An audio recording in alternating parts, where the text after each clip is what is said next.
Here are minds not constituted for inductive scientific research which, nevertheless, provoke and promote it by ingenious speculation or by daring hypothesis, or even by challenge of accepted doctrines. Of such minds Mr. Benjamin Kidd was a brilliant example. His Social Evolution, translated into nearly every language that intelligent men read, was not a scientific book, but it immensely stimulated the scientific study of human society. The Science of Power, a posthumous volume now given to the public, is about as unlike a scientific analysis of human power working through social organization as any book by a serious writer could well be. Yet I think it an important production, and I believe that it will call forth many attempts to understand the sources and the paths of human power more adequately than we understand them now. I had the pleasure of becoming acquainted with Mr. Kidd on one of his visits to this country, and afterwards we occasionally exchanged letters. 3. Introduction. He impressed me as a man tremendously in earnest. His conversation, like his books, abounded in paradox. But I could not avoid the conviction that he understood big political movements much better than he understood scientific method and that, in a measure, he possessed the gift of prophecy. I doubt if anyone has seen more clearly than he did the meaning and the probable outcome of the world's struggle for the control of the tropics. His little book on that topic obtained no such general recognition as his other writings enjoyed, but Mr. Joseph Chamberlain testified to its effect on British colonial policy. His Principles of Western Civilization, a more ambitious work, contains theoretical material that is questionable, but it cannot be neglected. It compels the student who dissents from Mr. Kidd's interpretations to ask why he dissents, and to clarify his own notions. Mr. Kidd trusted in belief and in instinct. He distrusted on as a social force and doubted the efficacy of knowledge as a political influence. In the Science of Power he restates his faith and boldly proclaims the failure of Western knowledge. Power in civilization, he insists, is found in emotion rather than in intellect, and he delights the soul of the feminist, as did Lester F. Ward. Introduction. By affirming that woman is the psychic center of power in the social integration. As pure naivete, the proposition that human power is a fact of emotion, or rather of motor reactions and instincts back of emotion, is obviously true. But Mr. Kidd means something less obvious and by no means unquestionable.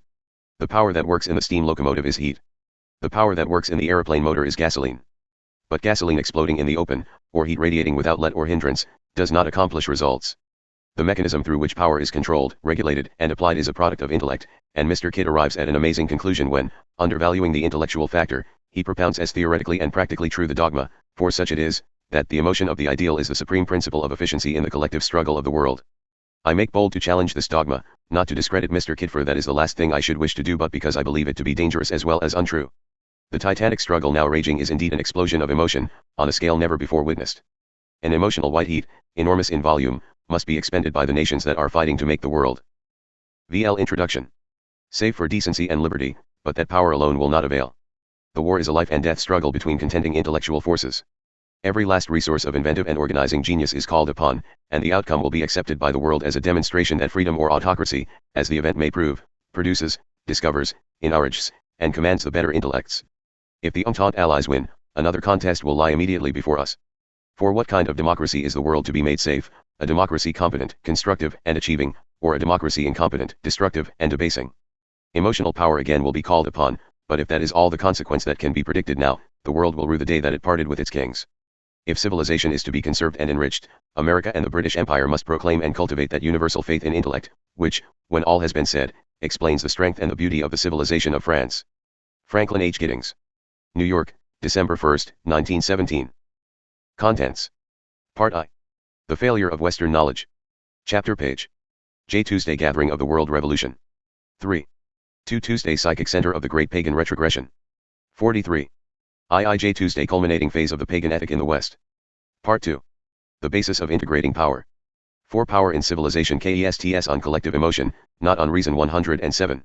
V. Tuesday Emotion of the Ideal is the supreme principle of efficiency in the collective struggle of the world 127. VJ Tuesday Stupendous Position in the West 159. 7. VLLL Contents. Part 3 The New Psychic Center of Power Chapter Pageville The First Laws of the Science of Power. 189 8 Woman is the PSYCMC Center of Power in the Social Integration 209 The Mind of Woman 231 X Social Heredity 267 Index 311. Part I The Failure of Western Knowledge. Warning, empty page. Chapter I. The Gathering of the World Revolution. Some future time the nature of the drama which is at present unfolding itself in history must make a powerful appeal to the human imagination. Under our eyes, with the confused details of the transition spread before us from day to day in the events of the leading countries of the earth, we see the curtain rising upon an entirely new order of the world. It is one of the curious features of our day that the nature of the change is as yet scarcely apprehended. The shadow of it rests upon all the events of the time. The meaning of it encircles the world. The instinct of it moves in the minds of distant peoples and of strange races. But there is yet scarcely any conception of its nature. We are undoubtedly living in the West in the opening stages of a revolution the like of which has never been experienced in history. We are witnessing the emergence of causes and the Mar 3. The science of power. Shelling and leaguing of forces utterly unknown to textbooks. They will make history for 1,000 years to come. But for the understanding of the great transition going on around us, the very elements of thought do not at present exist. It has been a feature of the time which has witnessed the greatest war in the history of the human race to talk as if the existing conditions of the West were the result of peculiar causes introduced by a single nation or affecting a single period of time. We must put aside such conceptions. The present conditions in the West are the result of causes which are universal, which have come slowly to a head in history, which extend far beyond military aspects, and into the meaning of which the development of the entire world will in the future be drawn.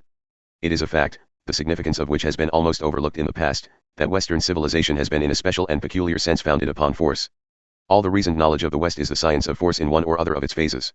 Our civilization has been brought to the birth in time as the result of a process of force, which is unparalleled in the development of the race, and the conditions of the world revolution which can almost certainly never be reproduced in history.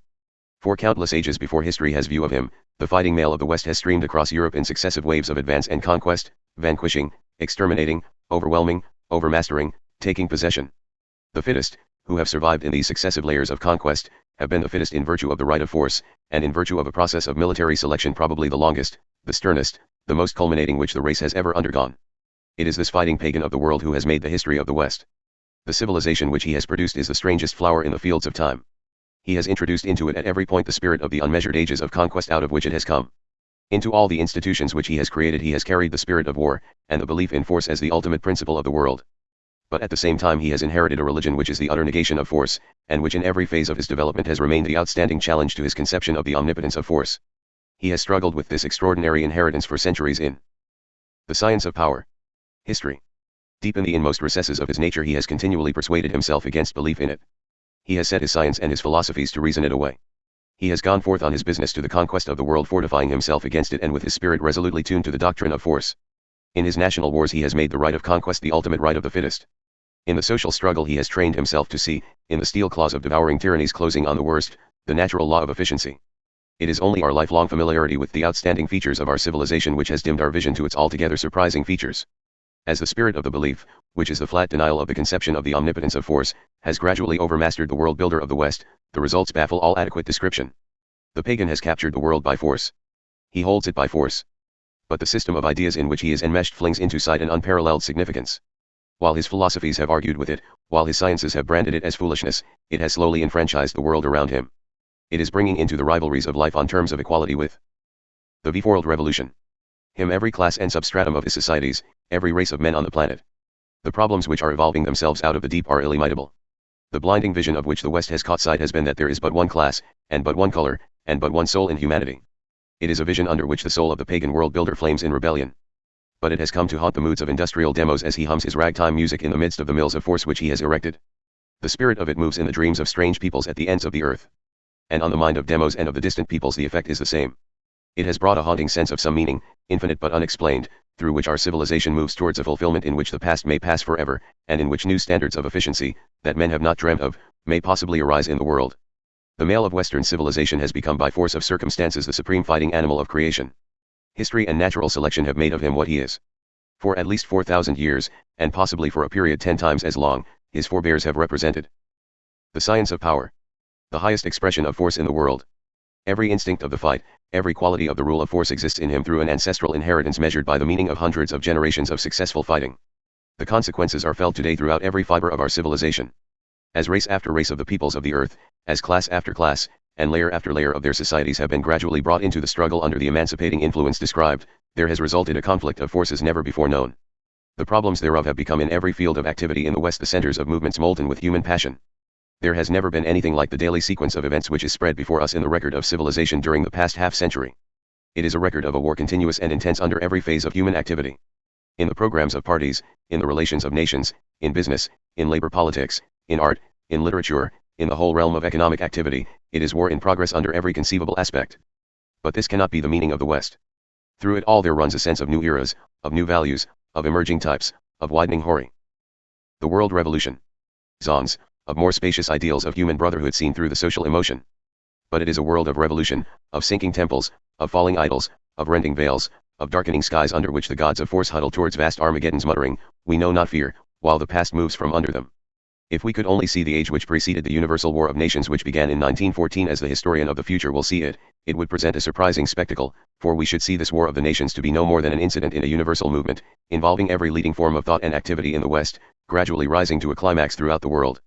There is a striking feature which we may perceive to be characteristic of the half-century which preceded the war which began in 1914. At the center of every movement of opinion in the West the same fact is to be noticed.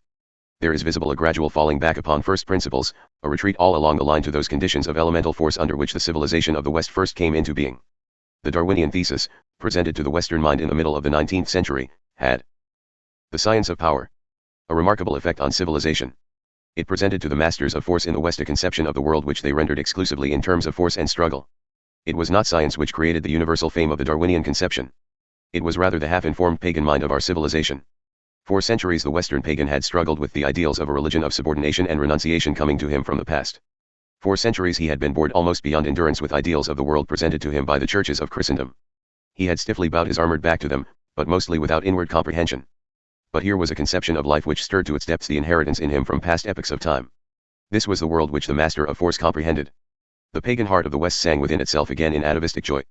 Its Schopenhauers, its Omar Khayyams, its Haeckels, its Nietzsches, its Weineigers, its Wagners became the prophets and interpreters of a meaning in the world which it drank in with understanding. There can be no more remarkable experience in store for the observer than that which comes to him if, in any of the leading countries of the West, the world revolution, he sets himself to compare at any of the centers of higher learning the questions being set a few years ago to students of the social and political sciences and those which were set in the same subjects but half a century before. The trained understanding reading between the lines beholds in progress a change far exceeding in significance any political revolution which has ever taken place in the world. The iron of conviction has passed from the mind of authority. The doctrine of force has taken its place. The ears of the present generation have been glued to the ground, strained to catch the distant meaning of vast, formless, approaching causes, speaking a language absolutely unknown to those who occupied the seats of knowledge in the past. The full effect of the change long in progress in civilization has come into view almost suddenly. The significance of it was from the first perceived by the churches, those historic centers for centuries of the idealisms of the West. It soon reached to every center of opinion. For a prolonged period previously the Western nations, even in their darkest hours of struggle, had ever placed before themselves and regarded with unfaltering gaze an inward vision.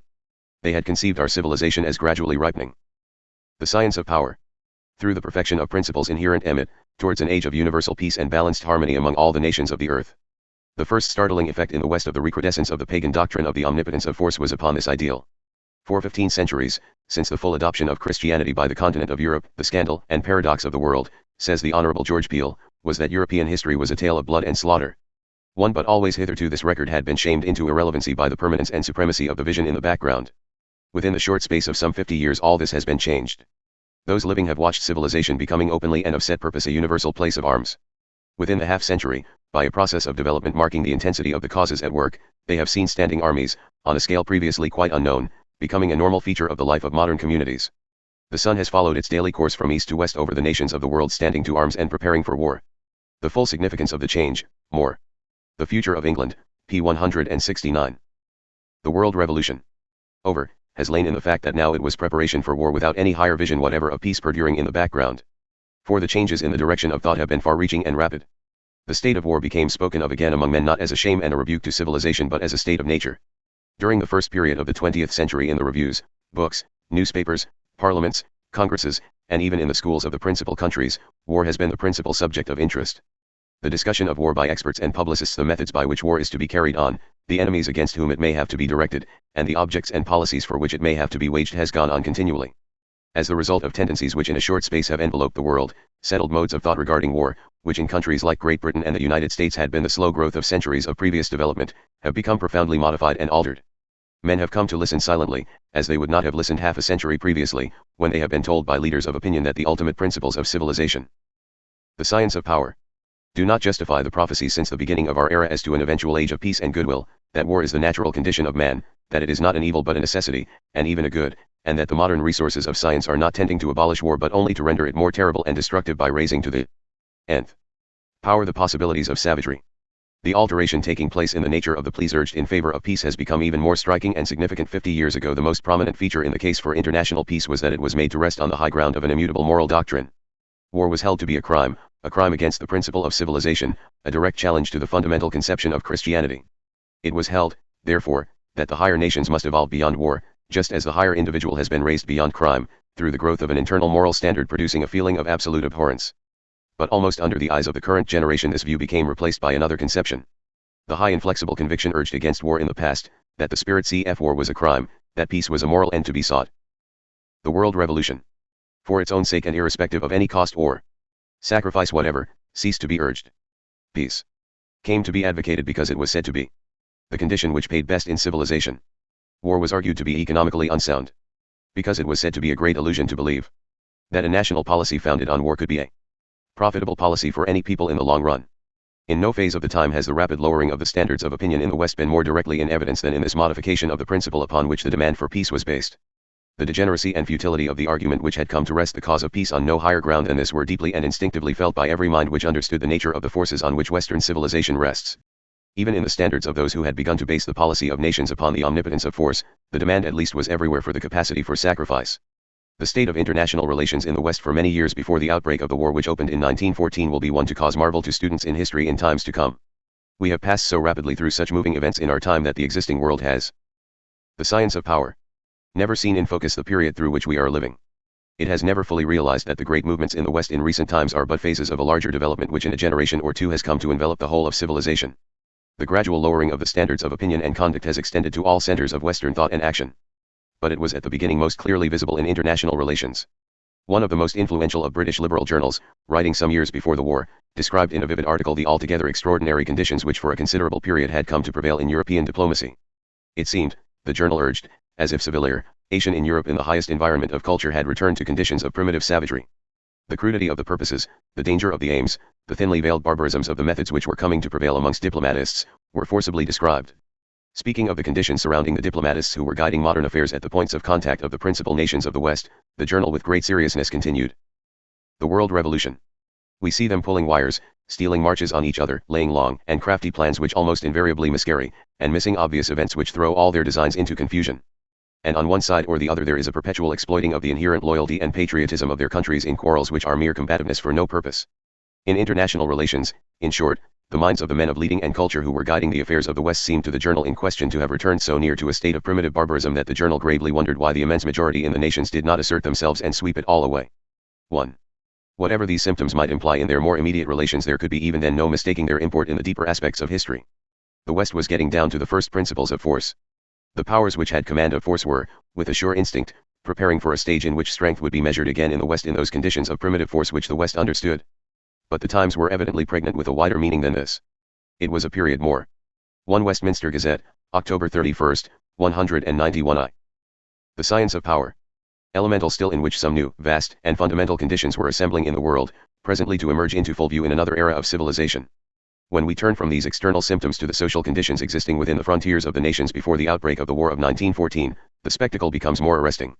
The worldwide reach of the revolution which has been in progress becomes more clearly visible. For centuries it had been a commonplace of political thought in the West that the world that is, represents the world that always will be. The masters of force from the beginning took the Darwinian conception as giving lasting support to the view that the social struggle supplied the stem, inevitable condition out of which social efficiency emerged. They took it as confirming that theory of the world, which was already presented in economic science, according to which the natural and unchangeable condition of society was one of extreme polarity. At one end there was the accumulation of property and influence in the hands of the few representing the leaders and the capables, and at the other end there was the vast majority of the population ruled down by the world revolution. Iron necessities of the competitive struggle to the lowest wage at which they would work efficiently and reproduce themselves. In little more than the lifetime of a generation we have seen the foundations of this world of knowledge transformed. The emancipating influence at work in civilization has gradually brought to the multitudes the political enfranchisement inherent from the beginning in the conception of human equality and human brotherhood. In every leading country the working millions constituting the greater part of the population were to be seen becoming consolidated and organized by the actual mechanism of the process in which they were caught, with the gift of political power in their hands, with the dawning light of an intelligence in their eyes never before seen in history, crowding at last at the head of every avenue of authority and stretching out waiting and impatient hands towards all the levers of power in the state. And in the daydreams of this multitude the somber, insistent, infinitely widening instinct of the social emotion has already begun to close with the vast problems of the future. Writers and historians will attempt in days to come to limn the bold outlines of the world drama in which we behold demos in the West with the science of power. Inheritance behind him of thousands of generations of successful fighting awaking in history in this situation. It is a position with every element of human passion, every element of tragedy, every element of revolution in it, and all represented on a scale without precedent or comparison in the past. Throughout the West it may be observed that for generations the idea of the world presented by textbooks of economic science has been based on a central conception. However deftly the realisms of the human struggle have been glossed over, however faithfully the artists of its apologies may have softened the grim silhouettes of that struggle into a background of the public will, of one thing there can be no doubt. The fundamental idea of the economic science of the West has always been the conception of society as a state of war. And in this state of war the central figure has been none other than that of Demos himself as the victim of it. The leaders of the proletariat as they gradually took in the details of the position have not been slow to interpret it to the masses in their own version. Every textbook of economics in the West, it was said, presented the same picture of the toil-stained millions. In the struggle of the world the overlords of the capitalist. The world revolution. Age of force took all they were able to hold as the wages of capacity. And the millions of the wage earners were scaled down to the minimum condition of existence upon which the great beast of the proletariat would consent to reproduce its useful kind. That has been the rendering. But the masses of the West have been themselves, and in their own right, and no less than the overlords of capital, the inheritors of the spirit of the ages of fight and conquest out of which the West has come. Gradually as they have drunk in with their newborn political consciousness the position thus explained to them, a new spirit passed over the West of the like of which and of the significance of which the world has had no previous experience. Firmly and consciously the hand of the working multitude has stiffened on the levers of supreme power which they have come to grasp under the forms of democracy in the West. The leading features of a position which moves towards greater events than any recorded in the past of the world may be rapidly summed up. There was no long parleying with the situation. The leaders of the proletariat went straight to the center of it. History will record of them that without hesitation they simply accepted the science of power. World which the economists and the interpreters of Darwin had thus rendered to them in terms of force. But they accepted it with one reservation, the significance of which has begun to overshadow all the events of Western civilization. It became the avowed intention and determination of the leaders of the proletariat so to use the weapons which the political power of labor had placed in their hands that the result of the social war should be entirely changed. It should no longer be against their class, it should be in favor of it. There can be no mistaking the wider bearing of such a resolution. Under its inspiration the movement of the proletariat in all the leading countries of the West has gradually taken on a meaning in keeping with the character of the general world movement in which all the institutions of civilization have become involved in our time. It has begun to present all the same symptoms of a development slowly concentrating on first principles, namely, on those actualities of force which are deeply inherent in it. As we turn to watch the character of the international situation contemporaneously developing, we have to observe how the cause of the working classes of civilization gradually becomes involved. The World Revolution. As part of the universal movement in progress in the West. Historians of the future will note that it took roughly the whole span of the 19th century for the masters of force in Europe, while remaining carefully hidden behind the screen of our current civilization, to evolve the principles of force scientifically applied in international war. The fundamental condition of the science of force as applied among nations was that which, first systematically developed by Prussia, has changed the face of the modern world, namely, universal conscription or the compulsory levying of the whole available male population of a nation for purposes of war. The second and equally fundamental condition of force scientifically applied has been the gradual formulation, also behind the screen of a civilization founded on the ethics of the Christian religion, of the original code of pagan ethics which placed the interests of the state resting on force above all principles of universal right and justice. The great aim and object of scientific war as set forth in textbooks, now notorious, of the military nations of Western Europe, was to be successful. Every means to that end was, in the last resort, held to be justifiable. All questions of right, of the science of power, feeling, of justice, of the sanctity of agreements or treaties, or even of humanity, became, in the last issue, nothing more than questions of expediency or the reverse in aiming at success. Our time has witnessed the fighting leaders of races with unmeasured ages of conquest behind them turning in the middle of current civilization with the silent joy of the essential pagan to the stupendous task of organizing all the accumulated resources of the world to the making of war on these principles. The first outward result of a gradual return to the standards of savagery in European diplomacy has just been described. The next world-shaking chapter in the international position was about to open. But the conditions in which we have to witness the labor movement in the social war becoming involved in all countries in the same cycle of events have an extraordinary interest. It has been said that the first principle upon which the supreme overlords of force had, with far-seeing vision, based all their plans for the organization of international war was universal military conscription. It has to be remarked that the first object at which the leaders of labor with the same supreme instinct of the fight upon them aimed in the West, indicated an insight equally. The //10RLD revolution. Clear. The first demand of labor was for nothing less than the compulsory organization of its own class throughout all the nations. Those who do not understand the magnitude of the position towards which the proletariat of the West has attempted to move in our times, and who do not therefore perceive the essential vitality to labor not only of organization but of compulsory organization, often miss the peculiar but fundamental feature of the struggle which has been opened. A study of the democratic state as it has been in history no longer supplies us with any clue to the future. It is the state of war between nations which henceforward furnishes the only parallel for enlightenment on the principles which control the existing class war in the West. In many parts of the Western world the observer sees labor still under the old conditions of its struggle with capital, using the weapon of the local strike, throwing down its tools and engaging in feats of endurance to obtain by collective bargaining better terms than could be obtained by individuals. But in reality this era of the struggle has been left behind in the main movement, where in all its controlling features the struggle with capital has now begun to converge upon essentials and fundamentals. The science of power. The principal leaders of the proletariat in the West have hitherto shown an extremely far-reaching grasp of the conditions and the limitations in our civilization of a struggle resting ultimately on force and conducted on a worldwide scale. By all the principles of effective war, labor was bound to make a most determined effort to obtain exactly that same first object which the masters of military force in international war had attained by universal conscription. Its leaders proceeded, therefore, to secure throughout the world the first tremendous principle of solidarity for which labor stands. They formulated the program known as the closed shop. This is, in effect, nothing more or less than the DMK that no workman shall ultimately earn his livelihood without first being a member of a trade union. It is the history of the war to secure this fundamental object of labor which constitutes the real history of the labor movement during recent times. At one end of the scale we see the first phase of the struggle still represented in the United States, where the effort of labor to enforce this hitherto illegal demand for the closed shop has been accompanied for years by riots, outrages, and bloodshed, which have deeply the world revolution disturbed the public mind of a continent.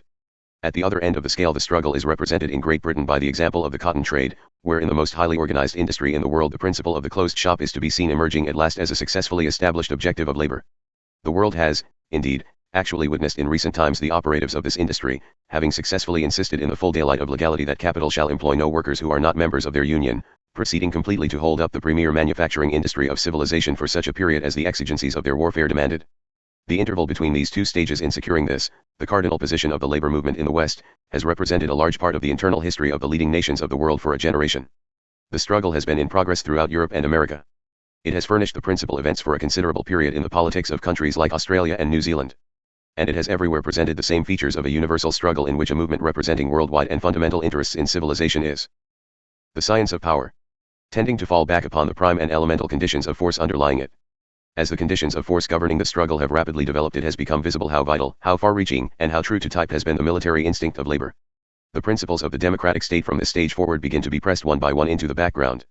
One of the most effective and hardly one of the instruments of democracy in recent times for the protection of right against force was the secret ballot in the election of political representatives. At an early stage in its own struggle we see the open ballot in the election of its representatives becoming a characteristic demand in the labor movement. In other leading features, the transition of the movement towards principles of ulterior force of the kind which were being worked out elsewhere in military textbooks was rapid. The press of the leading countries of the West for several years preceding the outbreak of the Great World War of the Nations in 1914 presents in this respect a most remarkable spectacle.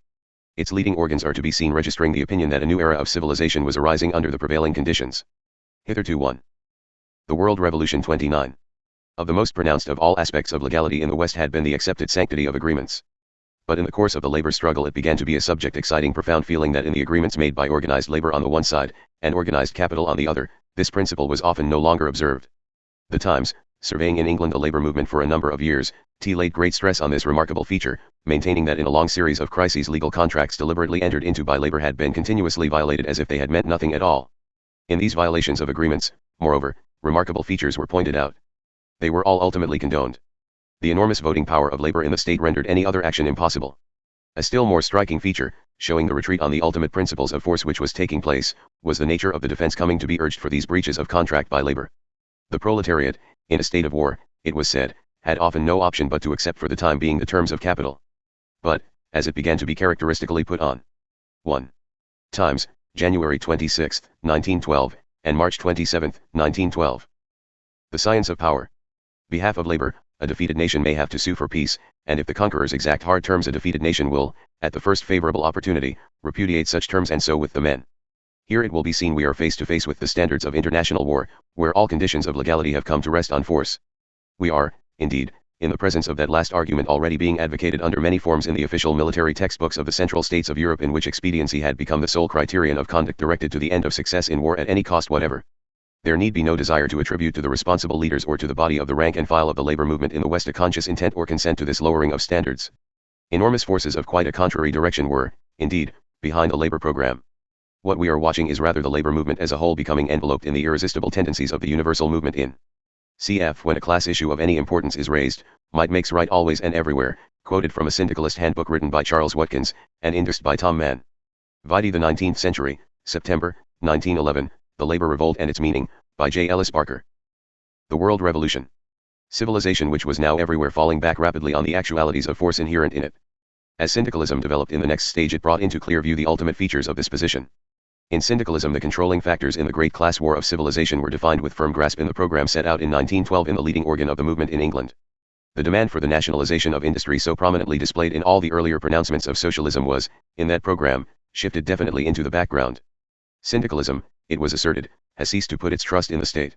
Labor was fighting for its own cause. For syndicalists, it was said, had come to foresee a condition in the future in which the power of the state would be inferior to the power of organized capital, and in which the power of the state under the control of the capitalist would be turned against the workers in an industry that had become nationalized. The universal strike, therefore, to be thoroughly effective in the future must be directed, it was asserted, not simply at curtailing profits. It must aim to become a menace to the community itself through the stoppage of supplies. The science of power. We have to observe, in short, the labor movement in the West in this phase becoming at last consciously instinct with the principles of universal war resting ultimately on each side on the armed forces of civilization. This instinct expressed itself quite clearly in syndicalism in two forms. In one form it urged the program of a determined propaganda, addressed to labor by the more moderate leaders, urging the workers to obtain command of military force by acquiring as rapidly as possible political control in all the parliaments of the world which vote supplies for the armed forces of nations. In the other form the program became, in the hands of the more extreme leaders, a propaganda addressed direct to the soldiers of the nations as the ultimate units of a civilization in which armies could be turned against labor in the last arbitrament of war. In both these positions the leaders of the extreme wing of labor had come inside of the situation which was already actually being discussed by the leaders of militarism in the military textbooks of Germany. For in these textbooks the masters of force had foreseen and had anticipated the day when, under universal conscription, the soldier himself having become the ultimate unit of civilization, the world revolution, would be subject to all the tendencies which make him the child of his time. The disturbing effect of such a propaganda as syndicalism contemplated had indeed haunted the dreams of the masters of force. It would, they foresaw, interfere with the efficiency of the instrument of irresistible force which they were forging in civilization. But their policy, in this last resort, had been thought out. It was already outlined in the textbooks of war.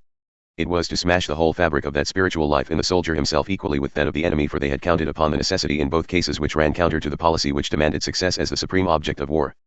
Thus had the essentially pagan mind of the West reached to the elementals of the atavistic creed of omnipotent force biological necessity it had become in the military textbooks of Germany, into which it had rendered the thesis which Darwin had given to it 50 years previously.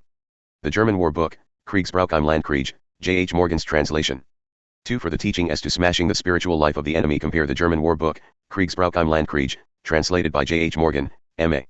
For the teaching as to smashing the spiritual life of the soldier when it ran counter to the necessities of war compare passage quoted from Austrian military textbook, for which and reference see 75 of this volume. 3. The science of power. Slowly but with increasing momentum the curtain was beginning to rise upon the greatest world drama of force in the history of humanity.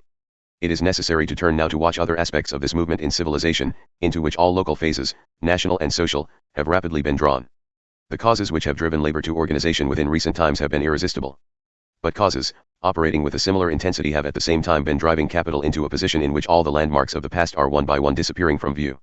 The enfranchising tendencies in the life of the West have gradually set in motion tidal movements in civilization in which the social emotion is submerging all the fixed points of the past.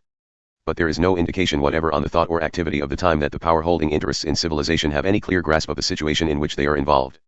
We see them rather everywhere falling back instinctively upon positions calculated to give them command in an environment of force if the struggle should resolve itself into one for mastery under more primitive conditions. In the old individualistic age of the past, capitalism had come to rest in large part on the world revolution. Venient maxims of a science of political economy which identified the operations of capital with the permanent public will. But the spokesmen of capital have on the whole shown no consciousness that the foundations of this world have moved bodily in our time. As the demand of the proletariat in the modern class war has threatened to become nothing less than the demand for the replacement of capitalism by collectivism supported by the enormous voting power of organized labor, capital has had to face round to meet problems which bring into the front rank of the conflict the most fundamental issues connected with our civilization. As the spirit of the world fight has gradually enveloped the whole range of the complex activities of the West, the position of capital in relation to the social emotion has assumed features of great interest. One of the most striking developments of the age has been the colossal concentration of wealth. Relentlessly driven from two sides towards concentration, from without by labor and from within by the nature of modern enterprise, capital has become aggregated into immense organizations worked on the basis of joint stock companies. It has been a peculiar and inherent feature of these aggregations that the science of power. They have tended through causes which they have been quite unable to control to bring capital profoundly and on a worldwide scale into conflict with the social emotion. As the leaders of labor with the gathering instinct of the fight strong upon them have sensed the omens of the time in the West, the antagonism to capital has grown rapidly. In almost every part of the civilized world it has deepened in intensity in the first period of the 20th century. The case, moreover, which we see being put forward on behalf of the proletariat, a case which is based on the voting power of labor and which orientates itself in the last resort to the armed forces of civilization, has become more uncompromising. It has come to take the form of a determined frontal attack on the whole cause of capitalism. It amounts, as we see it put forward now, to the arraignment by labor before public opinion of the entire system of modern capitalism on the ground that it is inherently and fundamentally antisocial and therefore impossible. The attack has closely followed the lines I foreshadowed in 1908 in the Herbert Spencer lecture to the University of Oxford. Are everywhere in the struggle. Individualism and after. The /world revolution. We see capital in the West essaying to defend itself on the old lines. The modem tendency to gigantic concentration and control by the few is taken to be a development quite inevitable and in the public good. The circle of shareholders of its joint stock companies will, it is maintained, become ever wider and wider. Its companies and its trusts will tend, therefore, to become at length identified with the general public itself. Its corporations will tend more and more to become governing industrial republics resting on their own representation within the body politic, a kind of industrial democracy gradually supplementing and superseding political democracy. But on the other side we see labor closing for battle with a vision which it has fixed far beyond this horizon. It sweeps away almost without parley the case put against it. The financial republics of joint stock enterprise, it asserts, have no counterpart in political democracy. They manage public utilities on a scale so great that their affairs are comparable only to the affairs of a first-class state or a federation of states. But they outrage the fundamental principles of democracy, labor asserts, in that they have no relation to any social or moral principle outside the earning of dividends, while they violate the cardinal. The science of power. Necessity of democracy in that voting power is according to the amount of shares held, and that control is in the hands of the few who work in the dark, the vastest returns being obtained by the artificial raising and depressing of the stock exchange value of their securities. Labor does not stay to argue with the overlords of capital. The case for the wages of capacity in this direction. The gigantic growth of speculation in stock exchange values and the vast system of finance which accompanies it have come to be described as parasitic on modern industry, representing no function that can be expressed in terms of social utility. So the propaganda becomes an appeal for the votes of the proletariat to sweep the whole system away. And the argument, as we have seen, has come in the last resort to envisage without hesitation the ultimate conditions of force and to be consciously addressed to armed men as themselves the ultimate units of civilization. All these profound movements in the West in which we see the foundations of society being challenged proceed with the same spirit moving through them. We appear to be everywhere witnessing a retreat upon the first principles of war. The Westminster Gazette, speaking at the center of British politics, recently recorded the world revolution. Change in political conditions in Great Britain which a generation ago would have been unthinkable. The journal noted a peculiar fact of our time to consist in the substitution of a condition of uncompromising war resting on violence for a condition of free discussion in all the principal institutions on which popular government rests. The inevitable result, the journal went on to say, is that in parliamentary government the proceedings are becoming battles rather than deliberations, and that the whole procedure has to be organized on the basis of war. It is now the practice of all minorities to say that they will concede nothing to the majority and to threaten to carry on every controversy by violent and extra-constitutional means. This is the spirit, the effect of which meets us at every turn in the times in which we are living. We seem to see the male of the West under every form of the activities of civilization enveloped in a kind of monstrous aura of the fight which has become essentially and profoundly atavistic. Speaking of the current life of the West in the year before the outbreak of the Great World War, Mr. Harold Begbie asserted, "Look where you will, it is the spirit of I myself." Westminster Gazette, July 30, 1913. 40. The science of power. Which is paramount. Life exists for me, all the dim rayons behind have toiled to produce me, this brief moment in the eternal duration of time is only an opportunity for my pleasure and my ease, I care not a jot for the ages ahead and the sons of men who shall inhabit the earth when I am dust beneath their feet. Give me my rights. Stand clear of my way. I want and I will have. The questions which leap into view at this point cannot be avoided. But that is the meaning of this tremendous process of life which under all these aspects in the West is undoubtedly rising to a climax in history. No observer in his senses can doubt the infinite significance in the world of the process of enfranchisement, new in the history of the race, which, moving slowly through long periods in the past, has brought our civilization to its present position. But what is the import of the apparent rebirth in the West of the pagan mind drunken with the spirit of force and of that recrudescence of the forms of force in all the institutions of the West which in a space of 50 years has followed the interpretation of the Darwinian thesis of the world in terms of efficiency resting on force? It is a development which cannot contain the meaning of the West. It is a development which is indeed entirely overshadowed by 1. The weakest link, p. 43. The world revolution. The significance of another and counter phenomenon, the ever-rising tide of the social emotion in our civilization. For through all the stress of conflict in the West there swells the deep diapason of the social passion calling for service, for subordination, for sacrifice, for renunciation on a scale unprecedented. The propaganda which it inspires is, moreover, addressed no longer to nameless mobs, but through every avenue of emotion in art and literature to the minds of botchane millions who are themselves the armed millions and the ultimate units of civilization. It is an age of elementals. In the midst of the rising to the surface again in civilization, on a scale approaching the universal, of aspects of savagery belonging to epochs of the past, we are watching the assembling in the world of the governing forces of new eras of history. Have the interpreters of Darwinism in the past missed the great secret of the humanity of the world? It is becoming evident that all the truth there is in Darwin's great conception may be summed up in a single word: integration. For long we have wasted our breath in talk about the survival of the fittest and in discussions as to which the fittest may be. But the fittest in life is simply the most advanced integration. DAR. The science of power. WM1SM dealt with the individual and with the individual mostly before the advent of mind. The law of the integration of the individual has been the law of the supremacy and the omnipotence of brute force. But other and higher integrations are now on foot in the world which rest on mind and spirit. It is the laws and the meanings of these integrations which are carrying the world into new horizons. And in the upbuilding of the civilization founded on this wider knowledge, it is the stones which the builders of the past have rejected which are about to become the mast stones of the edifice. Chapter 2. The Psychic Center of the Great Pagan Retrogression. W. Hen in the autumn of the year 1914 the nations of the world entered almost without warning on the greatest war of all time, in which more than half the human race became engaged, and in which forces numbering considerably more than 30 millions of men met each other armed in the field. The world stood aghast. The magnitude of the conflagration seemed to emphasize in a special manner some gigantic failure of the West in bringing to fruition in history those high expectations of universal peace and goodwill which its leading minds had for centuries held up to humanity. The war was, indeed, an event of far greater significance than any military development that had ever happened in the world. It marked the fact that the climax had been reached in that extraordinary set of conditions described in the 44 The Science of Power. Last chapter, in which under every phase of its civilization we beheld the West getting down to the first principles of force. Up to the middle of the 19th century, even in the midst of the fiercest, most prolonged and most savage wars, the West had remained consistently steadfast to its conception of civilization as ripening towards a golden age of world peace. The ideal of permanent goodwill among nations and of international arbitration as an ultimate substitute for war had continued to deepen its hold on men's minds during the whole of the period. The Congress of Vienna in 1814-15, at the close of the Napoleonic Wars of Conquest, although it led to reaction and was a congress of princes rather than of peoples, was held under the influence of visions of a coming age of permanent peace in the world. In 1834 Mazzini and the Young Europe Association were dreaming of universal fraternity. In 1841 the poet Tennyson, in England, was singing in fervent anticipation of the day when the battle flags of the nations were to be furled in the Parliament of Man. Through the whole of this decade up to the Saxon Revolution of 1848-49 the struggle in progress in most of the central states of Europe was for constitutionalism, and the dreams of their peoples. Great pagan retrogression. Were of lasting peace amongst states and nationalities. A little later many of the foremost minds of civilization were allowing themselves to think with the rulers of Great Britain under the lead of the Prince Consort, that the opening of the Great International Exhibition of 1851 in London marked the practical inauguration of such an era of universal peace. A change radical and sudden took place soon after 1850 in the spirit of the West. It was a change which did not arise from any causes merely social or political. It was due to forces which were profoundly psychic.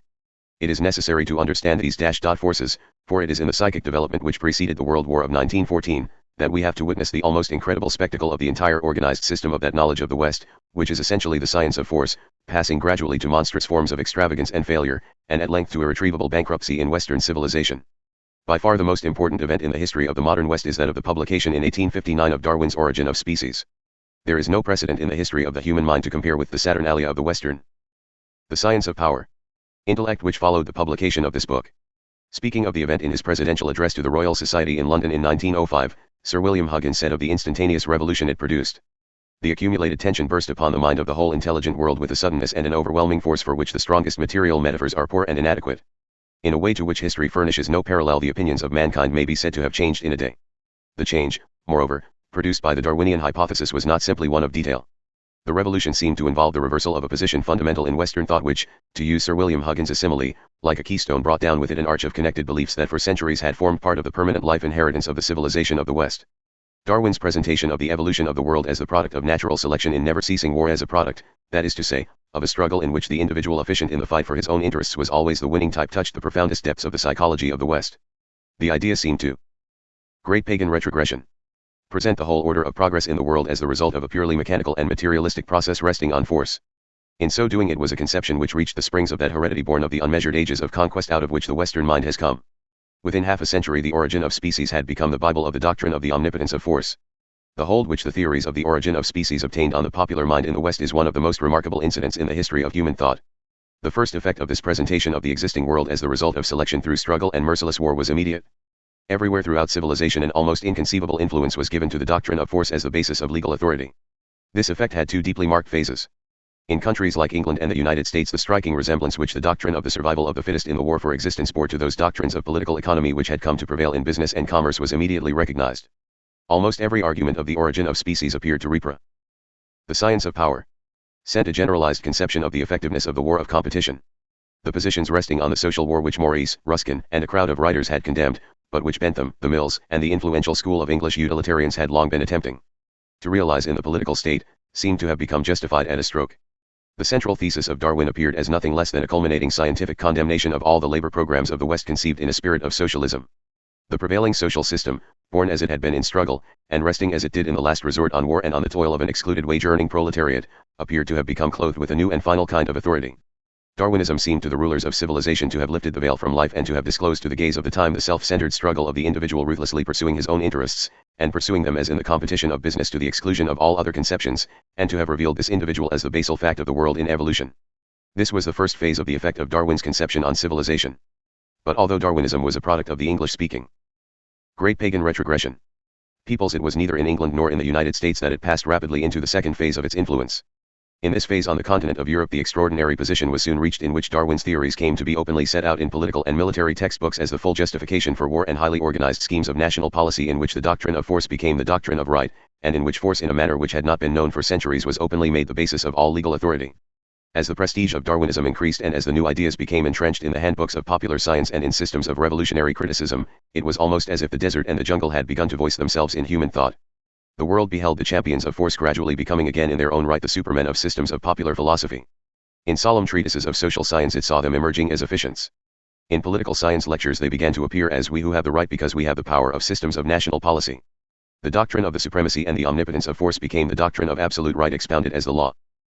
50. The science of power. Of biological necessity in books of statecraft and warcraft, of expanding military empires. And through it all the world saw the right of conquest becoming justified and glorified by warlike and military organizations as civilization had never dared to glorify or justify it before. Soon after the middle of the 19th century and onward the history of the West takes on a new spirit. From this date forward George Peele's terrible saying that history and homicide are indistinguishable terms becomes a truth pregnant with a meaning which it never possessed before in civilization. To understand clearly the character of this surprising development of which modern Germany became the life center in civilization, it is necessary to glance briefly at Darwin's central thesis. The truth of Darwin's conception may be compressed within clear boundaries. It is of great importance to grasp the characteristic outlines thereof. Darwin gave to the world the true science of the evolution of the animal in the past epochs of the world. Darwinism is essentially the science of the integration of the individual efficient in his own interests. If A was able to kill B before B killed A, then A survived. And the race B won. The Future of England, p. 142. Great Pagan Retrogression Sr. Came a race of A's, inheriting A's qualities. This was Bagehot's brief and vivid summary of the Darwinian doctrine. Darwinism is, in short, the science of the causes which have made those who are efficient in the struggle for their own interests supreme and omnipotent in the world. Now this doctrine has nothing to do with the science of civilization. It is the doctrine of the efficiency of the animal. It has absolutely nothing to do with the causes making for collective efficiency in the social and moral world founded on mind which is evolving in civilization.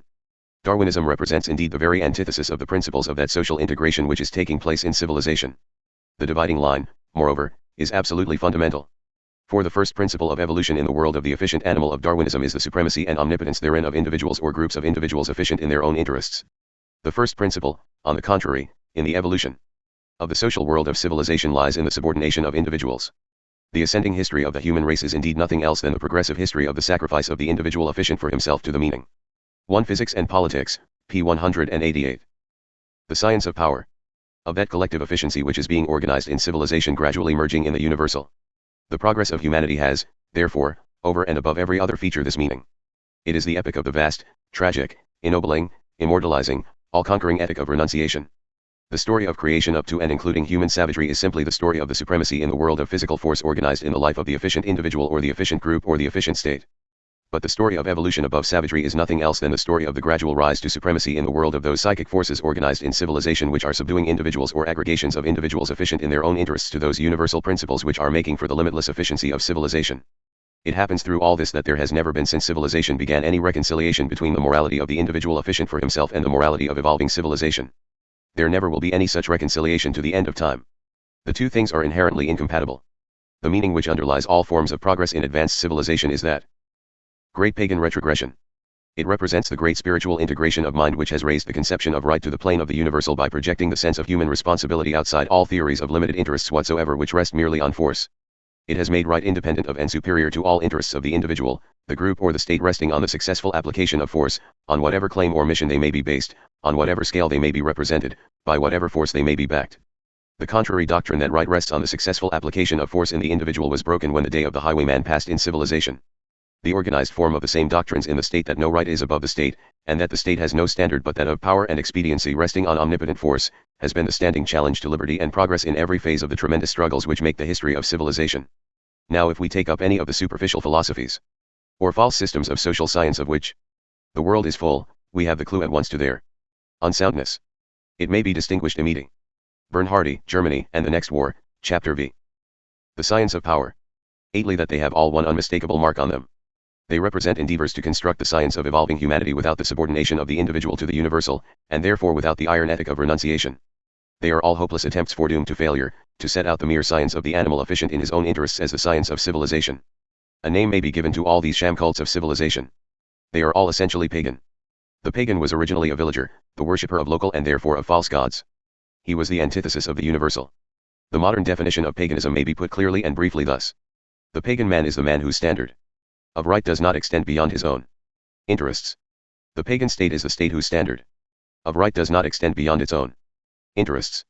The pagan man and the pagan state may confuse us at the present day by the profession of exemplary principles or of exemplary standards of culture from motives of expediency or opportunism in the midst of the world by which they, great pagan retrogression, are surrounded. But if they have as part of them no standard of right raised to the plane of the universal and projected outside their interests, they are essentially pagan. And systems of religion, systems of ethics and philosophies are all in whole or in part pagan or the reverse in this sense, as well as men and states. Now in the light of these facts it is a matter of peculiar interest to attempt to follow the vast effort in the life of the modern West to clothe the ideas of the great pagan retrogression resting on Darwinism in the language of science and philosophy, and then to embody them in gigantic schemes of world politics. They all conform to one type. They all represent historic efforts in one form or another to present what is essentially Darwin's science of the individual animal as the science of civilization. The task is in the nature of things impossible, for it represents a fundamental confusion of individual efficiency in the animal with social efficiency in civilization, of the non-moral with the moral, of the pagan ethics of primitive man with the advanced ethics of civilization, of the standards of the jungle with those of evolving humanity. The elemental extravagances involved reveal themselves, therefore, at every step, as almost the whole of civilization is. The science of power.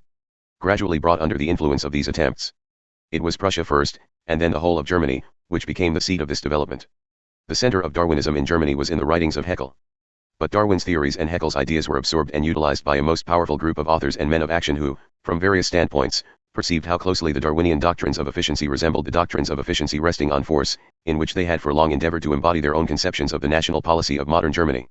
It was from this intellectual ferment that there gradually spread throughout civilization a surprising movement the like of which the human mind will probably never see again. In watching modern Germany advancing towards the Armageddon, a psychic center of particular interest and significance is in Nietzsche's writings and in Haeckel's effort to define the ethic of Darwinism and to compare it with that previously prevailing in Western civilization. Haeckel's popularization of Darwin began early, but its bearing may be best studied in its clearest form in his Riddle of the Universe. In this effort great pagan retrogression, may be observed that all the ideas revolve round a single fundamental conception. According to Haeckel, the supreme mistake of the Christian ethic consists in this. It conceives that there exists in the ordinary man a kind of dualism, some fundamental principle of opposition, that is to say, between himself and society, between the good of himself and the good of the world, between the individual and universal. According to Haeckel, all this is undiluted nonsense. There is no place whatever, he tells us, for anything of the kind in the Darwinian ethic. Man, in Haeckel's interpretation of Darwinism, is simply a social vertebrate. His social duties and his duties to himself are, therefore, one and the same, and grow from the same root in the past. The whole matter, in short, is that altruism or the good of others is only enlightened egoism for the good of oneself. And this fundamental law of society, concludes Haeckel, is so simple and so inevitable that one cannot understand how it can be contradicted in theory or in practice as is done today and has been done for thousands of years. 1. This is Haeckel's system of monistic ethics. What it represents in reality is the standard of the Heredity 1/4 of the universe, chapter 19. The science of power. Primitive man. There is naturally and as a matter of course no place in it for that stupendous conflict between limited interests resting on force and the interests of the universal which forms the main theme of human history. Thus the categorical imperative of the moral law which demands by an overwhelming instinct the sacrifice of self, and which Kant, therefore, summarizes in the maxim, act at all times in such wise that the act may hold good as a universal law, becomes to Haeckel Kant's curious idol.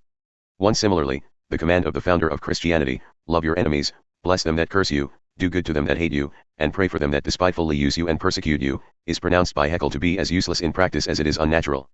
And as for the doctrine that if any man will take away thy coat let him have thy cloak also, what in the light of Darwinism, asks Haeckel in effect, could be made of such a doctrine in the midst of the conditions of the modern world? Haeckel's writings gave to the pagan doctrine of force an extraordinary prestige in the minds of the millions who read the popular editions of his works in Germany, in English-speaking lands. THC. Riddle of the Universe, chap. 19. Great pagan retrogression 59. And in other countries. But Haeckel's attempt to apply Darwinism to civilization was from the beginning made in that spirit of compromise which could not long endure. It was made in that spirit which distinguished Herbert Spencer's similar attempt in England, a spirit which has been described as essentially demoralizing in that it attempted to combine the Christian standard of manners with a materialistic standard of values. One in this it was like the later attempt of the German General Staff in the Kriegsbrauch im Landkrieg, so admirably summarized by Professor Morgan in his translation. It consisted in laying down unimpeachable rules, representing the ethic of civilization, and then destroying them by exceptions. Representing the ethic of savagery, it was Nietzsche who flung to the winds all such futile attempts at compromise and who first proclaimed aloud to the world the inner meaning of popular Darwinism, the true ethic of the great pagan revival of the modern West. The permanent significance of Nietzsche in Western literature springs from a tremendous fact. It is in Nietzsche's writings that the Western mind first beholds laid bare with unspeakable. Ford 1 Laudox when blood is their argument, in ANC 1 Lysis of Prussian Cult 11 Re, pt 2, chapter n, 2. 2 OPCIT, pi. The science of power. Fidelity, that overmastering animal soul of the West which represents the individual efficient in the struggle for his own interests, of which Darwin gave us the science. The West was born of force. Its conditions through millenniums of time have been the product of force. All the characteristic science of the West is the organized knowledge of force. Yet the world-shaping tragedy of our times is that the modern West does not stand for the supremacy of force. It represents, on the contrary, that spiritual integration of mind which is making right superior to force. The modern West represents the doom of the doctrine of force in history. But it is Nietzsche of all the world who has voiced for us the animal soul of the past as it recognizes this terrible issue and as it rages against the meaning of the new world which it feels to be destined to overwhelm it. There is no event in humanity to compare with the drama of the meeting of these two epochs of human evolution in the life of the modern West. There is not one of us in the dark, efficient, and terrible West who does not feel deep in him the stir of the soul of the past as he watches Nietzsche's tragic spirit go forth in modern literature, casting dust to heaven as he curses the advancing armies of progress. There is no foolish and futile great pagan retrogression effort in Nietzsche as there is in Haeckel to identify his doctrines with the ethic of Christianity. I impeach the greatest blasphemy in time the religion which has enchained and softened us. These are Nietzsche's words. And again, what have we to do with the herd morality which expresses itself in modern democracy? It is good for cows, women, and Englishmen. He turns, therefore, to voice his soul in the doctrine of the superman animal efficient in the struggle for his own interests. A new table I set over you, O my brethren. Become hard, for the best things belong to us, the best food, the purest sky, the fairest women, the strongest thoughts. And if men do not give us these things, we take them. Thus do we see the ethic of popular Darwinism passing towards its embodiment in the politics of the modem state. Thus do we watch it developing into those maxims which applied to the national policy of modem Germany come in due time to carry it to the world developments which began in the opening days of August 1914. Nietzsche's teachings represented the interpretation of the popular Darwinism delivered with the fury and intensity of genius. They fell on the twilight of the idols. Zarathustra. The science of power. Usually fertile ground in the conditions of modern Germany. Towards the middle of the 19th century the struggle for constitutionalism was brought to a close in that country with the collapse of the Saxon Revolution. The policy of Prussia had become the policy of the sword, and the maxim that the destinies of the German people are in the hands that hold the sword emerges into open light as an established principle in the aims of that state. The incomparable machine of the Prussian army was used to enforce and to justify the doctrine of force. Bismarck, in the development of the state policy of his country, gradually brought into full view in civilization the working of Nietzsche's conception that the state founded on successful force is a law of right to itself. The idea, inherent in the Darwinian conception of progress, that the main business of the efficient state is to wage war, came to be formulated at the same time with increasing clearness and persistence. We have now agreed, concludes Treitschke in one of his most important lectures, that war is just and moral, and that the ideal of eternal peace is both unjust and immoral and impossible. Treitschke, His Life and Works, Essay on International Law. Great Pagan Retrogression 63. The tendency to exalt, at the expense of society, the absolute claim of the state thus founded on war, went hand in hand with this development. It was put in the most striking manner in a statement quoted from Treitschke: I have never in my life given one thought to my duties to society, I have never in my life, by so much as one single thought, neglected to consider my duty to the Prussian state. The intellect of Germany under the lead of those at the head followed suit and set itself almost as a body to justify and embody in the state, first in Prussia and then in Germany, the Darwinian conception of force. The seminars of the German universities, says Professor Morgan, were the arsenals that forged the intellectual weapons of the Prussian hegemony. They all have this in common, that they are merciless to the claims of the small states whose existence seemed to present an obstacle to Prussian aims. 2. We have to observe in modern Germany, says a recent writer, a grim development. How professor after professor, whether merely truculent like Treitschke or sedate and comparatively mild-spoken like professors of the school of Ranke and Delbruck, have always come nearer and nearer. ZFM Hufer, When Blood is Their Argument, PTI, Chapter 4. 2. The German War Book, translated by J. H. Morgan. Translator's Introduction, Chapter 4. 64. The Science of Power. To the doctrine of force, until finally the blinding light of the argument that the first object of the state is the waging of war bursts upon the professorial brain. It was Darwinism pure and simple, embodied in the state. If A was able to kill B before B killed A, then A survived. and it would become the destiny of the race to become a race of A's inheriting A's qualities. To this in actual effect became in large measure the national policy and the national idealism of a great people for 2 generations in our time. And the theory of right which accompanied it was simply that those who held the power of the state were not bound by any code of morality save that dictated by the interests of the state, thus resting on successful war. In all these developments the influence of Nietzsche on his time was profound. It exceeded in its own way even the influence of Treich's lectures and of Wagner's music. Nationalism, militarism, materialism became the 3 dominant notes in the life of modern Germany. After the death of Bismarck, Nietzsche almost took Bismarck's place. Gradually, as these developments were in progress, the voices and tendencies which F. M. Hofer, OPCIT, PTI, Chapter 11, 4. To Walter Bagehot, OPCIT. Great Pagan Retrogression. Up to the middle of the 19th century had led to the great democratic movement in the West, and in particular in Germany, became subdued and muted. Rapidly from 1860 onward the spirit of the Darwinian ethic gathered towards ascendancy in the national politics of Europe. Germany fought Denmark, Germany fought Austria, Germany fought France. After I-880 the impulse took on a wider and more intense world phase. The Western nations, driven by the new spirit and in conditions of rivalry in which they could not help themselves, entered on the scramble for the world outside of Europe, engaging in what has been called the most rapid and vast career of acquisition that the world had witnessed since the days of Islam are within the 2 closing decades of the 19th century and the opening decade of the 20th century. The leading nations of the West in this period of conquest and annexation added to their dominions areas 50 times as large as that of the United Kingdom. The spirit underlying these world movements was everywhere the same. The development accompanying it was marked by the international phase so accurately described in the last chapter. 1 George Peele, The Future of England, p. 126. S. The Science of Power. In the quotation from the Westminster Gazette in which that journal saw the diplomacy of the leading European nations openly reverting to the principles of savagery. The doctrine that right was ultimately based solely on military strength, and that military power was the supreme test of fitness and efficiency amongst civilized nations, was simultaneously being rapidly developed in textbooks of political and military science in Germany, that the right of a state turns not on international morality, but simply and solely on power and expediency, one that treaties and national engagements ceased to be binding and became scraps of paper when they could no longer be supported by the sword, were all the culminating steps by which the doctrine that irresistible force was the sole test of fitness brought the world to the brink of the cataclysm which plunged 900 millions of the human race into war in 1914. The pagan doctrine of force as the supreme test of efficiency in the world which had come out thus naked and unabashed in modern Germany and which was moving towards its organized expression in national policy had its springs deep down in the tendencies of the intellectual life of every leading Western nation. Bim Hardy, Germany, and the Next War, Chapter V. Great Pagan Retrogression.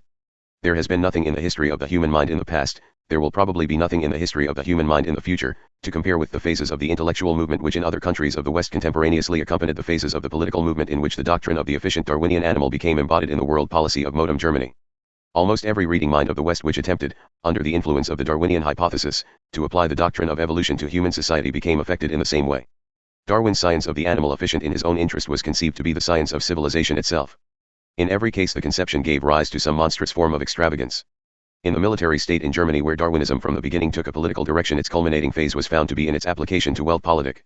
Nietzsche gave Germany the doctrine of Darwin's efficient animal in the voice of his Superman. Bernhardi and the military textbooks in due time gave Germany the doctrine of the Superman translated into the national policy of the superstate aiming at world. The science of power. Power. Through all the many phases of the movement there ran the same dominating note of intensive self-assertion, the same fundamental conception of the supremacy of force. Life exists for me. All the dim rayons behind have toiled to produce me. I am the fittest. Give me my rights. Stand clear of my way. I want and I will have. All this was in Germany. But in the ultra-democratic state as represented in England, France, and the United States the development of Darwin's ideas took on different but even more surprising forms. In the article on sociology in the current edition of the Encyclopaedia Britannica I have dealt with some of these phases. As early as 1860, the year after the publication of Darwin's Origin of Species, Herbert Spencer published in England his famous article on the social organism. The article contained the central idea around which Spencer afterwards constructed his system of synthetic philosophy, the principal books of which have been translated into every leading language of the West. Nothing has ever existed in the world or will ever exist therein like the social organism which Spencer conceived in this essay. For the Carrack. Harold Begbie, OPCIT. Great Pagan Retrogression.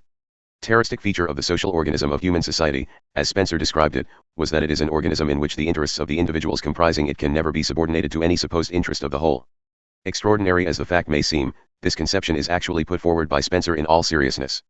It is the leading idea in his system of synthetic philosophy. Yet the mind staggers and boggles at the conception. For how could there be such a thing as a social organism while the interests of the individual in it were supreme over every good of the whole organism? Even the arrogance of Nietzsche's Superman did not reach that of Spencer's individual as thus conceived.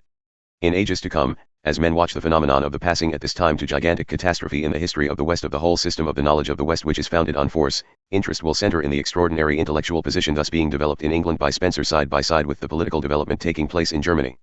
At the time when Spencer wrote, the German people were being rapidly enveloped in those theories of the absolute state aiming at world power and resting on militarism which had been the science of power placed on the anvil by Frederick the Great of Prussia long before Nietzsche voiced the spirit of these theories, and Haeckel clothed them in the terms of Darwinian science. But Spencer was an ultra-democrat. He hated militarism. He lived in England. He therefore applied the Darwinian doctrine of the efficient animal in his own way. Yet the result was essentially identical in both cases. Spencer expressed through the individual challenging with his rights the good of the whole social organism, the same Darwinian doctrine of the primitive animal which Haeckel, Bernhardi, and the German General Staff were seeking to embody the policy of military Germany challenging the world. The Christian duty of sacrifice for something higher does not exist for the state, for there is nothing higher than it in the world's history, said Bernhardi. The Christian duty of sacrifice for something higher does not exist for the individual, said Spencer in effect, for there is nothing higher than the individual in the world's history. It was the same voice. It expressed the same overwhelming intensive self-assertion of the efficient Darwinian animal aiming to be supreme and omnipotent in Germany and the Next War, Chapter 2. Great Pagan Retrogression 7r. His own interests. All the dim rayons behind have toiled to produce me, give me my rights. Stand out of my way. There is nothing in the universe higher than me. R. Op-cit. Chapter 3. The culminating phase of the pagan ethic in the West. In England the development of the pagan revival progressed with extreme rapidity, and on every side it continued to give rise to similar phases of extravagance. Darwin had kept mainly to the purely biological aspect of his own subject. He attempted no comprehensive or systematic study of social affairs or of political society. But in a few chapters of The Descent of Man he raised the veil for a moment, sufficient to disclose to the world the true nature of the hopeless impasse towards which that movement in thought receiving its impetus from Darwinism, so forcibly described by Sir William Huggins, was carrying the world. Now the significance of the true application of the law of natural selection in society consists in this. The first step in understanding what lies beyond Darwinism is to recognize in all its far 72. The pagan ethic.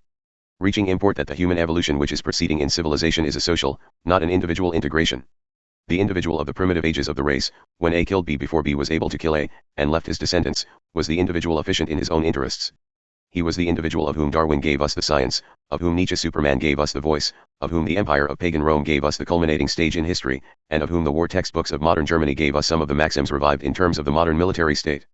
But despite these phases, the epoch of this individual represents an epoch which is passing out of account in human history. This is the meaning of the modern West. It is the psychic and spiritual forces governing the social integration in which the individual is being subordinated to the universal which have become the winning forces in evolution.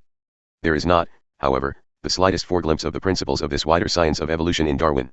For instance, where in The Descent of Man Darwin brings us for a moment into touch with the psychic causes in civilization, he shows no comprehension of the results as the phenomenology of a larger principle of natural selection oper. 7. For the science of power. Aiding on a higher plane in human society. The subordinating psychic causes which are upbuilding civilization seem simply to bewilder Darwin. He sees them in civilization only as interfering with natural selection, that is to say, with the natural selection of the individual efficient in his own interests. Natural selection, Darwin complained, is tending to become inoperative in civilization. For he continued in a certain passage we see 1v1 list. Me 11, do our utmost to check the progress of elimination, of the unfit we build asylums for the imbeciles, the maimed and the sick, we institute poor laws, and our medical men exert their utmost skill to save the life of everyone to the last moment. X. Darwin did not proceed to press to practical issues the conclusions involved in this remarkable and profoundly significant passage. But the effect which such opinions involved of carrying the standards of civilization back to those of primitive man and of eliminating the psychic sense of responsibility to life from its wider function in civilization was evident. This inevitable effect inherent in Darwinism became more and more pronounced as the mealy.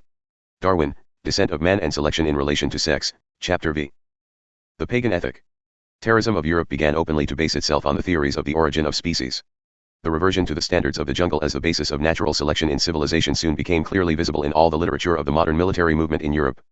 Thus, in a passage quoted by William James in his Varieties of Religious Experience, this standpoint was put with the utmost simplicity in an Austrian military textbook. As the writer viewed the youth of the nations of civilization being called under conscription to the standards of war, he says of them, war and even peace require of the soldier absolutely peculiar standards of morality. The recruit brings with him common moral notions of which he must seek immediately to get rid. For him victory, success, must be everything. The barbaric tendencies in men come to life again in war, and for war's uses they are incommensurably good. 1. The same appalling practical logic was put later with more directness in the Kriegsbrauch im Landkrieg, the textbook issued by the German General Staff for the instruction of German officers. Professor J. H. Morgan in the introduction to his English translation of the book thus summarizes some of its rules of war in which we see Friedens- und Kriegsmoralder here. Quoted by Hamann, Psychologie du militaire professionnel, 1895, p. 41. The Science of Power. This work of eliminating the psychic sense of human responsibility to life from its higher function in civilization actually being accomplished. Should they, the peaceful inhabitants of an invaded country, be exposed to the fire of their own troops? Yes, it may be indefensible, but its main justification is that it is successful. Should prisoners of war be put to death? It is always ugly, but it is sometimes expedient. May one hire an assassin, or corrupt a citizen, or incite an incendiary? Certainly, it may not be reputable and honor may fight shy of it, but the law of war is less touchy. Should the women and children, the old and the feeble, be allowed to depart before a bombardment begins? On the contrary, their presence is greatly to be desired, it makes the bombardment all the more effective. In England all the first attempts to apply the Darwinian conceptions to society were carried along well-marked lines. In the early stages Huxley, Tyndall, Grant Allen, and a crowd of popular writers give currency in England to the applications of Darwinism which Haeckel was voicing in Germany and Renan in France. But the embodiment of the Darwinian theories in the policy of the state did not take place in great.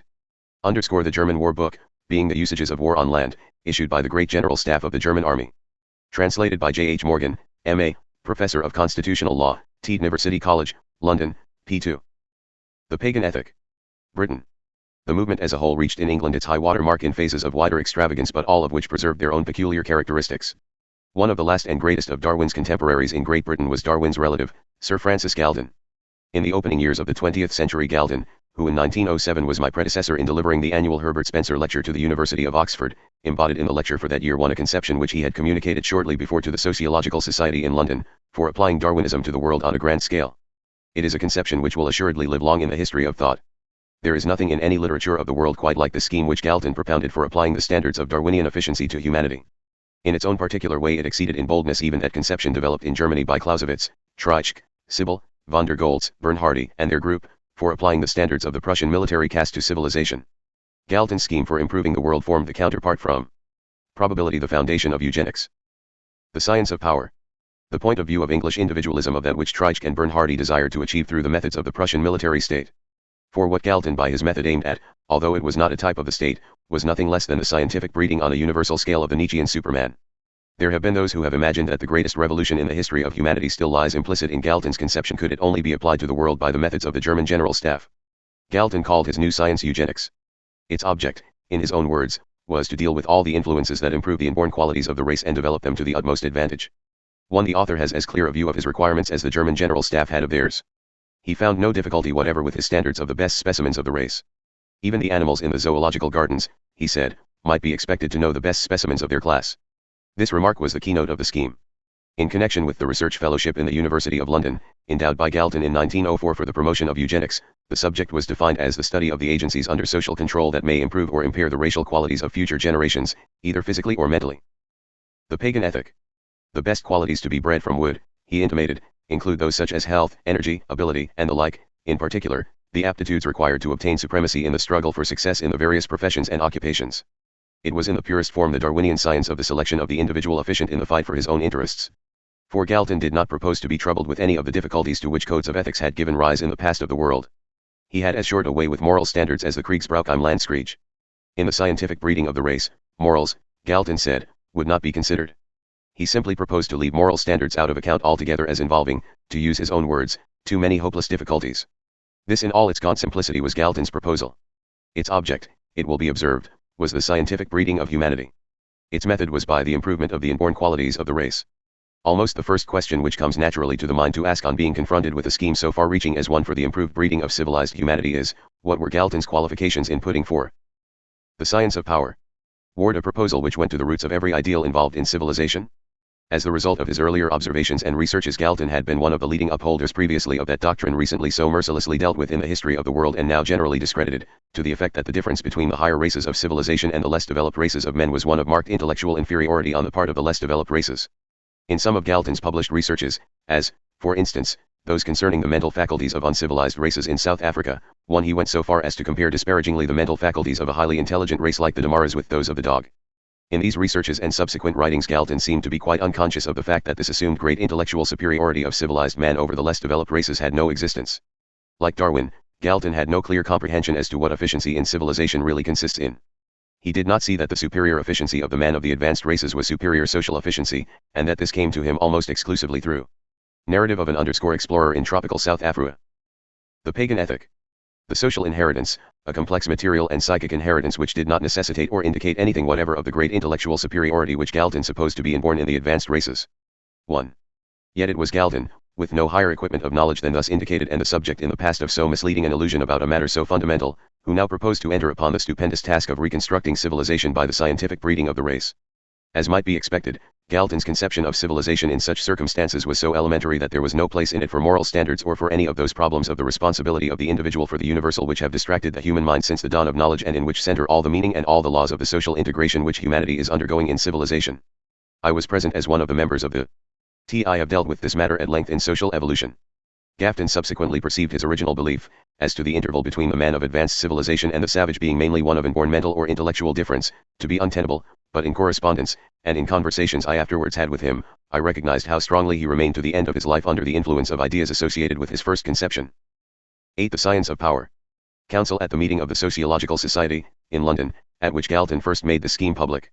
I remember the day as one of the landmarks of my life. It was the point at which the knowledge first came home to me. 1. That Darwinism was the sum and flower of the peculiar science of the West, a compound of astonishing learning and incomparable ignorance. 2. That the characteristic knowledge of the West which had been reduced to science was but the organized form of the doctrine of the supremacy of material force. 3. That this characteristic science of force could never become the science of civilization, but that as embodied in the West, alike in the military state and in the economic struggle, it was moving through world-shaking catastrophe to irretrievable bankruptcy in history. There were present at the meeting in London at which Galton read his paper many of the representative men of the time, politicians, publicists, professors of many subjects, doctors of many sciences, authors representing various branches of literature. The chair was occupied by Professor Karl Pearson, now holding the professorship of eugenics, which Galton soon after founded in the University of London. As I walked out, the pagan ethic, into the Strand from the room in the London School of Economics in which the meeting had been held, I well remember the state of my mind. I found myself looking round in the street for the face of a child to restore me again to the feeling and to the atmosphere of civilization. For my dominant mental impression was that never before had I been so nearly in touch with the mind and with the standards of primitive man. It had been rumored at the meeting that Karl Pearson, who had presided, was to be Galton's intellectual heir in carrying out this eugenic scheme, and he afterwards accepted the chair of eugenics founded at the university. Karl Pearson had been one of the ablest of the group of contemporary evolutionists. To me he had hitherto appeared to have applied the Darwinian hypothesis to carry him to horizons in thought far wider than almost any one of his contemporaries had reached in England. When I arrived home it was with new interest, therefore, that I took down from its shelf his Ethic of Free Thought, the book in which most of his boldest ideas had been clothed in the language of science and philosophy. In the light of Galton's proposals the essays of the book now presented a most remarkable study. The Science of Power. I followed the mind of the author through the essays as it rose against the leaders of the great wars of religion of the West, against the spirit of the seething mass of fanaticism that the epochs of the past presented to him, against the prejudices, the beliefs, the creeds, the tortures, the butcheries, the bloodbaths which represented the long struggle of the mind of the terrible pagan West, as it encountered in the integration of the universal world something greater than itself which it understood not. How the author in the name of the intellect stooped over the record, now in sorrow, anon in shame, ever in remote superiority. Yet what an inexplicable spirit appeared to me now to surge through the essays. Despite the immaculate maxims it seemed the voice of Nietzsche's Superman. The Ethic of Free Thought presented itself to me, as the Ethic of Kriegsbrauch im Landkrieg was afterwards to present itself to Professor Morgan. It laid down unimpeachable rules which represented the ethic of civilization, and then it destroyed them by a spirit and exceptions which represented the ethic of the jungle. For what did the sum of all the essays in the book amount to? It was expressed perhaps in the dearest terms in the essay entitled The Moral. The Pagan Ethic. Basis of Socialism. Professor Pearson urged the claims of his socialist ideal with the fervor of a religious enthusiast. And this was what he conceived the ideal to be. The primary educative mission of modern socialism was, he said, to preach afresh the old conception of the state as it prevailed in ancient Greece. The mind staggered before the atavism of the conception. For has not the whole meaning of the integration which the struggle in Western history has represented for thousands of years consisted in projecting the sense of human responsibility outside the state as it existed in the world of ancient Greece? All the intervening struggle of the ages for the liberty and progress of the world has consisted in making right independent of and superior to all theories of the political state on whatever claims they may be based, by whatever force they may be backed. Despite the unimpeachable maxims, despite even the outward appeals to the universal and the infinite, I saw the book as the book of the mind of primitive man. I realized it as pagan from cover to cover. For not only was the apostle of eugenics in England making exactly the same claim for the ideal embodied in his socialist state that Treitschke, the apostle of militarism, was making for the ideal the science of power, bodied in the military state in modern Germany. Not only did both ideals represent exactly the same essentially pagan conception of right identified with a limited absolutism, but each was reared on the same basis of intolerant force.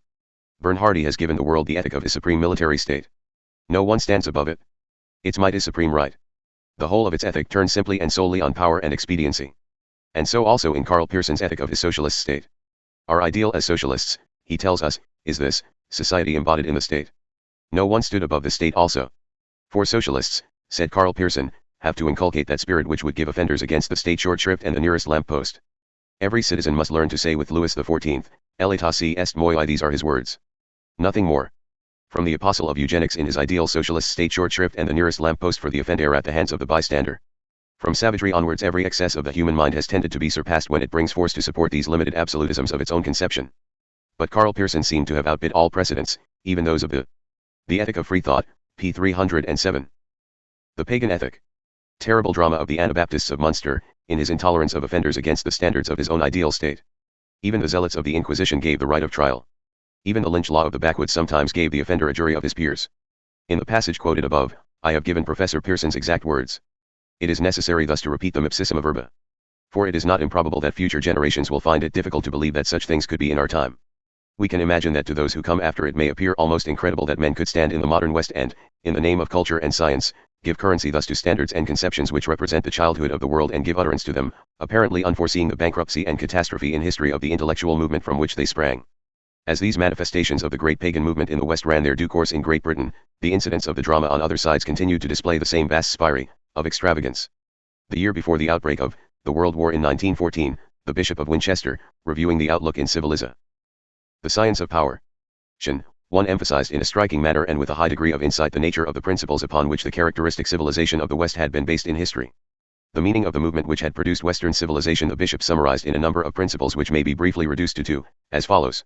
1. The gradual assertion in the history of the world of the value, and the equal value, of every human life.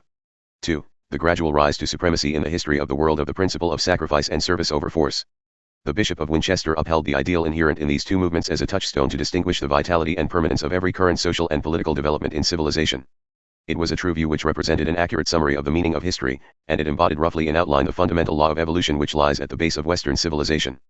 When with this fact in mind we turn to the further phases of the Darwinian development, the interest deepens as the movement mounts towards Presidential Address, Church Congress, September 30, 1913. The Pagan Ethic. Its culminating phases. The Herbert Spencer Lecture to the University of Oxford in the year 1912 was delivered by one of the most distinguished of living exponents of biological evolution, namely, Mr. William Bateson, until a short time previously Professor of Biology in the University of Cambridge, and the leader in England of the movement and researches arising out of the Mendelian doctrine of heredity. The title of Mr. Bateson's lecture was Biological Fact and the Structure of Society. This lecture possesses a peculiar interest, and its significance for the reasons about to be mentioned exceeds even that of Sir Francis Galton's lecture in the same series just referred to. In Germany, the ruling military class had made the Darwinian doctrine of the efficient individual as he existed in primeval times the biological justification of Germany's world policy. It was Bateson who put forward in England the same doctrine as the biological justification for casting the whole set of ideas upon which Western democracy rests upon the rubbish heap of time. Down to the time in which we are living, a great part had been played in the theories of society of nearly every school of thought in the West by the doctrine of altruism, that is to say, of the service or the love of others as an evolutionary force in 90. The science of power. Civilization. Mr. Bateson proceeded in this lecture to sweep aside all views of civilization founded on this conception. They were, he said, biologically false. The only instinct, he asserted, which is sufficiently universal to supply the motive for exertion in civilization is the desire to accumulate property in the competitive struggle. Other instincts, among which he puts the altruistic emotions, might, he said, be strongly developed in some. But, he continues, they are permanent in very few individuals. They are apt to weaken after adolescence, and to disappear as middle-age supervenes. In the light of this biological generalization, Mr. Bateson proceeded with his own remarkable proposals for the improvement and reconstruction of the world. They were proposals which involved a direct challenge to the most fundamental of all the principles associated with the life of Western civilization. In social evolution, I had previously summarized the central principle of the world development which the West represented in the phrase equality of opportunity. The phrase as expressing a clearly defined and fundamental ideal was immediately taken into currency in British Biological Fact and the Structure of Society, p. 26. To Social Evolution, Chapter 6, pages 150 to 155, etc. The Pagan Ethic. Politics, and soon after into world politics, being permanently registered as representing an international aim in the Anglo-Japanese alliance of 1905. It was against this central ideal underlying all forms of social and political progress in the West for centuries that Mr. Bateson's challenge was principally directed. The main proposals in his lecture 1 were in principle reducible to 3, which may be briefly stated as follows. 1. Civilization was not founded on altruism. The only instinct, Mr. Bateson asserted, which is sufficiently universal to supply the motive for civilization, and without which the whole community would slacken and decay, is the desire to accumulate property. 2. in civilization so constituted, Mr. Bateson asked for the final rejection of the conception that all men are equal, and of the demand in politics that all men shall have equality of opportunity. For the conception and the demand were, he said, founded in natural falsehood. 2. 3. Mr. Bateson asserted, therefore, that in civilization in the future, again to repeat his words, the aim of social reform must be, not to abolish 1. Biological fact and the structure of society.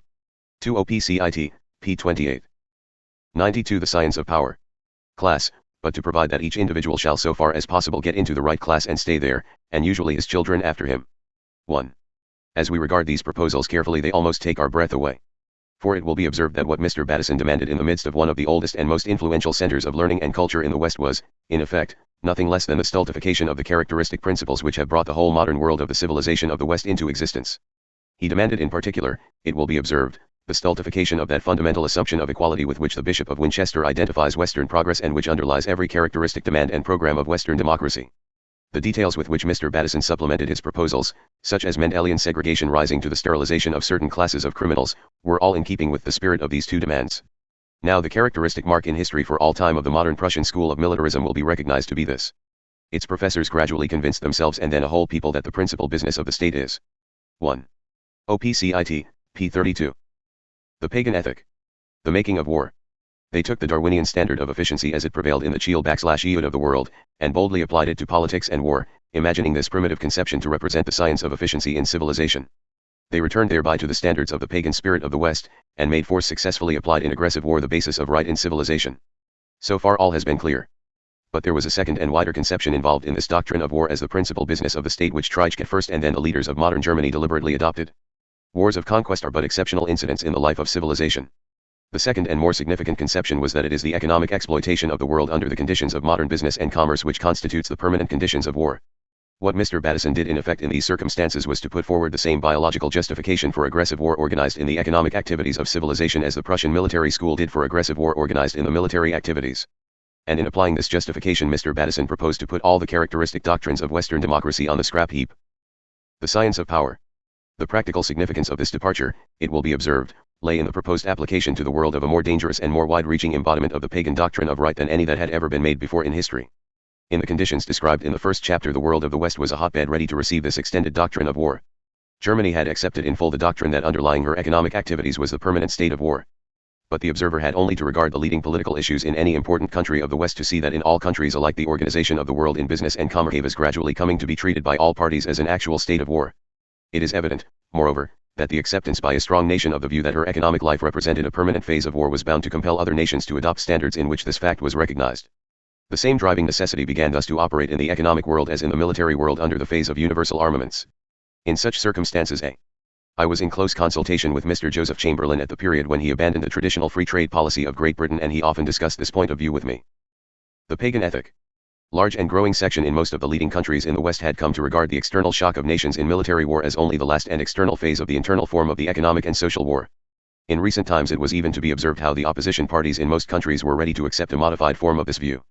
The dominant note in the programs of all the popular and progressive parties in the leading countries of the West had come to consist in the standing accusation that governments were the expression of the war of business interests, that it was the warring overlords of business who controlled national resources and international policies, one who created public opinion, who made and unmade governments, who were the real masters of all the resources and affairs of the people. Modem politics, as the New York World put it recently, in effect, were becoming the wars of interests carried on through the government. Practically all the evils the people are battling with, it continued, are protected by law and buttressed in government. 2. It was over this raging battlefield of the under-CF chapters in Mr. J. A. Hobson's Imperialism. Quoted from New York World in Continental edition of Daily Mail, January 19, 1913. The science of power. World of the economic life of the West, the underworld where the idealisms of mind are almost without influence, where all the enfranchising influences of thousands of years of civilization struggle against the deep, massive, primordial instincts of human nature, that Mr. Bateson unfurled his new standard. And the affirmation, which in the name of biological science he proposed to inscribe on it, was that the ruling principle of civilization was not altruism but the desire to possess property, that the conception that all men are equal must be rejected, that the demand that all men should have quality of opportunity must be finally refused. For they were all founded in natural falsehood. 2 years later, before the meeting of the British Association in Australia, Mr. Bateson further developed these views. 1. He saw civilization existing as the result of differentiation transmitted through individual heredity. His ideal was, therefore, the revival in civilization of a kind of hereditary caste system in which every member of society should be got into his right class and should stay there. The methods of government in this eugenic civilization were apparently to be almost as drastic as in Professor Pearson's ideal. Nature, August 20 and 27, 1914. The Pagan Ethic. Socialist State. Mr. Bateson proposed to begin comparatively mildly with the feeble-minded. To use his words, the union of such social vermin we should no more permit than we should allow parasites to breed on our own bodies. 1. It was an astounding spectacle. The absolute unconsciousness in the mind of the man of science of the part played by the psychic forces in the evolution of society and of the causes of efficiency in civilization could hardly be more strikingly marked. Mr. Bateson abolished with a stroke not only the principles of Western civilization, the sense of responsibility to life, the value and the equal value of every human life as they were set out by the Bishop of Winchester. He proceeded, in the frame of mind in which he was able to speak of a class of his fellow creatures as social vermin, to wipe out the very spirit of that sense of responsibility to life which had created the ethos of the Western world, which was gradually raising the mind of the West to the plane of the universal, and which lay behind all the influence of the liberating ideals of Western civilization upon humanity. The mind struggles for a time with the train of ideas which are suggested. But in this case also it is the picture of the childhood of the world which. Nature, August 27, 1914. 7. The Science of Power. At last holds it against other conceptions. On reading through these lectures of Mr. Bateson, it is almost as if we saw in imagination the primitive man of past scenes of time presenting himself before a congress of civilization, holding again a dripping head in one hand and an ensanguined spear in the other, and, entirely unconscious of the meaning of all the vast struggles for human liberties, demanding in the name of science the restitution of that primal law of the jungle by which the fittest to secure property in the fight survived. And transmitted his qualities, all subsequent social conditions being denounced as founded in natural falsehood. Mr. Bateson was president of the British Association for the Advancement of Science at its session for the year I-914 held in Australia. It was a fitting climax which awaited this surprising phase in the history of the Western mind. When Mr. Bateson and the British Association left England in the summer of 1914, the world was in a state of armed peace. Before they reached Australia, the Armageddon was upon the nations, and the rulers of the German people and the German military staff were in the midst of the practical application in the national policy of their country of the ideas and principles discussed in this chapter. They had the pagan ethic. Embarked in that great experiment in the science of social efficiency spoken of by Huxley, where the subjects are peoples and types of civilization, but where all deductions and verifications come too late, and are only in time to be embodied in great systems of history, of morality, and of religion. 1. It was a personal part of this vast climax that Mr. Bateson should return to his native country in a ship continuously in fear of the acts of the war in progress, a war soon to be developed by Germany along the lines defined and defended in the Kriegsbrauch im Landkrieg into a policy which was to shock, astonish, and awe the world of civilization. In following the great pagan revival in the history of the Western intellect as here described, the mind feels that it indicates that kind of preliminary elemental phase which separates two epochs of evolution. It is impossible to believe that the doctrines discussed in this chapter, put forward in the name of SCJ.INS under so many different phases in the activities of the West, but always with essentially the same meaning under all the forms, have any permanent place of authority in evolving civilization. Western science, said P. Ramanathan, Solicitor General of Ceylon, speaking some years R.J.G. Huxley, Law 1 S. Searman. 100. The Science of Power. A go of its teaching in relation to the causes of efficiency in civilization, is ignorant knowledge. 1. It was a saying so daring that the Western mind merely passed it by. But it is a saying likely to arrest the thought of the West long into the future. The revolutionary changes that have taken place in recent times have left the essentially pagan and unimaginative mind of the West in a state of indescribable collapse as regards its higher faculties. The fighting male of the West, the product of war long before history has account of him, has turned in our time, bored beyond the last degree of sustenance, from all the problems of the intellect. From the blasphemies of his Superman, from those sterile quests after the nature of the absolute which represent the exhausted residuum of medievalism, from the hopeless efforts of the intellect to hold the mind of youth at our centers of learning in the West like those displayed in the appalling records of the moral science tripos for the last 2 generations at Cambridge University, England, from the cynicisms, the nihilisms, the paradoxes of our schools of intellectual criticism, from the vast libraries created in the name of culture, mausoleums, houses of the dead, accumulations of books. 1. The miscarriage of life in the West, Hibbert Journal, 7, 1. The Pagan Ethic IOI. For which there are no readers, to use Lord Rosebery's description, from the futilities of eugenics, ignorantly endeavoring to construct a science of civilization out of the Darwinism of the animal, from the sociology of the schools moved to profound depths of scholarship over the significance of totemism or the rites associated with the age of puberty in the savage maiden while remaining utterly unconscious of the significance of the psychic forces expressing themselves in the great systems of emotion and idealism, the social meaning of which envelopes the planet, from the gigantic problems of his trusts and corporations with their systems of graft and scandals on one continent, from the equally gigantic problems of his proletariat on another, and then again from the problems of all the races which he has alternately endeavored to enslave, to exploit, and to enfranchise in the other continents of the world, from the churches which have filled the world with wars of dogma while remaining unconscious of the greatest dogma of all, that the system of truth which has superseded paganism has its living credentials in its meaning as the science of civilization. From all these the essential pagan of the West turned in our time to the gross unimaginative materialism of military and economic war. 102. The Science of Power. But with the sense of his coming bankruptcy upon him, the moods of atavism in the pagan of the West are like the moods of Saul. In one phase he is the being who has created the hell of the Armageddon. In another he is maudlin with the pity of reaction and babbles of beating his swords into plowshares. In one phase he is emancipating his womankind, representing half the population of the earth, from the effects of the ages of the rule of brute force upon her. In another the savageries of his Schopenhauers, his Nietzsches, and his Weiniggers towards her awake in his soul the fierce animal delirium of the jungle. In one hemisphere he wags his head sentimentally to the chorus of Tannhauser. In another the echoes of his ragtime music move him to shuddering ecstasy as he hears in them the iron clang of the mills of force in the world he has created. In one phase his adventurers accumulate private fortunes in commerce and industry so vast that they are reckoned in tens of millions of pounds, so power-compelling that they throw those of the age of Marcus Licinius Crassus into insignificance. In another the chief medical officer of the governing body of the largest and richest city in civilization reports that of the 172,619 school children examined by him in a single year 1/2 were suffering from some definite the pagan ethic organic defect resulting from sheer poverty. In one phase he is the champion of his civilization as the universal triumph of mind and enlightenment.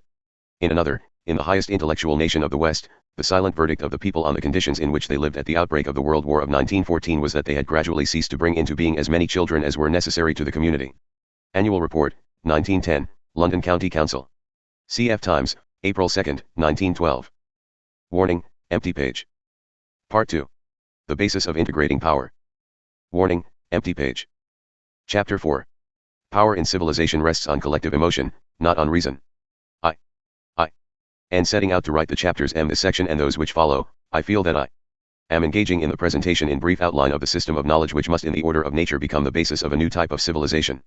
The reason for this conviction will appear presently, but it is desirable at this point to endeavor to get as clear and firm a grasp as possible of a few fundamental positions which are involved at the outset. It will have been noticed in the preceding chapters dealing with the failure of Western knowledge that all the leaders of the great pagan revival in the West have given prominence to one leading idea, namely, that of inborn heredity as the basis of the fabric of civilization. For over half a century this idea has been put forward with great force as the direct opposite of two conceptions previously. 107. Rn 8 The science of power. Deeply entrenched in the life of the West and both inherent in the Christian system of ethics. The first was the conception of the equality of all men, fundamental alike in the Christian religion and in all the ideals of the democratic movement in Western history. The second was the conception that the mind of the child in each generation is like a blank page upon which good or evil training produces indelible results, this being also a root conception of Christian ethics. To both these ideas, basal in Western thought for centuries, the science which Darwin expounded ran directly counter. It was based on struggle resting on inequality. It centered in inborn heredity. If in the struggle for existence A was able to kill B before B killed A, then the race became a race of A's inheriting A's qualities. This was the Darwinian science of evolution in brief. It was based on inborn heredity. There is, accordingly, no idea more in prominence in all those modern phases of Western science in which the endeavor has been to make the Darwinian hypothesis the basis of a science of civilization than the conception of the dominant influence of inborn heredity. It may be known to see how this idea of a fixed and almost unchangeable heredity for the races and power in civilization. 109. Peoples included in civilization has come in our time to color nearly all political and social theories in the West. Writers in the newspapers and reviews of the day continually give it great prominence. In Great Britain and America, since Herbert Spencer's social theories began to affect opinion, those sharing his views have been strongly under the influence of the idea of inborn heredity as the controlling factor in civilization. On the continent of Europe the conception of Darwinian heredity has formed the basis of nearly all modern theories about the relations of the individual to society. Haeckel made heredity the foundation of his ethics. Lombroso and his school made heredity the basis of their characteristic theories about individual faculties in their relation to society. The group of writers on political science which most profoundly influenced the development of modern Germany in the period before the Great War which opened in 1914 were deeply influenced by the idea of heredity. Bernhardi in his pages continually glorifies in Darwinian terms the characteristic fighting heredity of the West. Even Treitschke's essays are strewn with expressions such as noble nations, brave races, and with references to the physical and mental inheritance of the Germanic and other peoples, all of which 1. The science of power. Like most of the Darwinian theories quoted by Bernhardi, imply this conception of the overruling importance of inborn heredity. The idea that civilization is based on fixed and permanent heredity in the individual has been in recent times in a special sense an overwhelming prepossession with that large group of modern writers in all Western lands who have attempted to apply pure biological conceptions to theories of civilization. The assumption that civilization rests on a great intellectual superiority, imagined as inborn in civilized man as contrasted with the savage, was the fundamental preoccupation of Galton's mind in his discussion of the difference between men of the advanced and the less advanced races. It was the assumption of a corresponding great intellectual inferiority inborn in uncivilized man which led him to his notorious comparison of the mental traits of the Damara race with those of his dog, in which he told us that taking the two, the dog and the Damara, the comparison reflected no great honor on the man. In all his eugenic imaginings Galton remained strongly under the influence of this conception of inborn heredity. Bateson similarly may be seen to have his mind narrative of an explorer in tropical South Africa. Power in civilization III. Fixed in the same direction in his dream of civilization relapsing into a kind of caste system, founded upon inborn faculties. Bagehot had a conception of inborn heredity permanently in view in his theories of politics. Karl Pearson, whose horizon is wider than that of Galton, may be distinguished to be always more or less under the influence of the same idea of the slow change and comparative permanence of type in human society. The man of the study and of the laboratory, whom he considers to be the proper judge in these matters, knows full well, Pearson tells us, that human society cannot be changed in a year, scarcely in 100 years, for it is controlled, he points out, by laws of psychological influence such as temperament, impulse, and passion relatively so unchangeable in their direction that no single man, no single group of men, no generation of men, can remodel human society. 1. Now one of the first steps necessary for a true conception of the forces controlling civilization and, therefore, to a true conception of the possibility of an entirely new order of civilization, is to understand that most of these assumptions about inborn heredity as the basis of civilization have no foundation in fact. They are, on the contrary. The Ethic of Free Thought, v. 112. The Science of Power. Directly in the face of incontrovertible facts of quite a different significance. The increasing interval between civilization and savagery does not depend upon inborn heredity. The science of civilization has almost nothing to do with the facts of inborn heredity. So far from civilization being practically unchangeable or only changeable through influences operating slowly over long periods of time, the world can be changed in a brief space of time. Within the life of a single generation it can be made to undergo changes so profound, so revolutionary, so permanent, that it would almost appear as if human nature itself had been completely altered in the interval. The mechanism and the forces, moreover, capable of producing changes of this nature already exist in the world. They are to be witnessed at work on every side of us. The science of the organization of this mechanism and of the control of these forces is the real science of civilization. It represents, at present, an almost unexplored world of knowledge. If but one half the intelligence and effort which nations have hitherto directed towards the collective organization of society for war were directed towards the study and collective organization of society in the light of this knowledge, it would result in it becoming visible. Power in civilization. 113. On all hands that civilization can be altered so radically and so quickly that the outlook of humanity on nearly every fundamental matter can be changed in a single generation. Let us see if we can grasp the first outlines of a position the complete understanding of which will within a short space in the future be perceived to have become the first necessity of all governments, of all reformers, and of all masters of force in civilization. The mechanism by which limitless and transforming power is capable of being almost suddenly embodied in advancing civilization is absolutely different from that mechanism with which, until quite recently, it was the almost universal custom of the world to believe that human progress was associated. Germany has been the first country of the West to bring home to the minds of men, though unfortunately only in relation to the atavisms of war, the fact nevertheless indisputable and of the very highest significance to civilization, that an entire nation may be completely altered in character, in outlook, and in motive in a single generation. A great number of recent books deal with the subject from various points of view. But nearly all the writers agree in the absolutely fundamental and universal nature of the change which was accomplished. The science of power. Accomplished on a whole nation in a brief period. This vast transformation of a people was practically achieved in some 20 years, says a writer of experience. One, it was accomplished so thoroughly, says another well-informed writer, that almost everything previously included in the type of German disappeared within a few decades. The alteration which took place in the psychology of the German peoples the writer describes to be a phenomenon so vast and so powerful that it permanently influenced the human mind, while it has been on such a scale that there is nothing to compare with it in history. 2. The suddenness even more than the completeness of the change is a fact to arrest attention even in the least observant. Most private persons with any considerable experience of Germany and the German people will have been struck with this feature. One of the closest friends of my youth for many years was a retired captain of the German Navy, of a type of mind, of ideas, and of motives obvious to me from practical contact with his surroundings in his own country, quite usual among the educated classes in Germany in the days when he grew to manhood. In the uprising genera. Charles Tower, Changing Germany. 2 CFFM Hofer, When Blood is Their Argument, points 2 and 3. Power in Civilization IIS. Of the German nation of 65 millions, there is probably not a single individual of this type now in existence. The alteration was not principally a change in individuals in relation to their interests. It was a change so profoundly and dynamically affecting the entire German nation in its attitude to the world that it has already influenced to an incalculable degree the history of civilization. All this, it must be remembered, was accomplished by a ruling class in Germany almost exclusively in pursuit of those ideals of war described in the previous chapter. But, quite apart from the nature of the ideals involved to the change, it is the fact of the change itself, its thoroughness, its completeness, its universality, and its suddenness, which are to be noted here as a phenomenon of an importance of the very first order. A revolution of a different character which has taken place under similar circumstances in the psychology of another nation in almost as brief a period is even more remarkable. In the Japanese people, the West has beheld an Eastern nation within the space of less than 2 generations pass through the whole interval which separates feudalism from modern conditions. In this space of time a change in general habits, in social and mental. I-16 The science of power. Outlook, and in national consciousness, was accomplished as by the wand of a conjurer. The new social inheritance thus almost suddenly acquired has been so transforming in its effects and has so powerfully affected the potentiality of Japan in the world that in the brief period mentioned results have been attained absolutely in the face of all that was previously believed to be possible. Civilization has seen a people formerly negligible and regarded as unfit for association with Western nations attaining almost at abound in efficiency in the arts of peace and later in the stern stress of war, which has given them a place of equality as a great power amongst the leading nations of civilization. By collectively submitting themselves with full intent to a new kind of social inheritance, the Japanese people attained in less than 2 generations to a position which it has taken the principal Occidental nation centuries of stress to reach in the ordinary process of development. The historian of the future, looking back, Wi1 perceived that for 3 centuries there have been no events in the world to compare in significance and in the lessons which they bear for the future with this sudden transformation of modern Japan and modern Germany.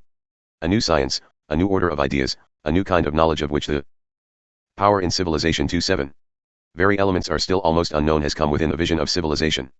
Some years ago, when I published in Social Evolution a destructive criticism of Galton's examination of the mental faculties of members of what he imagined to be the lower races, it came as a kind of revelation to a large number of minds and even to many minds scientifically trained to learn that there existed no wide inborn interval of superiority, intellectual or mental, between even the foremost races of civilized men and the savage.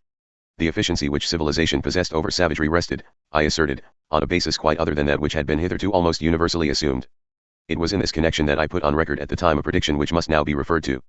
One I ventured then to assert that sooner or later it would become clear in the actual stress of the world, that the Western peoples in basing a claim to supremacy on the assumption that they possessed any inborn intellectual or other mental superiority over the less advanced races of men, were building on a false hope.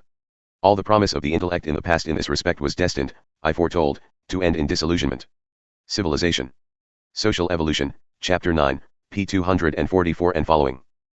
Us the science of power rested, it was asserted, not on the intellect or on the reasoning processes of mind, but on the psychic inheritance transmitted from generation to generation and entirely independent of inborn heredity in the individual. All that part of the inheritance of civilization which consisted of the conquests of the intellect and of the arts, sciences, and other products of mind would, I asserted, be rapidly acquired by the less advanced peoples and would in the future be utilized with surprising effect against the most developed races by peoples upon whom they had previously looked down. This prediction has been literally fulfilled in the world since I wrote it. It was made over 20 years ago, not only before the recent Russo-Japanese War, but before the war between Japan and China which preceded it, and at a period when no Western power had yet dreamed of Japan obtaining admission to the circle of the great powers of the world in virtue of her own proved military efficiency displayed through the acquired art and methods of Western war. All the science of expanding civilization in the future is related to the as yet unexplored principles underlying the changes thus almost suddenly effected in the recent history of Japan, and in the surprising history of modern Germany. We have touched therein only the power in civilization I-19 fringe of a vast subject, and this only in one phase of it. It is necessary to get a grasp of the physical basis of the process in human nature underlying these events before the reach of it in the future of civilization can be fully distinguished. A zoologist in the front rank who has carried the purely biological phase of this subject furthest since I wrote is Sir Edwin Ray Lancaster, FRS. In the article on zoology in the current edition of the Encyclopaedia Britannica, this writer has recently remarked with great emphasis on the significance to civilization of the mechanism of that kind of social inheritance which I described in Social Evolution. Sir Edwin Ray Lancaster describes the main fact with which it is concerned as a new and unprecedented factor in organic development. All inquiry in the past has been, he asserts, dominated by erroneous ideas. The heredity with which civilization is supremely concerned is not that which is inborn in the individual. It is the social inheritance which constitutes the dominant factor in human progress, this kind of heredity being, to use Sir Edwin Ray Lancaster's words, completely free from the limitations of protoplasmic continuity. It grows and develops, he continues, by laws other than those affecting the 120. The science of power. Perishable bodies of successive generations of mankind, so that in every generation the child has to begin with, as it were, a clean slate, the inheritance thus conveyed exercising an incomparable influence on the educable brain. It must always be remembered there is not inborn in any one of us any part of the effects either of the good or of the evil of this collective heredity, including its psychic elements. If it were interrupted, therefore, in the case of society and the inheritance was not thus conveyed between any 2 generations either by teaching or by imitation, the result would be extraordinary. There would be a sudden breach in the whole order of civilization. Men would be born mentally and physically the same, but they would inherit in themselves no trace and none of the effects of the past knowledge or training of society. This impressive fact is to some extent already dimly apprehended by the general mind through the bearings of it being constantly brought under notice by systems of education. But the contrary fact has never been grasped by the human mind in all its significance. If the incoming generation of men were submitted to a new collective inheritance, including in particular its psychic elements, they would take it up as readily as they did the old. We. Power in civilization R2R. Should then have the surprising spectacle of a great change in the world, appearing to the observer as if a fundamental alteration in human nature had suddenly taken place on a universal scale. It is to this fact more than to any other in the entire domain of human knowledge that the science of civilization is fundamentally related. All facts and theories concerned with the inborn qualities of individuals have an entirely minor significance in comparison.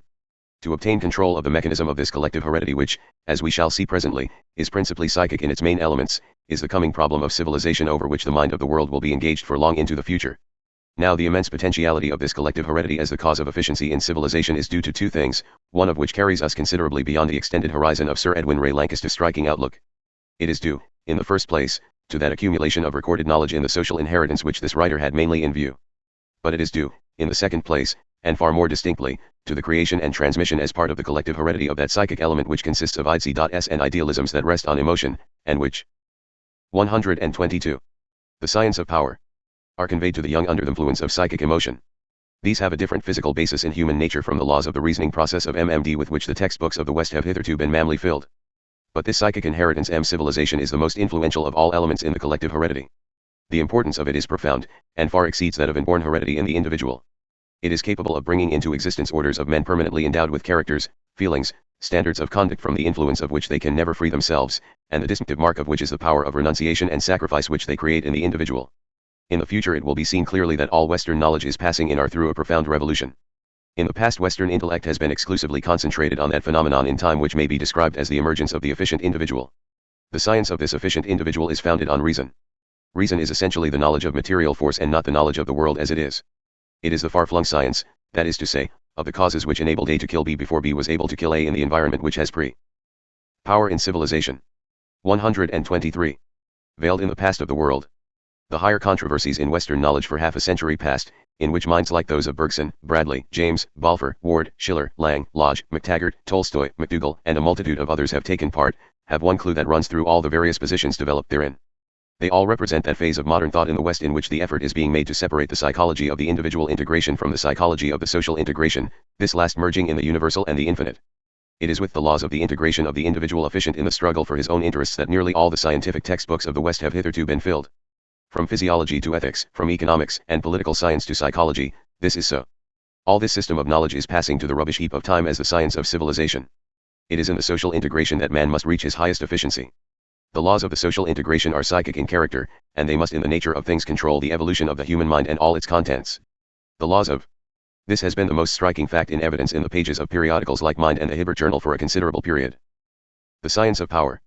Social emotion, as Dr. A. Sutherland I was the first clearly to indicate, have a different physical basis in the human organism from the laws of mind which express themselves in reason. The cause of human progress is psychic emotion. The great secret of the coming age of the world is that civilization rests not on reason but on emotion. One of the most remarkable results of the concentration of the Western mind for ages on the phenomenon of the emergence of the individual efficient in his own interests just referred to is our position in relation to emotion. We know of emotion mainly only as related to the science of this efficient animal. In civilization we are constantly under the necessity of controlling this kind of emotion in the daily conflict of life. But it has followed as one of the consequences resulting from this that a considerable part, even of the educated world, has acquired the habit of conceiving a restricted capacity for emotion to be a feature of advancing civilization. The mistake arises from a fundamental confusion of ideas. It is the control of emotion, not the absence of it, which is the mark of high civilization. Other things being equal, the higher and more complete the individual or the people, the higher and more complete the capacity for emotion. Origin of the moral instincts. Power in civilization. 125. In civilization as it exists around us at present there is visible on every hand the influence of this element of psychic emotion transmitted in the collective inheritance. We get phases of it in the deep effects of national training and national ethics on different peoples, directed in the past almost solely to the realization of the ideals of war. It is visible in the influence of ideas, and of standards of opinion on classes, groups, and unions of men. But the most striking and permanent results of psychic emotion thus transmitted in civilization are visible in the intensive culture of mind and spirit which forms of belief, and especially the higher types of religion, are capable of producing on men and peoples. With the single exception of gigantic effort devoted to the national ideal of sacrifice in the cause of successful war, of which the results in recent history have been astounding, the world has witnessed no example in its history of the idealisms of mind universally imposed through intensive culture on the youth of civilization in conditions of emotion and with all the equipment and resources of modern civilization in the background. The great systems of religion which have come nearest to realizing such a conception in the past have not so far even remotely approached what is the science of power possible under modern conditions of knowledge. We are on the verge of a new era of civilization, and the people or the type of civilization which will first succeed in this experiment will obtain control of all the reservoirs of force in civilization in a manner which has never been thought possible in the past. There is not an existing institution in the world of civilized humanity which cannot be profoundly modified or altered, or abolished in a generation. There is no form or order of government or of the dominion of force which cannot be removed out of the world within a generation. There is no ideal in conformity with the principles of civilization dreamed of by any dreamer or idealist which cannot be realized within the lifetime of those around him. Treitschke, as a young university lecturer, speaking in 1863, was prophesying further and truer than he knew when he said there was no ideal which a living people chose to put before themselves that they had not the power of realizing in history. One, if only the German people had been free to embody this teaching in an ideal of civilization, what might not modern Germany have accomplished in the world? 1 Adolf Hausrath, Life of Trotsk. Chapter V. The emotion of the ideal is the supreme principle of efficiency in the collective struggle of the world. Get outside the effects of the obsessions of the past, and to be able to look the world straight in the face as it exists, is to have the conviction take possession of the mind with overwhelming force that the civilization of the West is as yet scarcely more than glorified savagery. What has happened in it is that those who have obtained power have endeavored in the main to found all Western institutions on the heredity of the individual efficient in the struggle for his own interests. Taking this inborn heredity coming straight down from the time when the universal effort was for A to kill B before B was able to kill A, those who have prevailed thereby have organized it into what is called civilization. The result has been inevitable. In our international relations, to use the Honorable George Peele's memorable phrase. 127. 128. The science of power. Western history is synonymous with universal homicide. And as the scales fall from our eyes we see our economic systems driven by the same inherent heredity, not indeed clothed in the euphemisms with which our textbooks have sought to robe them, but naked, and rather, as Trotsk described them, the permanent types of this business of war in which men stand continuously facing each other. Civilization, in short, has not arrived. The characteristic power of civilization which renders it irresistible has never been brought into action. The stupendous potentiality of civilization as distinct from barbarism consists in its cultural or collective heredity imposed on the rising generation under suitable conditions. The most important element in this, namely, the idealisms of mind and spirit conveyed to the young of each generation under the influence of the social passion, is absolutely limitless in its effect. The power which is represented thereby is capable of creating a new world in the lifetime of a generation. It is capable of sweeping away in a single generation any existing order of the world. But it has never been seen actually in being directed and controlled by civilization. The recent fitful example of the reach of this. The emotion of the ideal. 12. Power in the astounding history of modern Germany is the greatest event in modern history. But it is an event in which we have but the record of the creation and the use of cultural heredity directed almost exclusively to the ends of war, and to the fastening on the world of ideals founded on war, and dependent on war for their maintenance. Even so directed, it has produced an example in history of organized self-sacrifice so colossal and so admirable as to appear, to use the words of a recent American writer, almost superhuman, albeit an example of almost superhuman power so misdirected as to constitute one of the most pathetic events in the history of mankind. It is impossible to believe that civilization will allow the limitless power which it thus possesses to continue to be misdirected in this manner or to continue to lie latent. The endeavor to impose the idealisms of civilization collectively on the mind of the rising generation on an immense scale, with deliberation and intent, and with all the machinery of high organization under conditions in which the social emotion is profoundly moved, is bound to be made in the future on a great scale. The processes of the age have become a machinery for presenting the idealisms of mind to the Frohman American Times, June 11, 1915. 9. 130. The science of power. General imagination with a hypnotic effect never before possible. The significance of the new forces has naturally been felt first and most deeply at the great centers of the nervous system of civilization represented by the national life of the leading countries. But this significance extends far beyond its relation to the ideals of nationality. Every institution in civilization is in foregrips with a new kind of knowledge, the control of which will become a matter of life and death to it. It is clearly in evidence that the science of creating and transmitting public opinion under the influence of collective emotion is about to become the principal science of civilization, to the mastery of which all governments and all powerful interests will in the future address themselves with every resource at their command. It represents an enormous advance in knowledge once to grasp firmly in all its far-reaching import the fact that the human faculty in which centers the integration that is taking place in civilization is not the reasoning process of mind but the emotion of the ideal. At no distant time it will be seen that all the principal movements in Western thought since I published Social Evolution represent the ever-widening adjustment to this fact of the old intellectual positions. Whether we watch at the emotion of the ideal. 131. Centers of learning writers like Mr. F.C.S. Schiller declaring the reasoned quest after absolute truth to be no longer an operative ideal, 1. Or Bergson describing the characteristic force of the world as that driving man to extract from himself more than there is by actual creation, 2. Or William James declaring that it is absolutely hopeless to attempt to demonstrate by purely intellectual processes the nature of the inner life in us which is nevertheless creating the world, 3. The reach and significance of the process of change is apparent. The immature imaginings of the past about the place of reason in the world will all in time be put aside. Reason, whether it weighs the planets or discusses the nature of the absolute, is but the mechanism of mind evolved in the past in correspondence to those forces which produced the individual integration. The individual of the past has of necessity been the individual efficient in the struggle for his own interests. But in the social integration which is proceeding, the eternal law of efficiency cannot be stated in terms of reason. For it can only be summarized in one word: sacrifice. In this stage the law of efficiency is always infallibility and toleration. Hibbert Journal, 7, I. Hibbert Journal, October, 1911. 1. The varieties of religious experience. 132. The science of power. Sacrifice. That sacrifice of the unit, the capacity for which in man proceeds from the emotion of the ideal alone. The power of sacrifice and renunciation is the first and last word in that kind of efficiency which is deepening in the social era of the race. Man can only reach his highest power in the social integration, and there is no cause in the universe which is able to render the individual, who is efficient in the struggle for his own interests, capable of the principle of sacrifice upon which the social integration rests, save only the cause which expresses itself through the emotion of the ideal. Civilization has its origin, has its existence, and has the cause of its progress in the emotion of the ideal. It is through this faculty that the human mind rises to the universal. It is his capacity for the emotion of the ideal and not his reasoning mind which constitutes man the godlike, and which separates him from the brutes. The first remarkable feature of the emotion of the ideal is that it is an attitude of mind which, for the deep physiological reasons to be referred to later, is most highly developed in the child. To produce the most permanent results which in most cases are ineradicable afterwards, the emotion of the ideal must always be appealed to in the mind of the child. One of the most significant. The emotion of the ideal 133. Significant passages in Mr. Battison's essay dealing with inborn heredity in relation to society is that in which he recognizes, while not discussing the full bearing of the fact, that the altruistic emotions which, as here stated, give that capacity for sacrifice upon which civilization is founded are most highly developed in the young. As the inborn heredity of the individual of our existing civilization develops, the altruistic emotions, Mr. Battison asserts, tend to weaken after adolescence and to disappear as middle age supervenes. 1. This is a true observation, in which is recorded a fact, the application of which is of the widest reach and import in the future of civilization. The extraordinary intensity of the emotion of the ideal in the mind of the child, and the part which this faculty plays in producing that capacity for sacrifice upon which civilization rests, must always be kept in view. It is the basal fact in the science of cultural heredity. Mr. Havelock Ellis repeats Professor Stanley Hall saying that the normal child feels the heroism of the unaccountable instinct of self-sacrifice at a very early age, even far earlier and more keenly than it can understand the sublimity of truth. 2. The bearing of biological fact and the structure of society. 2. Man and woman. 134. The science of power. This fact and its physiological import have only just begun to attract the attention of science.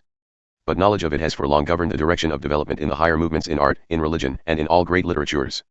The effect of the conceptions of mind conveyed to the young by training and example under the influence of the emotion of the ideal is absolutely ineradicable.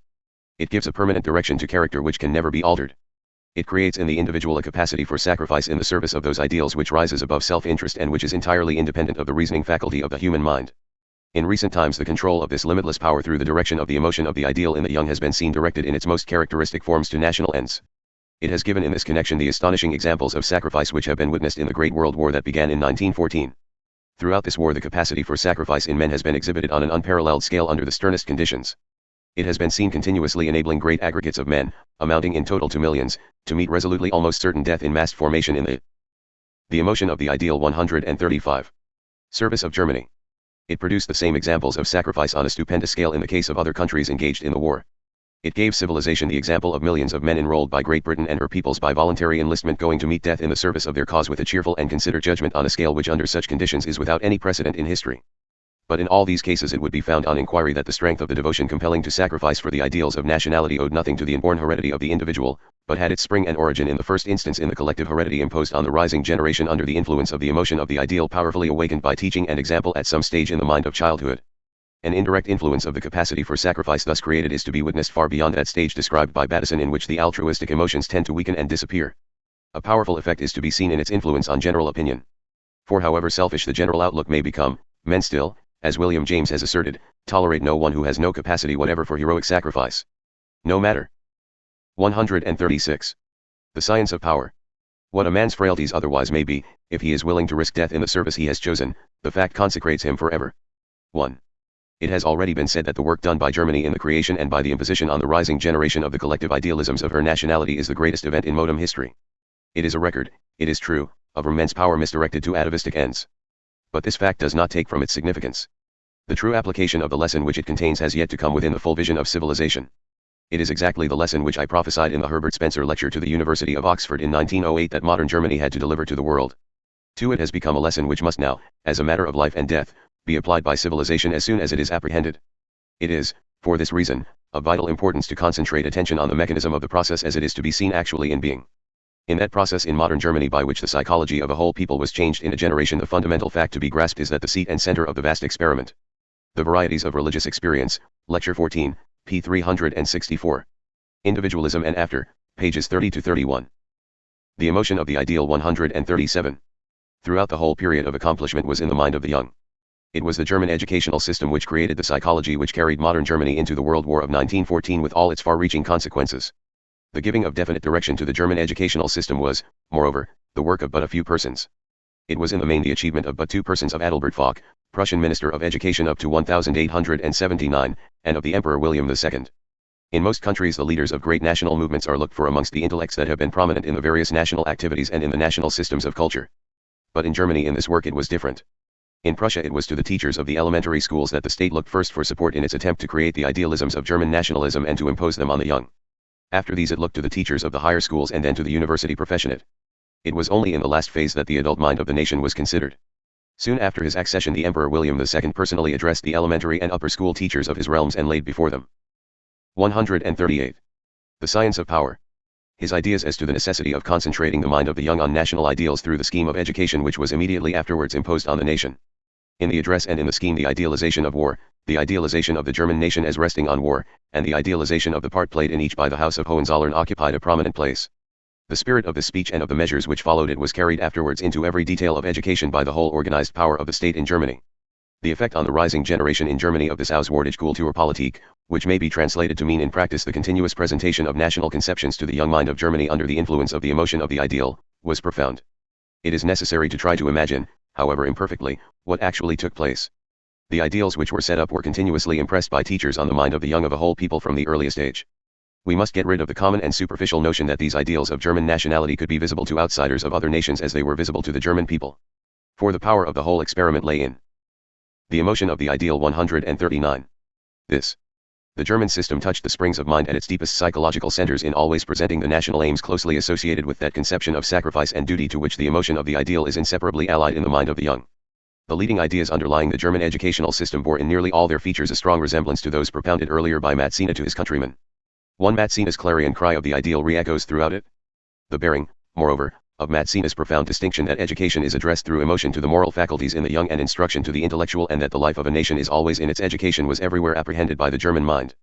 It is necessary then to imagine this organized teaching of the ideal of German nationalism imposed on the young of the nation in the elementary schools following the youth of the country into the higher schools. It is necessary to consider it again following the rising generation into the universities at a more advanced stage. And still later it is necessary to imagine the whole adult nation with the same ideals preached to it. On the duties of man. 9. Education. The science of power. Continuously by officials, by the organized state, and last of all by the emperor at the head of the state. The higher collective policy of the state in the final stage was well described in a letter written in June, 1913, a year before the outbreak of the Great War, by Herr van Bethmann-Hollweg, to Professor Lamprecht of the University of Leipzig, one urging the constant support and cooperation of the educated classes in the work of keeping the national ideals before the German people. It was particularly defined with surprising earnestness, simplicity, and power by the Emperor William II in a long series of addresses, numbering nearly 1,000, during the first 25 years of his reign, delivered on occasions of nearly every type of public duty.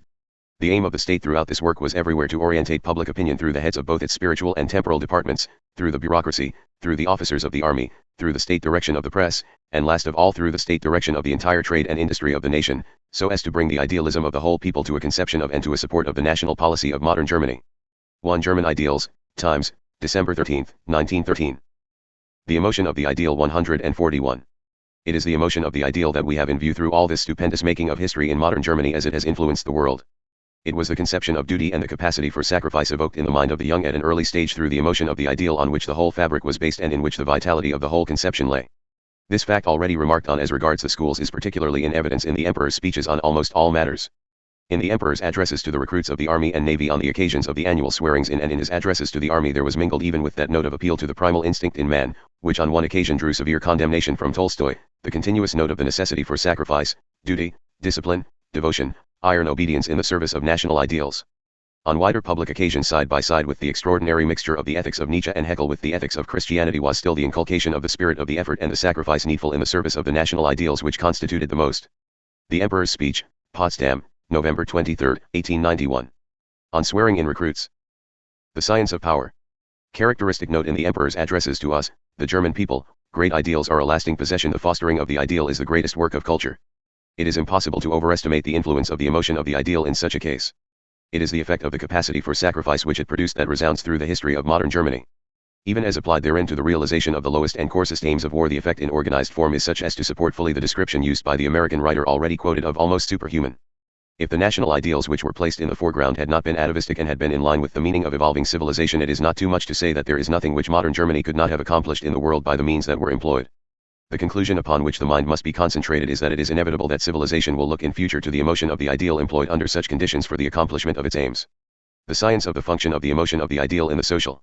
One speech, Berlin, December 18, 1901. The emotion of the ideal 143. Integration that is proceeding is nothing more and is nothing less than the science of efficiency and therefore the science of all winning causes in civilization. The immeasurable futility of any other kind of knowledge appealing to us as the science of efficiency in civilization will gradually be borne in with the conviction on the mind of the world.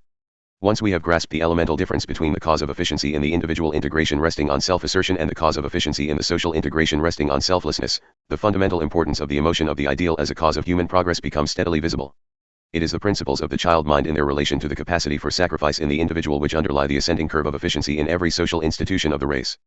It is the mind of the child, before the child passes under the influence of that inborn heredity of the individual, efficient in the struggle for the possession of property, as described with such extraordinary illumination by Bateson, which constitutes the basal fact upon which the social integration is being reared.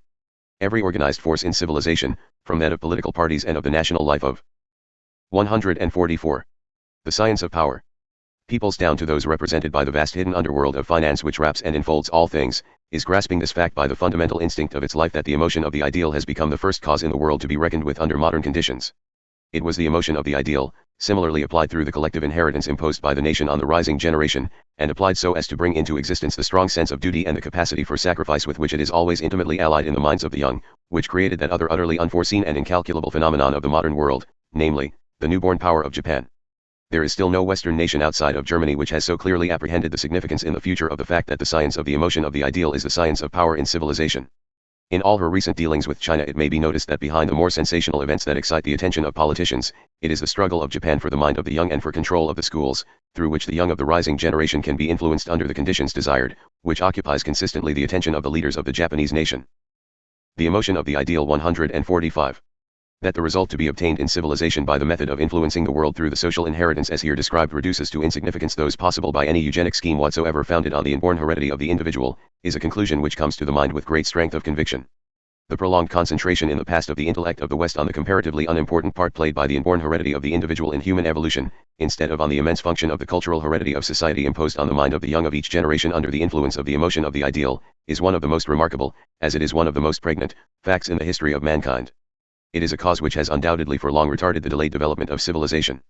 This fact is all the more striking, as there has been for a long period foreshadowed in the West in nearly every leading branch of the activities of the Western mind an instinctive perception of the true line which human evolution is taking, and of the importance in the development in civilization of qualities reaching their highest expression only in the mind of the young. The science of power. For instance, in science the fact has been on record that the development of the human face after childhood into the usual adult maturity, wherein Bateson described the altruistic emotions as tending to weaken after adolescence, represents development towards a type of face which for some unexplained cause strikes the mind, and is instinctively recognized by the mind as nearer the ape-like in character. Havelock Ellis, remarking on this fact, speaks of the type of face which the child represents as appearing to be for some reason the standard to which universal civilization is moving. In this connection it has often been remarked, as we shall see in detail later, that the type of face amongst peoples of advanced civilization is quite distinctive in its youthfulness. Progress from savagery to civilization is marked by an increasing youthfulness of appearance amongst typical races in the advance upwards. Professor Chamberlain in his studies of the child mind has laid emphasis on a conclusion bearing in the same direction. The human child, he considers, acquires a more ape-like appearance as it advances towards the adult stage. When the individual enters upon that mature stage after adolescence discussed by 1. Fan and Vivome 11. The emotion of the ideal 147. Mr. Bateson, in which it is stated that the altruistic feelings begin to fail and disappear, there has been lost in him what Professor Chamberlain calls the comparative ultra-human characteristics of his early childhood. The qualities foreshadowed in the child, he adds in another chapter, seem to be those which will one day be the most valued possession of the race. 1. Again it may be noticed that the instinct that the qualities which reach their highest development in the young are related to the highest standards of civilization in the future, is expressed with remarkable strength and consistency throughout all the higher phases of Western art. Every student who has reached the last meanings of Greek art will have come in view sooner or later of the fact that there was a clear conception of the Greek mind ever seeking with great force to express itself through Greek art. He will have come to the conviction that it was in its representations of the quality of the childlike in the human face that Greek art struggled to express its highest content. In this effort of the Greek genius to reproduce the content of the child mind in its representations of the human face, the beholder. 1. A. F. Chamberlain, The Child, A Study in the Evolution of Man. 148. The Science of Power. In short, is witnessing nothing less than the sustained attempt of this surprisingly endowed Western people thus to utter the soul of the world through the medium of its art. It is the note of this struggle which re-echoes throughout all Western art down to the present time. The instinctive perception of the superiority and of the supremacy of the child mind in civilization is witnessed in all the higher phases of Western literature. The conception that genius represents or is closely allied to the childlike and that the mark of both is their superior relationship to the universal permeates all the literature of the West, as indeed it does to a lesser degree all the great literatures of the world. It is a similar note which characterizes the inner life of all the higher forms of religion.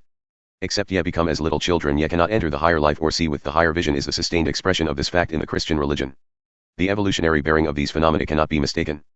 Once there has been grasped the central significance of the emotion of the ideal in relation to collective efficiency and of the circumstance that it is only in the mind of the chilla that the emotion of the ideal can be evoked in. The emotion of the ideal 149. The conditions in which it produces its highest, its most permanent, and its most transforming results upon the cultural heredity of civilization, the reach of the facts is evident. A knowledge of the meaning of such facts is the first step to the science of power in civilization.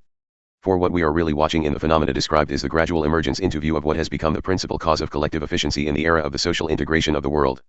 The overmastering and revolutionary effect of the emotion of the ideal in the mind of the child directed through the cultural inheritance of civilization cannot be better exemplified than by attempting to imagine it in operation in the most difficult and extreme example which it is possible to conceive. The most distant ideal, on the sense of being the most remote from realization, which the human mind could possibly have set before itself in the West for some generations past has been the ideal of permanent universal peace. The utter remoteness of the prospect under existing conditions was visible to all thin-elsing minds immediately before the outbreak of the World War in 1914. It was visible in the spectacle of the armed and arming nations of civilization getting down to the I-50 the science of power. First principles of force. But it was apparent also for a deeper reason through another fact, namely, the nature of the case for peace which has come to be presented by pacifists to the world. In the case for peace, as it had come to be put before the war which began in 1914, peace was urged upon civilization, not because it was an object worthy of the vastest sacrifice in its attainment, but because it was the sound economic policy of the nations. War was condemned vehemently, not because it was the last crime of civilization, but because it was held to be a great illusion to believe that it was a more profitable national policy than peace. It would of course be quite unfair to imagine this as the full meaning of the case for peace, for the spirit if not the form of the propaganda rose far above this level in most minds. Yet the fact remained that war was denounced essentially not as war but as the policy which, to use Sir William Robertson Nicoll's scathing phrase, would postpone the blessed hour of tranquil money-getting. The inherent hopelessness of attempting to convert a warring world to a policy of universal peace with such a creed stood revealed to all thinking minds. For the first credential of every British Weekly, June 3, 1915. The emotion of the ideal 151. Living movement in civilization is the capacity for sacrifice which it is capable of creating, sacrifice at whatever cost for the ends believed in.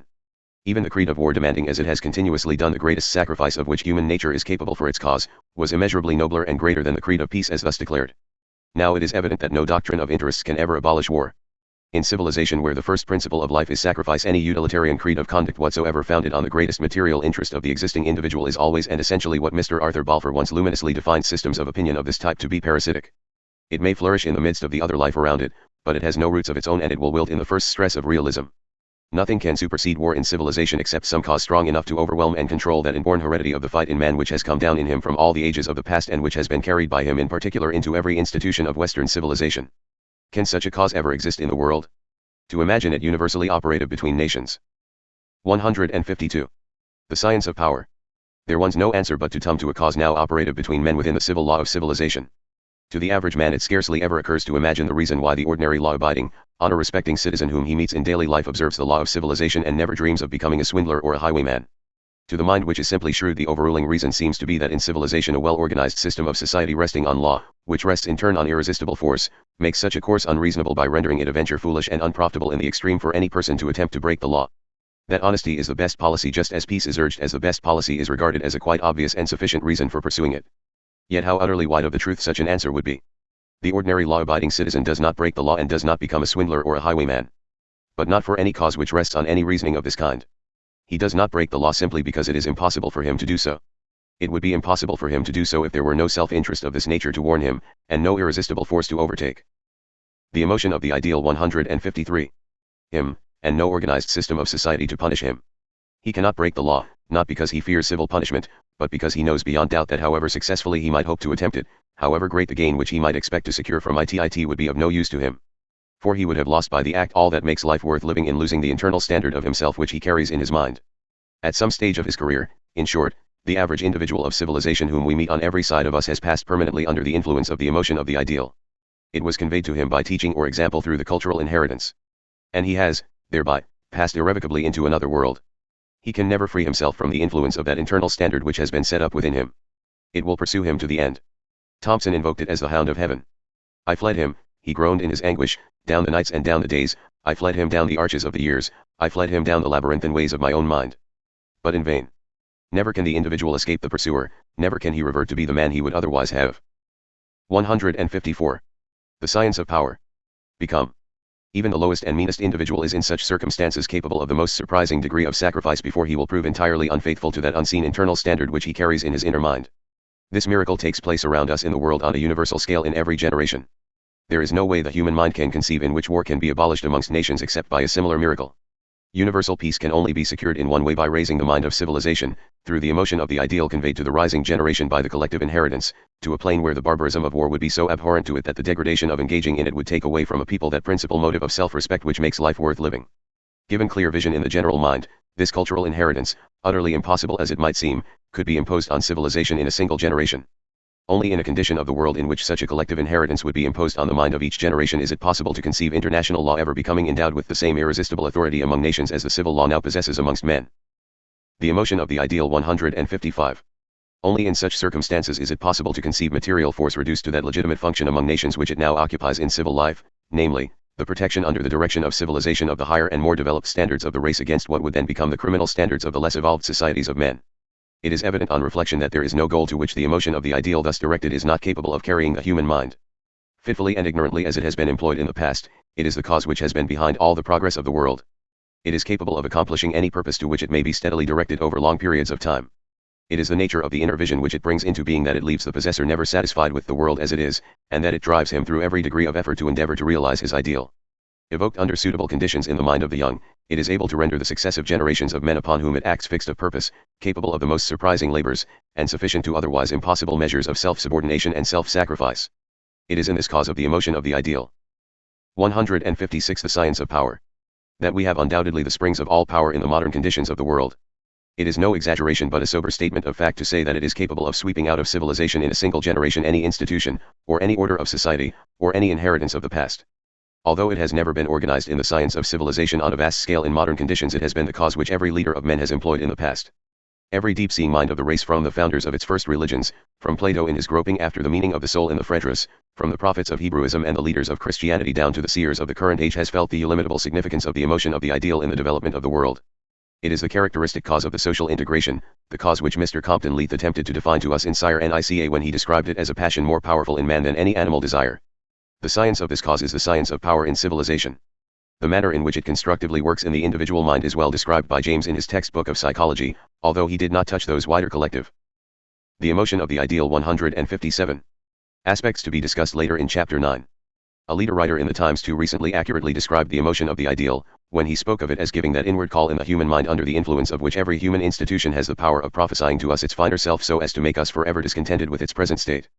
Under this influence the human mind rises permanently above all reasoned theories of utilitarian conduct.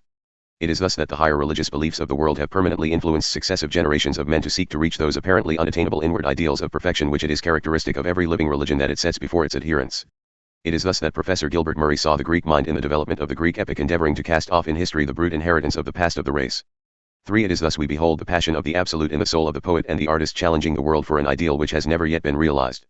Every mind of the race possessing the vision of genius has at some moment felt thus the limit. Seep. 227 times, October 25, 1913. J. Rise of the Greek epic. 158. The science of power. Able superiority of the emotion of the ideal to every other human quality. It is not by anything written since the beginning in textbooks of social science that the world has advanced, said Mr. H. G. Wells on one occasion to the writer. The human mind has always accomplished progress by its construction of utopias. This is A.T. E. saying. It has been the emotion of the ideal which has brought to the harvest of action the souls of all the leaders of all the causes which have been since the world began. How to organize this illimitable cause under the conditions of the modern world is the problem before the human spirit. The master fact of the social integration is that the science of power in civilization is the science of the passion for the ideal. The passion for the ideal is the passion of perfection, which is the passion for God. Chapter 6. The stupendous position in the West. And the vast problems with which the Western mind is struggling in history there are thus. It will be seen, two distinct but absolutely opposing sides. For centuries past the attention of the Western intellect has been concentrated on the forces on one side only of this problem. From time immemorial the dominant theme of the West has been everywhere the same: the activities of the individual successful in the struggle for his own interests. It is the science of these activities, the heredity of this individual, the laws of this struggle, which constitute the principal sum of Western knowledge and which have contributed the main elements of Western history. The era of evolution which this development represents is the era of the integration of the individual. And Darwin only, is the true exponent of the natural laws of the phase in human history in which it culminates. 159. 160. The science of power. On the other side of the picture there is now the surprising opposing phenomenon in the West of the gathering of the forces which represent the supersession of the negation of every one of the ruling principles of this era of the past. For the goal towards which the face of civilization is set is not the individual integration but the social integration. It is in the social integration that the soul of the world is being brought to the birth. And the laws of the social integration are not the laws of the individual integration.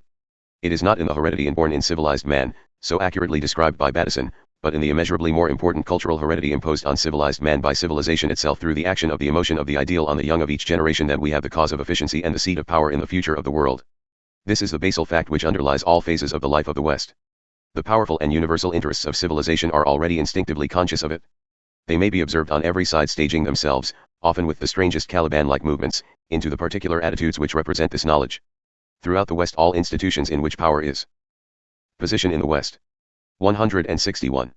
Centered, from the military empires to international organizations of finance, feel themselves to be envisaged with conditions wherein the past has ceased to be a guide to them. Absorbed in the seething struggle of the time they know by a sure instinct of their life that the emotion of the ideal in the general mind is a cause of the first magnitude to be reckoned with in the future. But the fact which has to be noticed, standing out above other phenomena, is that the interests which have hitherto ruled in the West do not understand the function of the emotion of the ideal, and are proving themselves unable to reckon with it. They are like organisms in an environment to which they have no developed organs of correspondence. In the marshalling of forces in the present conditions of the West it may be observed that the stake for which nearly all the desperately in earnest combatants are playing in the last resort is to win to their side and to organize in their interests the emotion of the ideal in the general mind. Yet there is nothing within the range of human experience to compare with the actual fact of the failure throughout the West to employ in the cause of civilization the emotion of the ideal in any of its forms. The American writer already quoted regarded the attempt made to direct the 162. The science of power. Mind of the German people for 2 generations to support the ideals which resulted in the World War of 1914 as one of the most pathetic instances in the history of mankind of colossal power misconceived and misdirected. But the full truth goes much further than this. The Western mind has, in reality, almost completely missed in every form the employment in the service of civilization of the emotion of the ideal. And where it has hitherto sought to employ this illimitable cause it has hitherto only directed it to some aim so essentially barbarous and monstrous in conception that the effort has been foredoomed from the outset to failure. What is the explanation of this strange and stupendous position in the West? The emotion of the ideal when directed by civilization is a cause so potent to transform the world that there is practically nothing which cannot be achieved through it, even, as we have seen, to the complete altering of the psychology of a people in a single generation. It is the cause in the function of which the whole social integration centers. Why then has the mind of the West so completely missed or misconceived this function? Why should a cultured mind of the East strike a note which rings true in describing Western science as no? Position in the West. 163. More than ignorant knowledge. Why after centuries of industrial progress should we only have still throughout the West the economic system untouched by the slightest breath of collective idealism against which Marx declared the social war or against which a President of the United States formulated the terrible indictment that it is only a struggle for interests, of which the law is, let everyone look out for himself, let every generation look cut for itself, while we rear giant machinery which made it impossible for any but those who stood at the levers of control to have a chance to look out for themselves, one above all. Why in the single instance in which the West has hitherto grasped the conception of employing the emotion of the ideal on a large scale towards a collective aim, namely, in organizing nations for war, has it hitherto only directed it to results so atavistic and so devastating that for 1,000 years Western civilization has rendered universal history synonymous with universal homicide? Now if we regard the history of the West in the past, the first fact which stands out before the imagination is the overwhelming and dominating inaugural address of President Dr. Woodrow Wilson, 1913, Times, March 5, 1913. 164. The science of power. Influence of the heredity of the fight in all Western peoples. The peoples of the West represent, it has been already said, the largest, the most intense, and most prolonged process of military selection in the world. For thousands of years before the dawn of history the West has been the seat of the highest expression of force representing the highest expression of the individual efficient in the fight for his own interests. The consequences of this fact are felt today throughout every fiber of Western civilization. It is the qualities of the fight, the qualities, that is to say, dominant in the age of evolution when the universal effort of the efficient individual of the race was for A to endeavor to kill B before B was able to kill A, which survive in overwhelming strength. In all Western institutions. If we turn now and regard the collective attempts made in the history of the West to employ the emotion of the ideal collectively as a creative and transforming cause in relation to the cultural inheritance of civilization, the spectacle which is presented in these conditions has most remarkable features. By far the greatest attempt hitherto made by the West to apply the emotion of the ideal to the cultural inheritance of civilization has been made. Position M. The West. 165. Through Christianity. In this religion the social passion transfigures and transcends all other emotions. The sanction for sacrifice is the greatest that can be conceived. Christianity was accepted by the West, and has been for centuries taught by the West throughout the world, as the religion of universal peace. It is essentially, among all religions, the religion of brotherhood, of love, of goodwill among men. It proclaims these conditions uncompromisingly as universal, as operative beyond the boundaries of all creeds, and as extending even to enemies.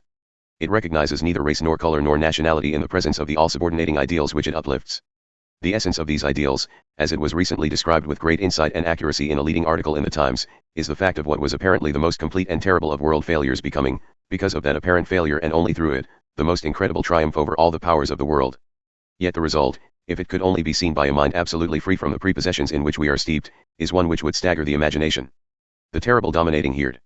Times, March 21, 1913. 166 The Science of Power. Ity of the fight and born in the West has made of this ideal throughout history a cause of blood and war and of world-embracing conflict. The unfolding of the Christian religion in the West has been a record of fighting and slaughter aiming at worldly triumph which is absolutely unparalleled in any other phase of the history of the race.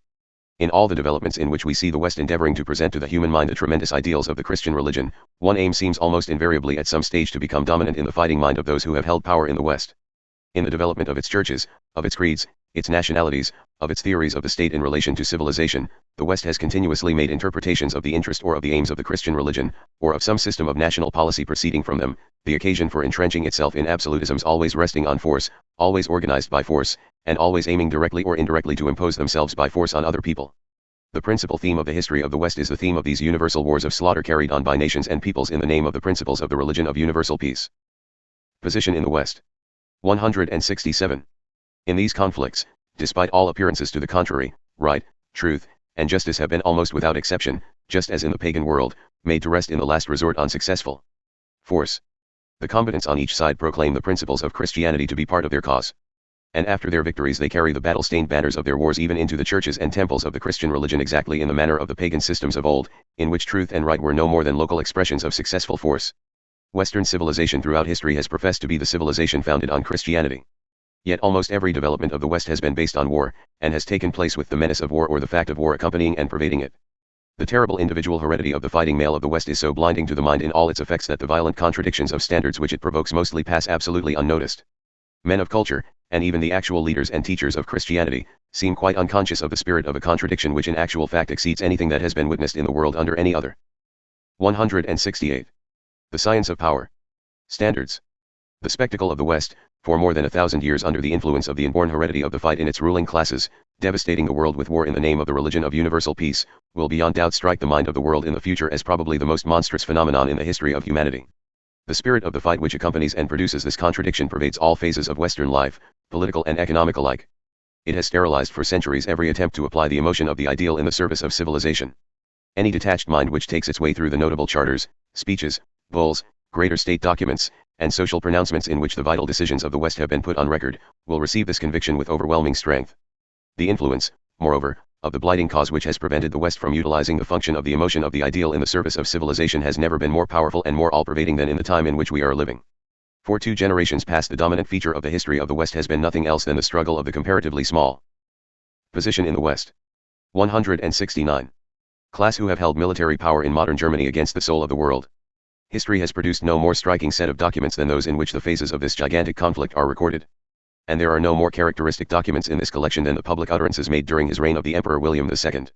It would be impossible to have in evidence in more impressive form than in these addresses the clash of the standards of 2 epochs of time as it existed in the mind of the sovereign who more than any single individual held military power concentrated in his hand, and who at the same time grasped even in the midst of the struggle the overwhelming collective significance of the emotion of the ideal in the future of the world. For instance, we witness this Western ruler on his accession to the throne in I-888 addressing his people as a Christian sovereign, one extolling the acts born of Christian humility, and vowing to God to be a righteous and gentle prince. We turn back a few pages, and then behold him almost one in this and the references to the emperor's speeches which immediately follow. The text quoted is that in the translation of Christian Gauss, professor of modern languages, Princeton University, who has dealt only with the speeches which he states to have received official or semi-official sanction. 170. The Science of Power. Simultaneously addressing the army. The reader seems to live in Mother World. Instantly the army is placed before the nation. The heredity of another epoch of time seems to dominate every thought and utterance. In the address to the army we behold force as the ultimate fact of the world. It is the dependence of the emperor's ancestors on the army which is emphasized as the vital and significant fact in the history of the state. So we are bound together, the address Khan, Enus, I and the army, so are we born for one another. You are now about to swear to me the oath of fidelity and obedience, and I vow that I shall I ever be mindful of the fact that the eyes of my forefathers look down upon me from that other world, and that I one day shall have to render up to them an account of the fame and the honor of the army. In the spirit of this extraordinary document, the atmosphere of the modern West falls away from us as if it had never existed. The reader would experience no surprise if, unconscious of its historical associations, he were informed that it was the record of a speech of some ruler of men to his army made anywhere on this planet 10,000 years ago. This conflict of standards in which the Western OPCIT position in the West. 171. Heredity of the fight in the individual struggles with and at times completely dominates the spirit of the Christian religion is visible continuously in almost every page of this notable record. Again and again in the emperor's addresses throughout his reign the spirit of the Christian religion appears to be uppermost. The standards of Christianity are held high before the German nation as ideals. His soldiers, he tells them, as in the address on administering the oath to recruits in Berlin in 1897, one must be good Christians. But ever and again it is as if we were ushered suddenly into another world. In the address at Potsdam in 1891, when the feeling against socialists ran high, these same Christian soldiers were told that more and more unbelief and discontent raise their heads in the fatherland, and it may come to pass that you will have to shoot down or stab your own relatives and brothers. Then seal your loyalty with your heart's blood.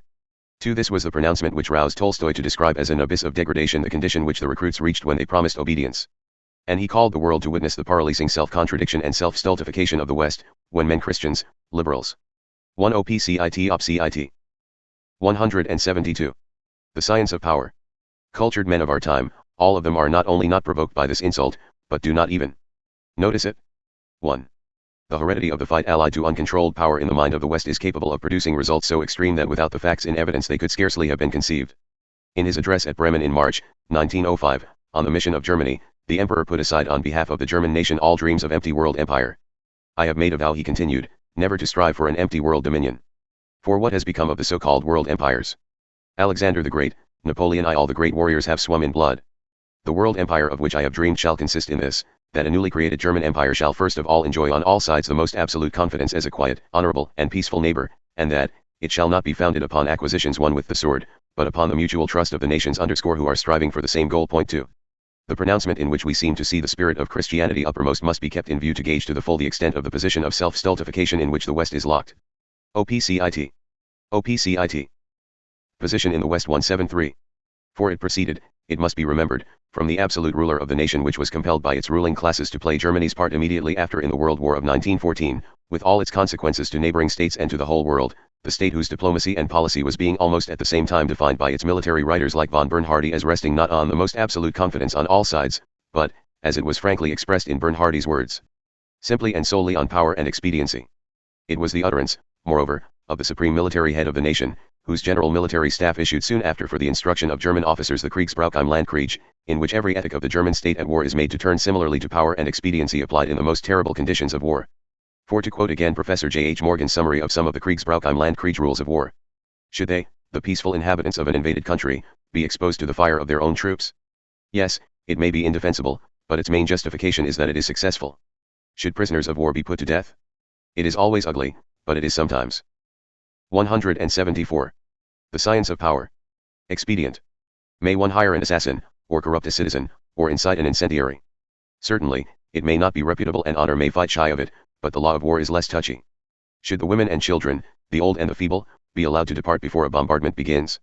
On the contrary, their presence is greatly to be desired, it makes the bombardment all the more effective. Point 1. In all this picture of the illimitable genius of humanity directed thus to monstrous ends, a feature upon which special attention has to be fixed is the effect of the concentration of power in a few hands. The fact has great significance in the future of democracy. For it is in such conditions of power, even where they prevail in institutions outwardly representative in character, that the primitive and born heredity of the fight in the individual struggles with and, in the end, completely dominates the cultural heredity which is imposed on the individual by civilization.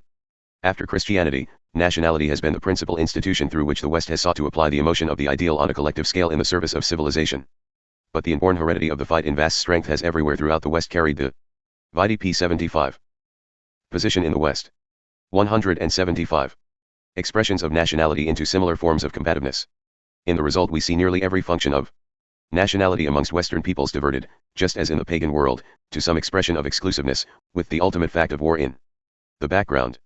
The appeal to the emotion of the ideal through nationality in the West has, in short, ever been an appeal to the instinct of combativeness, and nearly always with the conception of war in the background. Every living nation idealizes itself. But throughout the West, the idealization of a people through nationality has almost invariably taken the form of idealization in contrast to, or in opposition to, some other people or nation.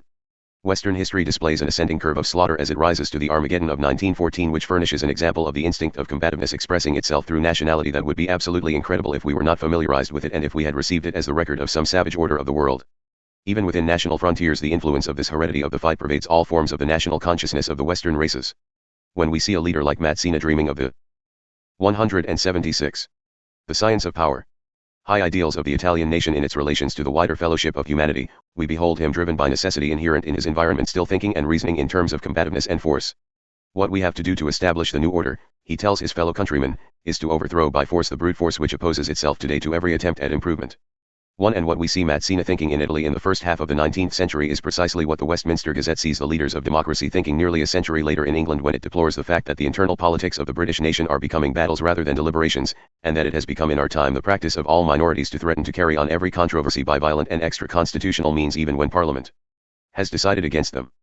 Nor is there any essential change in the note of all-pervading combativeness when the horizon of that class consciousness which expresses itself externally and internally in nationalism extends into organizations worldwide in their aims. The principal opponents in Germany against whom? On the duties of man, I to the Italian working man. Position in the /nest. 177. The extreme sentiments of the speech of the Emperor William II at Potsdam, already quoted, were supposed to be directed, were the socialists who followed Karl Marx. But we have only to read with insight to see that in the pages of Marx's Capital, as in the Emperor's addresses, the distinctive fact is that we are in the presence of the same furious heredity of the fight. It is only the conditions which have changed. In Marx, the national war has become the social war, and the frontiers of Marx's fatherland have become extended to those of international socialism.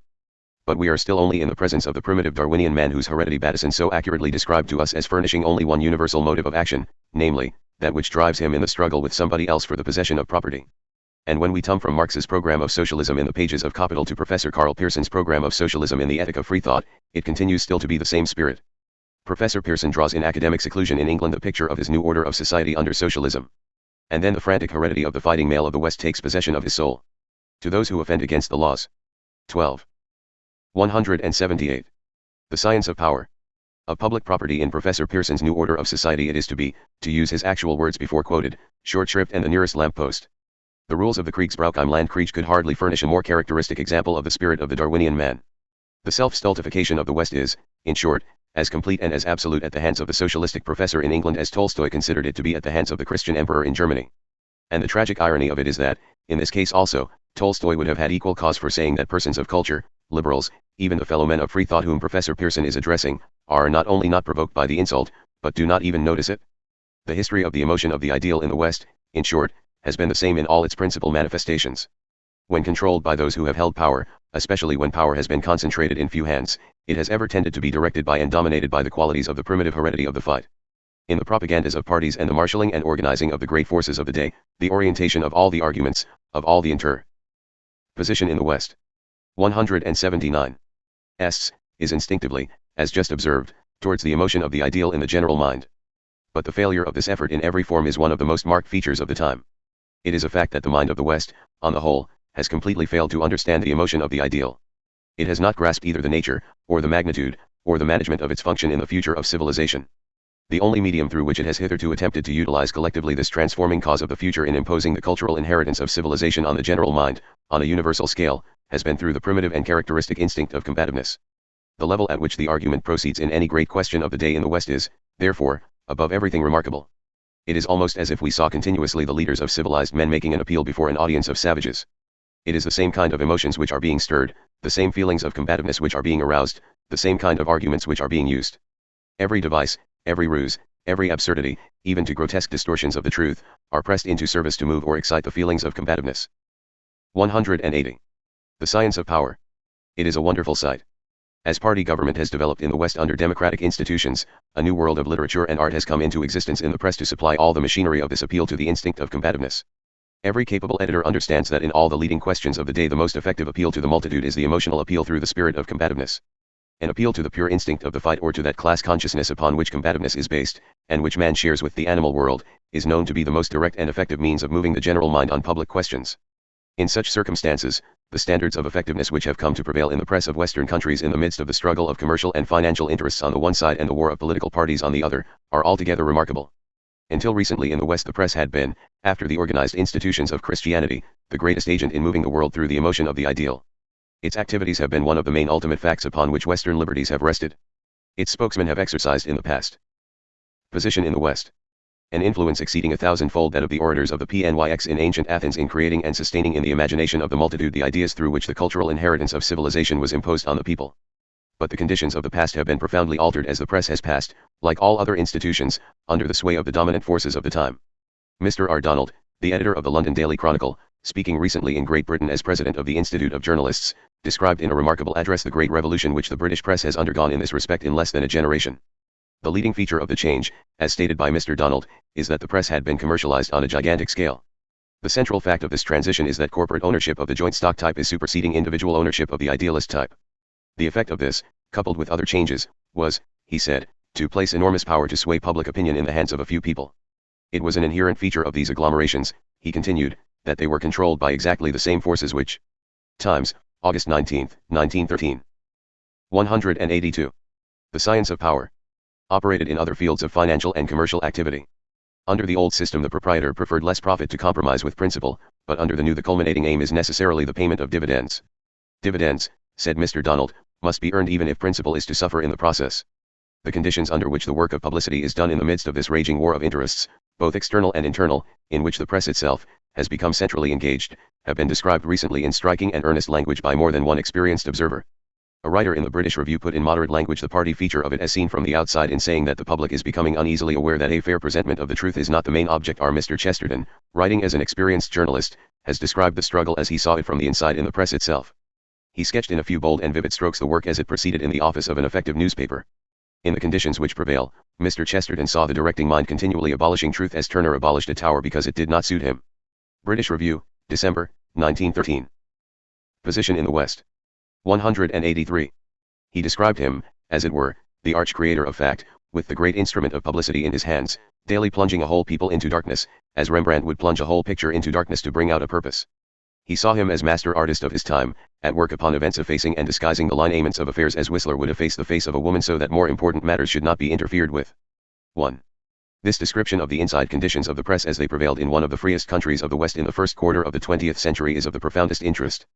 The calculated lightness of touch only adds to the significance as we read between the lines. It was written at a time when Great Britain was at peace with all the world, at a period when all the commercial and industrial interests of the West were in the full flush of the highest prosperity. It was given on first-hand knowledge by one of the foremost of British journalists. But as we scrutinize the description, the extraordinary import of it and even shocks the mind. 2 years later, most of the principal countries of the world had closed in the greatest war of all. British Review, December, Z 913. 184. The science of power. Time. The public press in the greater part of the Western world was held, as it had never before been held in history, in the dominant grasp of an all-embracing military censorship. The surprising significance of the fact just referred to is this. Reading Mr. Chesterton's description now it seems to be, line for line and word for word, almost an exact description of the conditions of the press which prevailed in the principal countries of the West under the most ruthless form of military censorship to which public news and public opinion on a large scale has ever been subjected. For during the Armageddon truth in the press throughout the greater part of Western civilization was indeed abolished because it was not suitable. Peoples were, indeed, daily plunged into darkness on a universal scale to bring out a purpose. The faces and lineaments of men and affairs were indeed effaced so that they should not interfere with more important matters. Yet Mr. Chesterton's description was a description of the conditions prevailing in the press in one of the foremost countries in the world with regard to its social, political, and industrial affairs in a time of peace and under normal conditions. No more searching indictment of our civilization was ever written. It brings out the meaning of our West. Position in the West. 185. Earn life in these normal conditions as with a flash of universal illumination. It is a state of permanent war, relentless, remorseless, truth extinguishing. Primitive war throughout all our institutions, national and political, social and economic. And the tragic irony of it in this case also is that Tolstoy would again have equal cause for saying that men, Christians, liberals, cultured men of our time, all of them can listen to these and similar descriptions of our current institutions and remain unconscious of their significance and of the self-stultification of our civilization which they imply. They are not only not provoked by the insult, they do not even notice it. This is the condition to which the long intensive heredity of the fight inborn in the man of the West has carried civilization.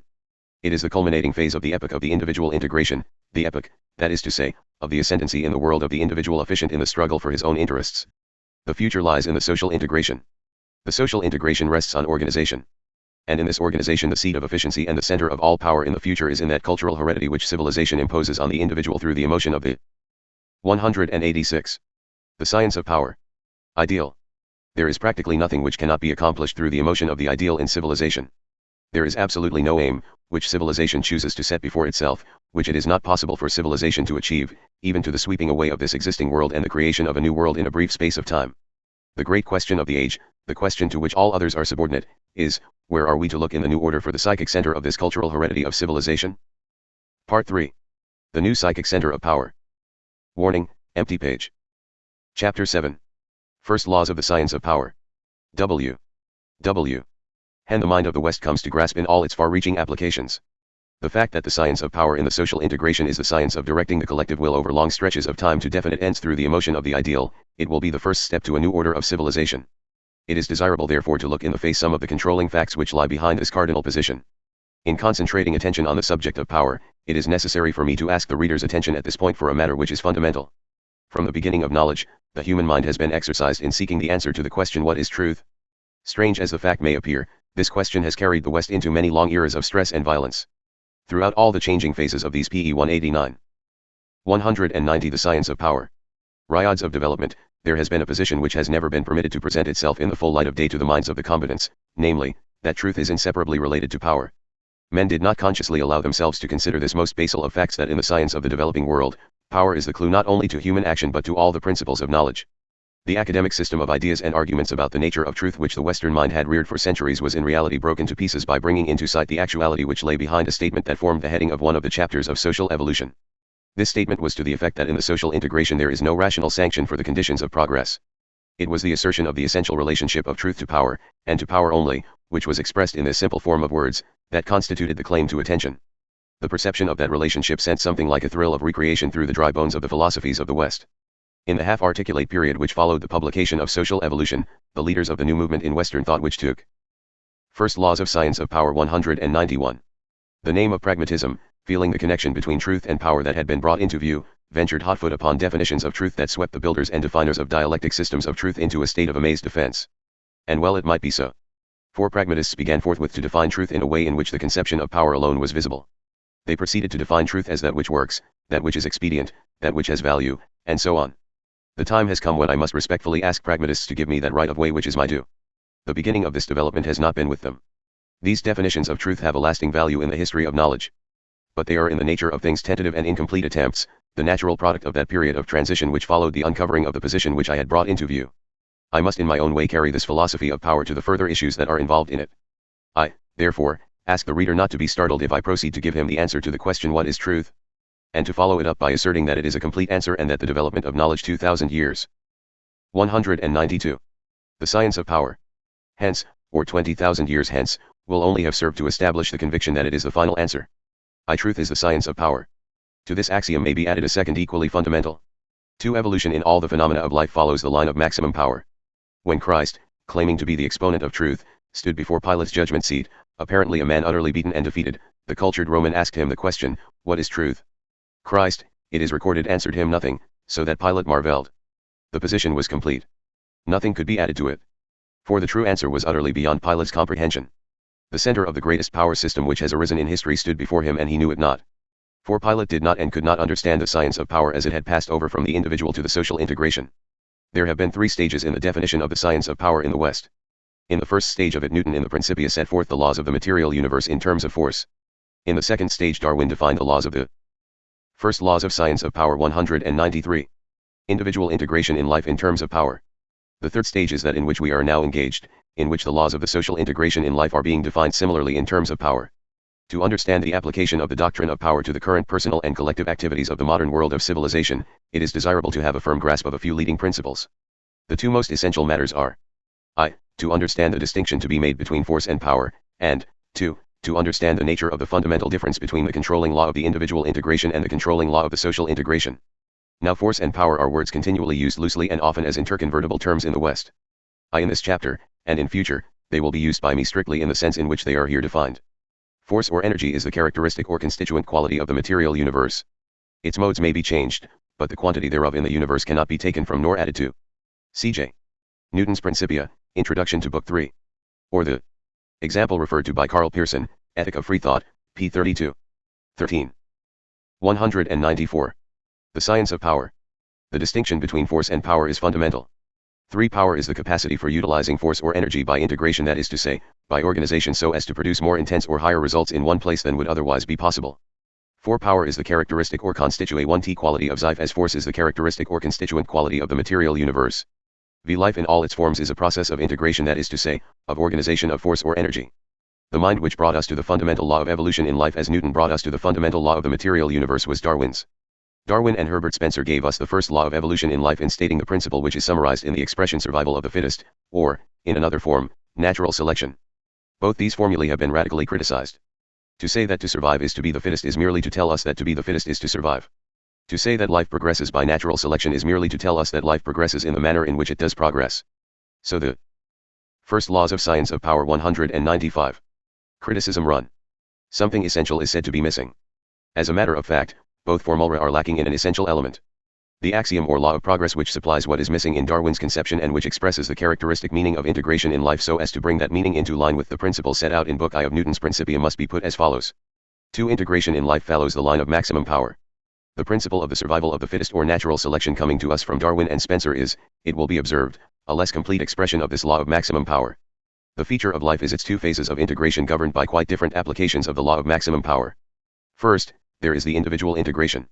It was practically with the individual integration alone that Darwin was concerned. His conception did not in any real sense extend to the higher or social integration. The distinctive governing principle of each of these two phases of evolution may be set out as follows. 6. In the individual integration, evolution follows the line of maximum power through. 196. The science of power. The self-assertion of the individual. The center of gravity in the process is in the life of the individual, i.e., it is in the present. The highest form of power in the individual integration is that which Darwin described, namely, the highest survival efficiency of those units which are successful in the struggle for their own lives and interests. But 7. In the social integration, evolution follows the line of maximum power through the entire subordination of the lives and welfare of the individual units to a survival efficiency in the social integration which is projected beyond that of the lives and welfare or even the consciousness of the existing units. The center of gravity in the process is beyond the individual, i.e., it is in the future. The highest form of power in the social integration is that which produces the highest efficiency in securing this type of subordination. I have elsewhere defined this as projected efficiency. 1. As we scrutinize closely the statement of the difference between the principles of power in the individual integration and in the social integration. Principles of Western Civilization, Chapter 2. First Laws of Science of Power 197. We have unveiled before us the cause of all the fundamental and deep-seated confusion and conflict in the standards of the modern West. Almost the entire effort of the Western mind to apply Darwinism to the collective standards of the world has been an effort to apply to the affairs of civilization the principles of power in the individual integration, conceiving them to be the principles of power in the social integration. It is evident that the Western mind therein is up against an impossible task. For power as expressed through the forms of the social integration is immeasurably greater than power expressed through the forms of the individual integration of which Darwin gave us the laws. The principles upon which power rests in the social integration will therefore be the winning principles in the world. The ascendant and winning quality in the era of the individual integration has been reason. It may be defined as follows. 8. Reason is the highest form of the sum of the self-regarding emotions. It is the principal expression of that capacity in mind by which the individual senses the sequences through which power is related to force. It is the chief human organ of the science of force. 198. The science of power. Even where reason carries us into the highest regions of practical science, or of thought, or of speculation, its achievements all remain applications of those winning or survival qualities acquired by mind in sensing the relations of force to power in the environment out of which man has emerged in the past. On the other hand, the ascendant and winning quality in the era of the social integration is the emotion of the ideal. This quality may be defined as follows. 9. The emotion of the ideal is the highest form of the sum of the other regarding emotions.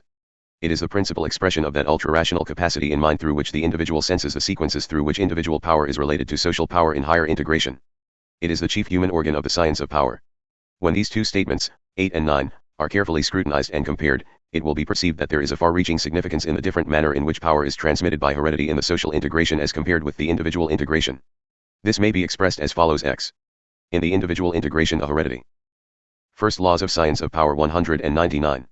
Through which power is transmitted is in the individual. It is passed from one generation to the next with protoplasmic continuity. Great change on a large scale is rare and is usually only slowly established. It is on this kind of heredity that the attention of science has been almost exclusively concentrated in the past. As contrasted with it, we have in the social integration the following principles. 11. In the social integration, the heredity through which power is transmitted is in the cultural inheritance. It is independent of protoplasmic continuity. The transmitting agent is the emotion of the ideal. Transforming change on a universal scale can be established quickly, i.e., within the lifetime of a single generation. The foregoing axioms carry us to new horizons in Western thought and action. They form the foundations of the science of power. We have to turn now to their practical applications of immeasurable significance in the future of civilization. See Social Evolution, Chapter 9, and Sir Edwin Ray Lancaster's article Zoology, Encyclopaedia Britannica, 11th ed. Chapter 8. Woman is the psychic center of power in the social integration. F. Or long throughout the past, human energies have been cramped and limited on every side through the concentration of the Western intellect on the causes which have governed the individual integration as described in the preceding chapter. The mind and will of civilization have been overwhelmingly absorbed in the study of the facts which have made for the efficiency of power in the struggles of this era. This is a passing phase of the world. The principles of power in the future all lie in the social integration.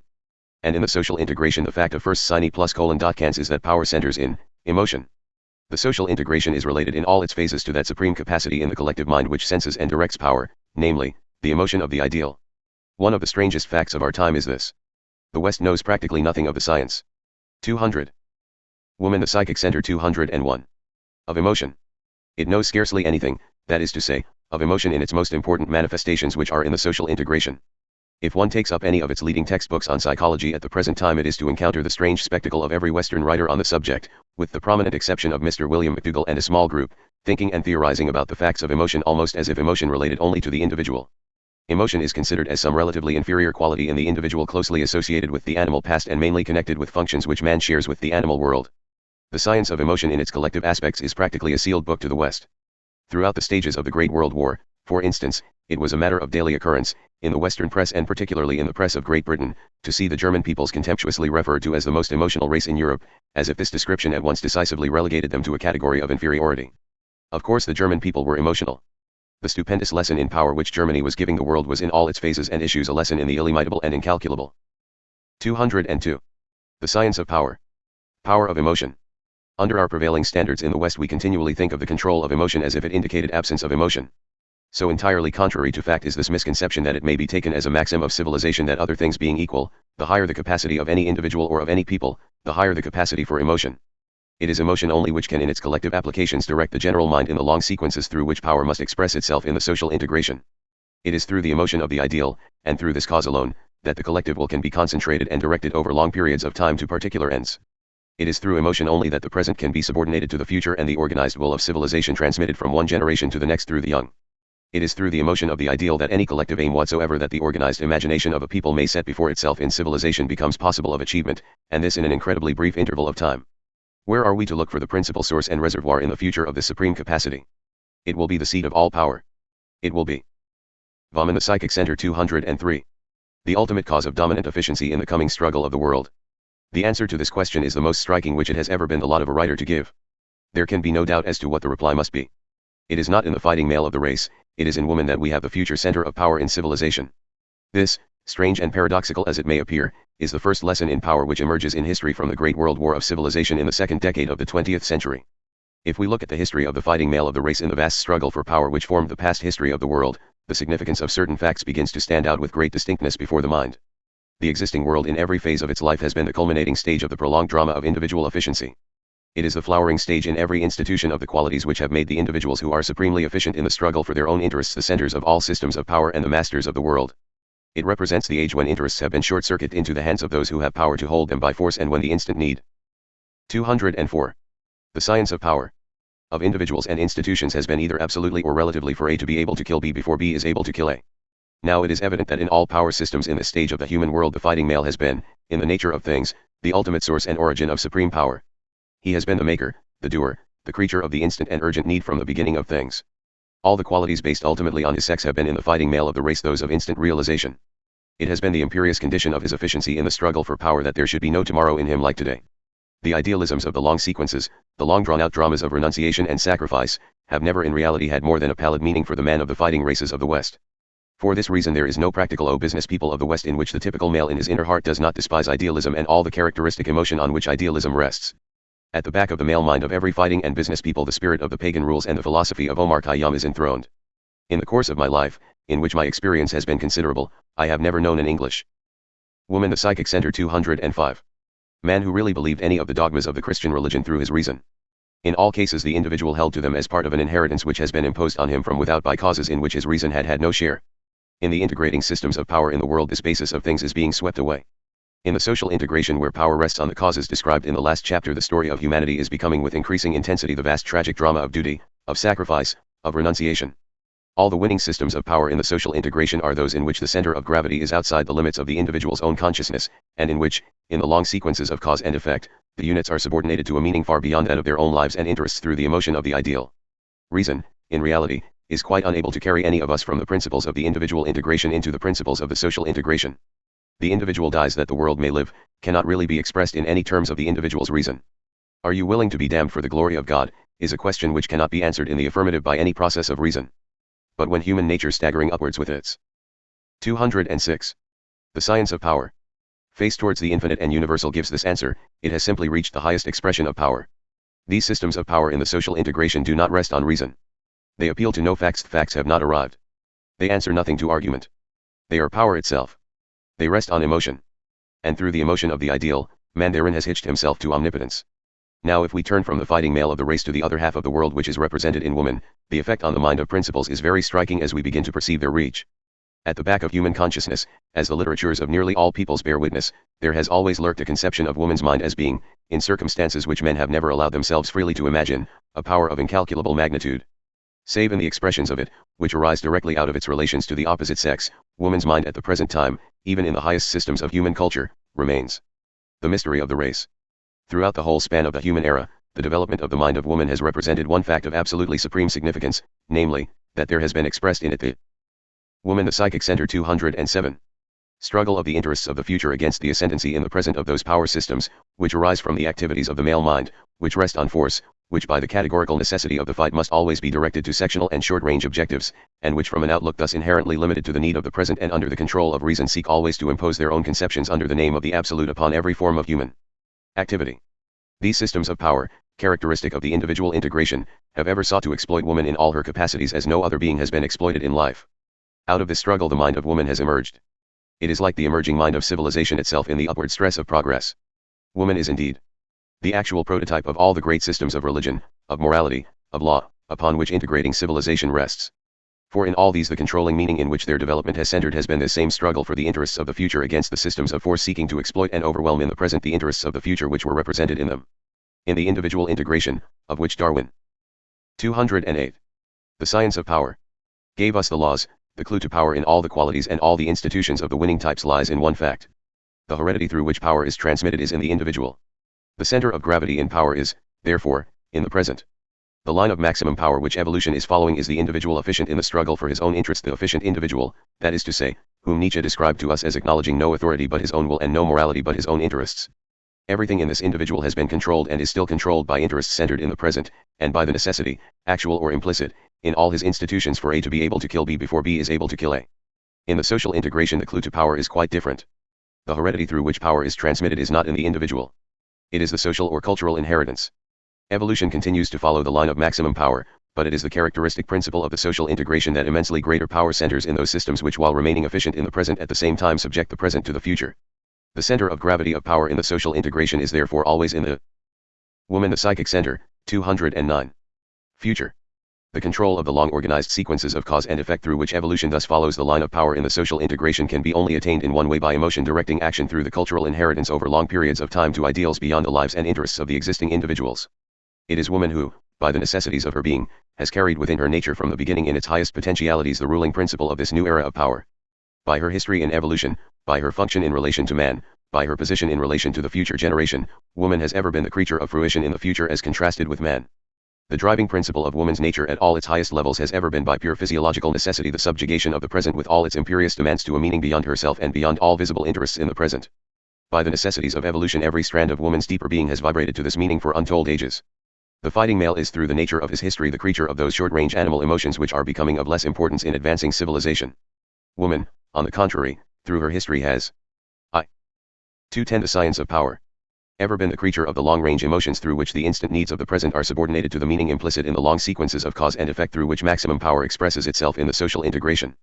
Nothing is more surprising to numbers of women who have long worked in public matters in conjunction with men, and also to numbers of men who have had experience of a similar kind in working with women, than the popular impression that woman represents the sex which is liable to be diverted from distant ends by passing emotions, while men are held to be relatively uninfluenced by emotion. Wide experience almost invariably brings home to the mind that this is the opposite of the truth. In men all the more powerful emotions are short-range emotions. They are all, moreover, the emotions intimately related to the overpowering heredity of the fight. In civilization the necessity for outwardly controlling emotions of this class is constant and imperative. Men throughout their lives are consequently in constant conflict with their emotions, suppressing them, hiding them, ashamed of them. The continual object of the male sex in civilization is to appear unemotional, with the result that this pose. Woman, the psychic center to you, has become one of the outward marks of culture amongst civilized men. But this is only on the surface. The emotions of the male exist beneath in overwhelming strength. Women always by a true and deep-seated instinct despise what they perceive to be the short-range emotions in men in public affairs. Even in the highest affairs of state, in legal trials, in debating assemblies, the relatively weak emotion of the ideal in man is nearly always a short-range emotion. All displays of eloquence and rhetoric in the male are intimately connected with the emotions of the fight. There is no situation in which a civilized man is so suddenly and so completely transformed into a creature of the short-range emotions of the fight as when he becomes an orator in public affairs.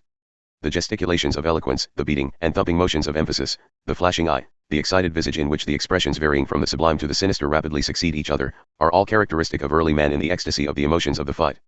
Lecky has described with striking effect the appearance of Gladstone, with many of the aspects and accompaniments of emotion in the fighting savage, delivering with great eloquence a speech on a high moral cause. I have often seen members of 212. The Science of Power.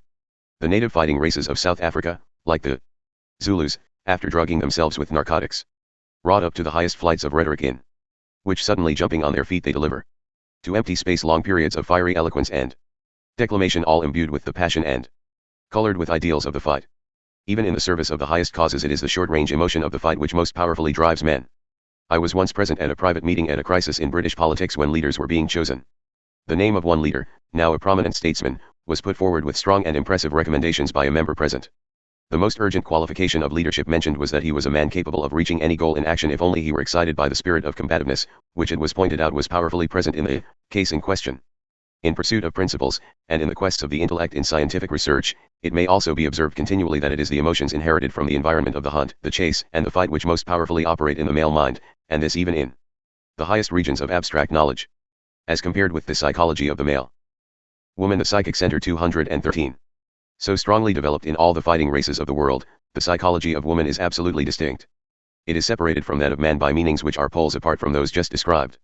The mind of woman, as we shall see more clearly in the next chapter, has in reality outstripped that of man by an entire epoch of evolution in the development of those characteristic qualities upon which power now rests in the social integration. Nearly all the past discussions about woman may be perceived at a glance to be occupied with aspects of the case which have no important relation to the fundamental issue with which we are about to become involved in civilization. Man has been engaged in discussing woman in the past from the point of view of woman's case with man or of man's case with woman.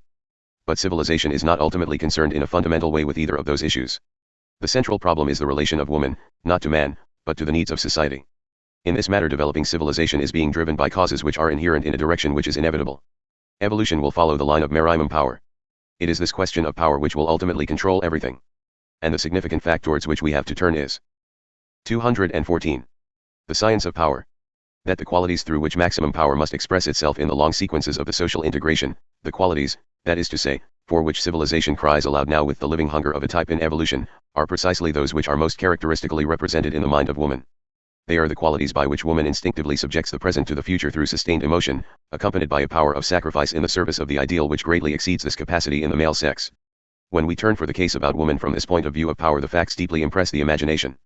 It is well to put entirely aside all the comparisons upon which the popular mind has run in the past of woman's capacities with man's capacities at the level of man's standard strength, endurance, brain qualities, work capacities, character inheritance. All the comparisons of these qualities in woman with man's standards with which we have been usually occupied have no real significance.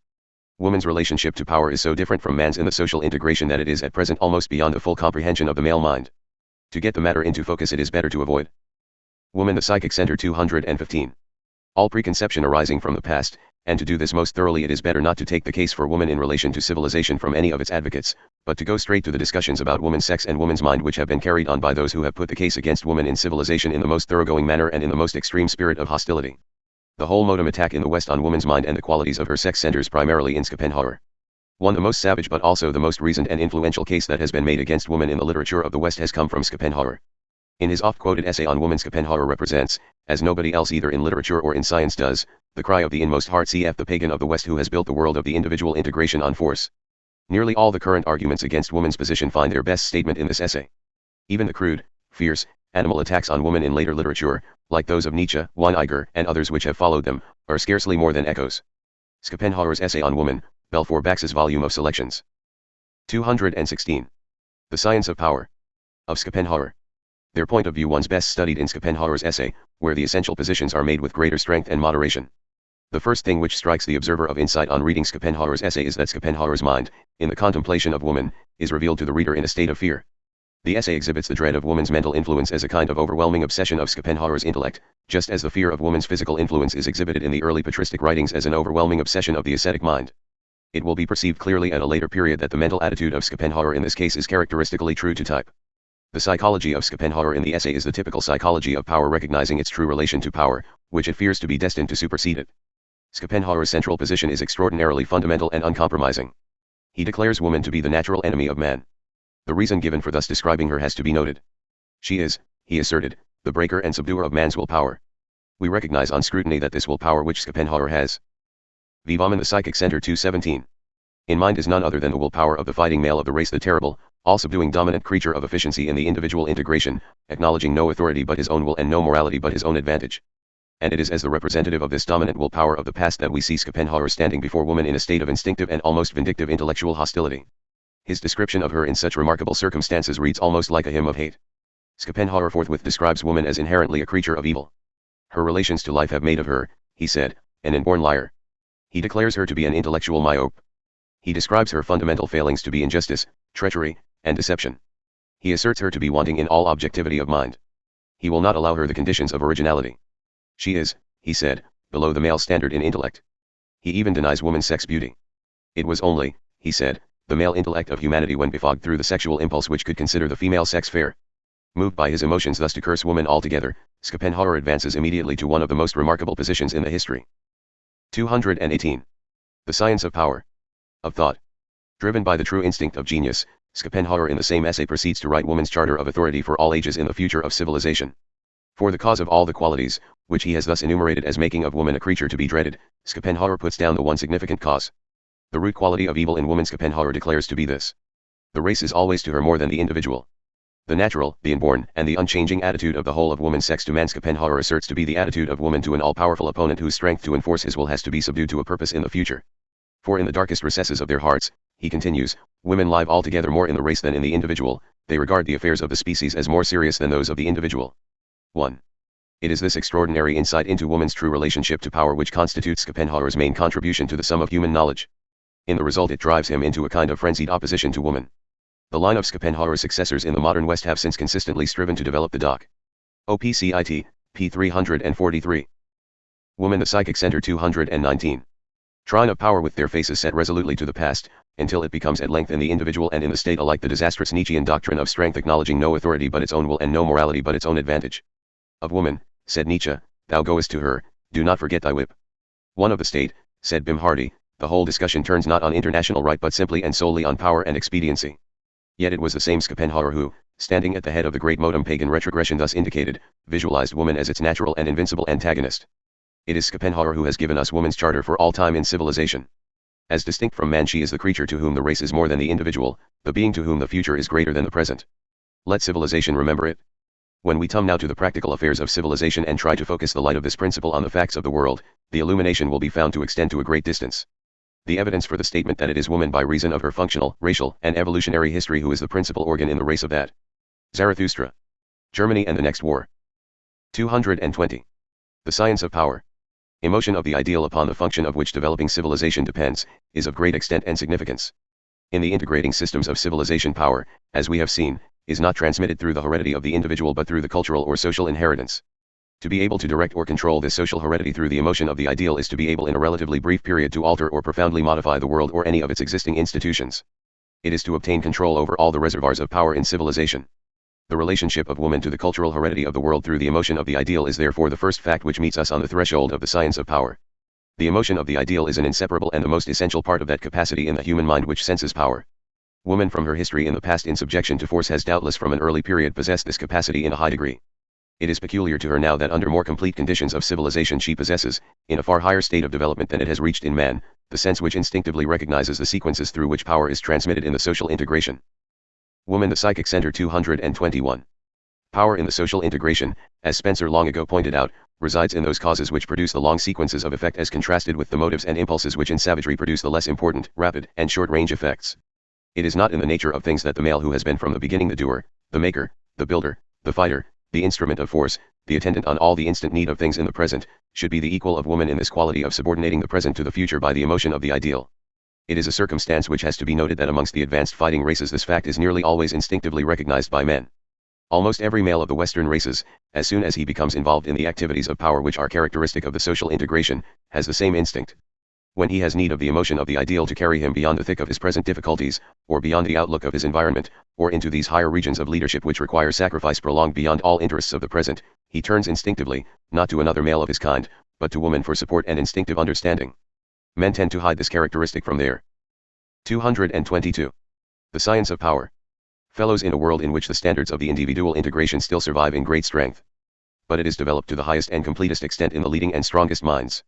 One has to turn to such records as Moltke's love letters and his letters to his wife to see to what an extent minds which in the popular imagination have represented the personification of power precise, calculating, methodical, mathematical have possessed this characteristic. Power in minds of the highest caliber is nearly always thus exhibited as in the closest association with the emotion of the ideal. And in such circumstances when we know the facts we see them turning instinctively and naturally to woman to give strength to that quality in them which is the principal element in power in its highest expressions. It is characteristic of woman that the habit of mind required in these circumstances is nearly always present. It is generally inborn even though it remain latent. It renders members of the sex capable of attaining over long stretches of time a lofty, permanent, and controlled excitement which exercises a profound influence over all the activities of ordinary life. It is this kind of capacity which enables even delicate women to maintain constancy to an ideal for a prolonged period in the Woman, the Psychic Center 223. Face of the greatest difficulties and persecutions. Women in such circumstances have the same capacity for devotion to causes as they have in other circumstances to persons even through a long succession of mental and bodily tortures. J.S. Mill described the type of mind from which this quality proceeds either in man or woman as always closely associated with the power of leadership of mankind. It is one of the strongest and most fundamental traits of woman's nature closely associated with this quality that in a conflict between present interest and principle she instinctively and instantly tends to take the side of principle rather than that of interest. It is in the possession of this characteristic that woman is in high degree actually and literally what Schopenhauer described her to be, namely the being to whom the race is more than the individual and the future greater than the present. It is in such circumstances that Schopenhauer correctly estimated her as the enemy to be dreaded by the strong man acknowledging no authority but his own will and no morality but his own advantage, because, to use his words, always with woman the spring of her secret, unexpressed, and indeed unconscious and inborn morality, is the subjection of women, chapter 3,2.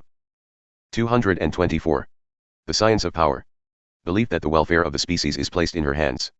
One woman is, in short, by nature the custodian of ends distant in the future to which she subdues the present, so that, again to use Schopenhauer's words, in the recesses of her heart she lives always and altogether more in the race than in the individual. 1.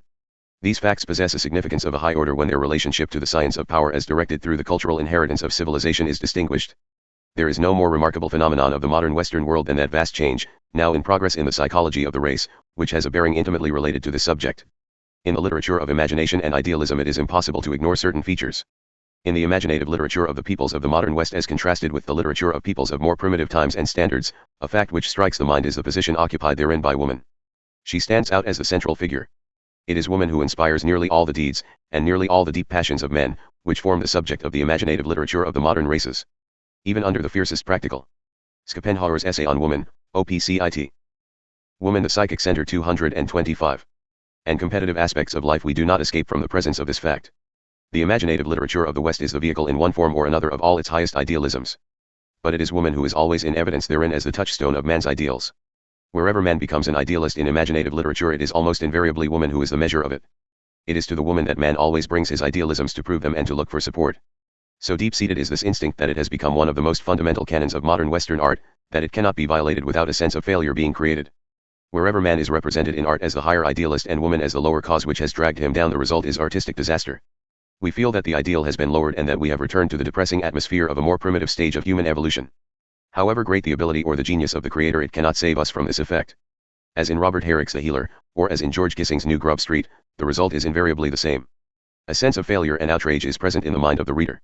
It has to be kept in view in considering this significant transition in the standards of art that. 226. The science of power. In the present epoch of the world, woman's mind is the greatest mystery of the time. In the stunting and restraining conditions of the era out of which it has emerged, it has been driven in upon itself at every point to such an extent that the world knows scarcely anything about it, save in those expressions of it which arise directly out of woman's relations to the opposite sex. The most notable and probably unforeseen effect on many Western minds of Pierre Lodi's de Saint-Cantiz, which produced so remarkable an impression in the harems of Turkey, was to bring home to those minds to a degree never before experienced the peculiar and intensely restricted relationship of woman to the general world, not simply in Eastern harems but throughout the whole of Western civilization at the present day. The qualities of the male mind inherited from lower levels of evolution have been ennobled and transmuted at higher levels with enormous effect in the service of civilization. Not so has it been in the case of the mind of woman. The effect of woman's entire education, and of the social training which accompanies it down to the present day in civilization, has been to shut off to an incalculable degree the characteristic and peculiar inherent values of her mind from access to the service of woman. The Psychic Center. 227. Civilization. The culminating effect in the past of the attitude of civilization to woman even amongst the most advanced peoples has been to inculcate the doctrine that the only duty which woman owes to the world is that which she owes through those to whom she is related through the sexual bond. Her deeper and more characteristic nature has been prevented as much by Western usage as by Eastern from being released into any other channel than that of her husband and her family. Yet even in such conditions in which the access of woman's mind to the larger world of affairs has been walled up at all the principal approaches, the results have been remarkable. It is one of the most pregnant facts in the upward progress of the race that the emotion of the ideal in its relation to power has always had its chief and deepest expressions in the mind of woman. Even with all the disabilities under which her sex has labored, woman's mind in the past has been the principal source of the creative idealism of the world. When all other channels have been closed to her, woman has carried the creative capacity of the emotion of the ideal into the practical world of affairs mainly through her influence on the mind of the young. She has done this to an extent of which a large part of the world is quite unconscious. 228. The science of power. If it were possible in periods of unusual growth and crisis in the history of the world to uncover the foundations of events and to get a view of causes and origins, it would be found that the creative and sustaining influence of woman's mind in the formative stages preceding action is enormous. A knowledge of the methods by which the standards and ideas of the time are imposed on successive generations of men leaves no doubt that the influence of woman on the cultural inheritance has equaled and probably far exceeded that of all other agencies whatever. The effect of the emotion of the ideal transmitted to the young of the rising generation by woman can never after be entirely effaced in the individual. It is greater, deeper, and more enduring than the effect of any system whatever of subsequent education. Where it is combined with the effects of such subsequent education, as to some extent it is in the systems of modern Germany and Japan, it becomes the most powerful element in character formation, giving after results in capacity for permanent and sustained aim and sacrifice in the individual absolutely impossible of attainment by any other means. Wide acquaintance with the personal memoirs of men who have been centers of power in history. Woman. The Psychic Center. 229.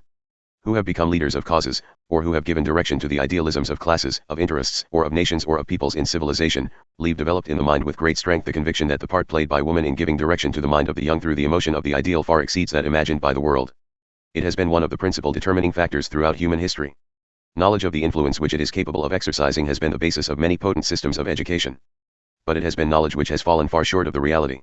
To measure the influence of woman in shaping and determining the mind of civilization through the young in the past is possible only to the most experienced minds. It has extended even to the regions of the highest abstract thought. Leslie Stephen, in reviewing the history of philosophical systems, gave it as his own experience that however honestly and eagerly the philosopher may desire to try his conclusions by the severest test, always in the end his real problem came to be, how conclusions which are agreeable to his emotions can be connected with the postulates which are congenial to his intellect. That is to say, in The English Utilitarians, Volume I. 230. The science of power. Short, that it is always the emotion of the ideal which predetermines the conclusions. And in nearly all such cases when the inquiry is carried far enough, the significant controlling fact in the background is found to be that the emotion of the ideal has had its strength and direction given to it by the influence of woman's mind at an early stage in the development of the individual.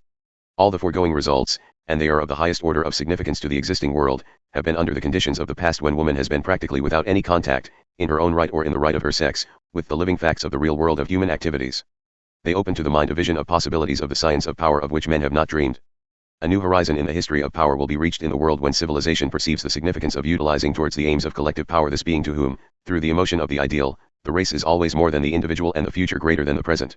The type of civilization which first organizes itself around this central capacity of woman's mind will have a stupendous advantage over all others in the coming struggle of the world. Chapter 9. The Mind of Woman. It has been said in the last chapter that in the background of human consciousness there has always been present the conception of woman's mind as being, in circumstances which men have not allowed themselves to imagine, a power of incalculable magnitude. This conception is visible in the records of many primitive peoples. It is to be found in later Roman history. It was in evidence for a brief space in the 2nd and 3rd centuries, from the period of Gaius onward, when woman, At the height of Roman civilization, having with the assistance of the legal mind emerged from the restrictions of Manus, attained to a position of almost complete independence, and the equality of the sexes was assumed by Roman jurisconsults as a fundamental principle of equity. The same fact is to be witnessed strongly presenting itself in various forms in modern times. 231. 232. The science of power. The violent dislike and distrust of woman shown by the crowd of writers, and later by many men of action, who have followed Schopenhauer and Nietzsche, in imagining the winning principles of power in the individual integration to be the winning principles of power in the social integration, are in reality a striking tribute to the mind of woman. For what has to be recognized therein is that the fear of woman's mental influence is exhibited as a kind of overwhelming obsession of the male intellect.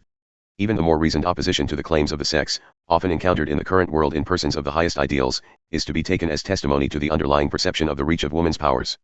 For in the case of most persons of this class, especially those of the strongest convictions and sincerity, it is the instinct of the enormous potential influence of woman's mind in the coming order of civilization which drives them to oppose with all their might attempts to employ that influence in what they conceive to be a wrong and misguided manner. In dealing with the mind of woman in the future of civilization, the fundamental fact that must ever be kept clearly in view is the relationship of woman to power. Scarcely any of the writers. The mind of woman. 233. Of social science textbooks have yet grasped the full significance of this relationship, and of the fact that the clue to all events and to all principles in the future is that power in the highest form of integration will win. Now the highest form of power in the social integration is that in which society is rendered organic to the highest possible degree. Almost the only object to which society as a whole has been collectively organized in the past has been the object of successful war directed to the smashing and conquest of other peoples or to resistance against such an attempt. There has been no example hitherto in the world of power in its highest and supreme type, that is to say, in a society in which mind has been organized and steadily directed through all the forms and functions of civilization over an indefinite number of generations towards the attainment of an ideal conceived to embrace the highest and the whole meaning of human effort. It is this type of society which is inevitable in the future of the world, for in the struggle for survival it will exceed in power all other types. But to organize power in this supreme type is possible in society in one way only. The existing individuals must be rendered capable of subordinating their minds. 234. The science of power. Their lives, and all the interests within the span of their lives, to an ideal which is beyond their lives, and which may even at times be beyond their understanding. In this deeply organized type of society, efficiency projected thus into the future always of necessity implies and includes efficiency in the present. A society which is capable of consistently subordinating the present to the future has within it the power of realizing practically any aim which it may set before itself in civilization. The social mind directed forward with great strength and unity over long stretches of time to an ideal end held in view is a force absolutely irresistible. The political systems of power organized in this way will win out over all others in the struggle of the world in the future.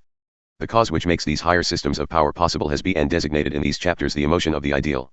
Many years ago William James graphically described in the first edition of his textbook of psychology the manner in which this cause of illimitable power mainly represented in the mind of woman works in the individual. He did not call the cause the emotion of the ideal. He did not deal with its transmission through the social heredity or with the mind of woman. 235. Its wide effects as related to power as I have discussed these matters here. But within the limits that confine it, James's description of the manner in which the emotion of the ideal works in the mind of the individual is complete and of the first importance. There is enshrined within me, as within every one of us, says James, an inner man. This inner or real man he describes to be the ideal social or other regarding self. It may be remote, he continues, it may be represented as barely possible. I may not hope for its realization during my lifetime. I may even expect the future generations, which would approve of me if they knew me, to know nothing about me when I am gone. Yet still the emotion which beckons me on is indubitably the pursuit of an ideal social self. 1. James proceeds then to analyze the workings of this cause in the mind of the individual almost up to the point at which we begin to be concerned with its collective function as the vehicle of illimitable power. What is the nature of the ideal social self, asks James. The reply is to the effect that it is a self which seeks to set up within the individual nothing less than the standards of universal mind. They are the same standards of absolute or uni. Textbook of Psychology, ch. 12. 236. The science of power. Versa. Mind which we attribute to God. It is characteristic of this inner self that, to quote James's words, it can find its adequate socius only in an ideal world. All social progress, he continues, consists in the substitution of higher standards for lower, and it is the distinctive quality of this inner tribunal that it sets up the highest standard of all that of universal mind. Most men, he concludes, either continually or occasionally carry a reference to it in their breast. The humblest outcast on this earth can feel himself to be real and valid by means of this higher recognition. It is in making the standards of this other regarding self the basis of the social inheritance, and in the organization and transmission of this inheritance under the influence of the emotion of the ideal, that there lies the road to the attainment of any object that a people may set before itself. Once the influence of the ideal is imposed upon the individual by social heredity, as described in Chapter V, he can never escape from it. It is this creation of the ideal, and the organization of the minds upon which it is imposed into the collective will, that constitute Tt1e first objective in the science of power in the future of the world. From time immemorial the interests in which the mind of woman. 237. Power has expressed itself through the self-regarding emotions have imposed their will on the world. The systems of power, acknowledging no law and no morality but their own advantage, to which the interests resting on self have given rise, have organized themselves until they have filled the world in the past with the stress and fury of their activities. But never hitherto have the higher systems of power which rest on the other regarding emotions organized themselves throughout civilization with similar intensity, determined to obtain control of the social inheritance determined to impose on the world the ideals which they have the power of realizing in civilization. In considering the principles of power in its highest forms, the significance and the reach in the era that is before us of the principles of the inner mind of woman become now more clearly visible. As soon as we perceive the character of the conditions assembled in the world, it is evident that all systems of political utilitarianism founded on self-interest, such as those which Bentham, the Mills, and Herbert Spencer helped to build up in Britain, and all the systems of military utilitarianism in which self is glorified, as in the system which modern Germany sought. 238. The science of power, to establish in the West, must pass in time to the rubbish heap. Their final condemnation lies in the fact that, despite all appearance to the contrary, they have no ultimate validity as systems of power. As soon as civilization knows its own mind and perceives its own objective, with the means and instruments to attain it, it will be perceived, strange as it may appear, that these systems have not a chance in the long run in the stern struggle of the world. They will all go down in the end before the long range, long sequence, integrating systems of power of which the meaning transcends self and all the interests of self, of which the center of gravity is always in the future and of which the history in all the stages constitutes that vast, tragic, ennobling, world-building drama of subordination and duty resting on sacrifice. These are the systems organized in the highest degree and therefore powerful in the highest degree, towards which life by the laws inherent in it must evolve in the social integration. To the evolutionist who understands his subject and who has once firmly grasped in all its bearings the leading fact that the science of evolution is the science of power, the conclusion suggested in these chapters begins here to present itself. The mind of woman. 239. With great strength as a conviction. He sees clearly that the part which he has played in the past will not remain to the fighting male. It is the mind of woman which is destined to take the lead in the future of civilization as the principal instrument of power. It will be recognized in time as a fact beyond dispute that it is in the mind of woman that there is reached the completest expression of the sum of the other regarding emotions which has been defined throughout these chapters as the emotion of the ideal. Schopenhauer spoke with an insight in advance of all the philosophers and reasoners of his century when he described woman as the being of the race rather than of the individual. It is woman who, in the long rayons of evolutionary stress out of which her mind has emerged, has ever been, by reason of her relations to the man on the one hand, and to the next generation on the other, the creature in the constitution of whose mind, to a far greater extent than in the case of the mind of a man, the interests of the future, the distant, and the universal have been represented. She has lived continually in every kind of motive and emotion driving her to express herself in others and to subordinate the present to the future. 240. The science of power. The struggle of woman with power for untold ages has thus been a struggle which has gradually brought her mind far closer to the principles of the universal mind than the mind of man. It is for this reason that, as we saw in the last chapter, woman naturally and instinctively subordinates interest to principle. The secret of man's progress is that he has gradually released into the service of civilization, ever at higher and higher levels, all the stern qualities of the chase and the fight bred in him through long ages of primitive struggle. But when the emotion of the ideal in woman, similarly bred in her through the long stages of our primitive past, is in like manner released into the service of civilization, the effect will transcend the effect of man's qualities. Woman as a sex will reveal in these circumstances the same power of devotion to ideals, to causes, as she does to persons. Her relationship to the future through the long eras of her evolution in the past has permanently endowed woman's mind with a capacity for self-sacrifice and renunciation, persisting through every variety of opposition and of suffering even to death, which is the highest product of the other regarding emotions, and which in woman is without any superior example in the whole realm of mind. The mind of woman. 241. The elemental hunger of civilization. At the present moment is for a public opinion able to subordinate the present to the future for a public opinion, that is to say, which would express through the collective will just the qualities which are here described as reaching in woman their highest expression. By no other means can civilization secure to itself the capacity to rise above the rule of the systems of power, knowing no law but their own interests, than by this, namely, a public opinion which is touched with and sustained by emotion in the manner described in chapter V. The miracle which was related in that chapter as taking place in every lifetime in the will of the individual, when he is made to pass irrevocably into another world by the influence on him of the internal standard set up in his mind through the cultural inheritance, is a miracle which under proper conditions is bound to be wrought equally in the collective will. This direction of the collective will through the cultural inheritance to definite ends over long stretches of time has become the most urgent need of civilization. But the fact of the age which goes deeper than any other is that the male mind of the race, as the result of the conditions out of which it has come, is by itself incapable of rendering this. 242. The science of power. Service to civilization. It is in the mind of woman that the winning peoples of the world will find the psychic center of power in the future. The immense importance of the cultural heredity of civilization imposed on the mind of the young of each generation under the influence of the emotion of the ideal was described in chapter V. It is the most pregnant fact in the history of power as written in the struggles of modern peoples. Any end towards which the will of civilization is directed in this manner has become possible of attainment.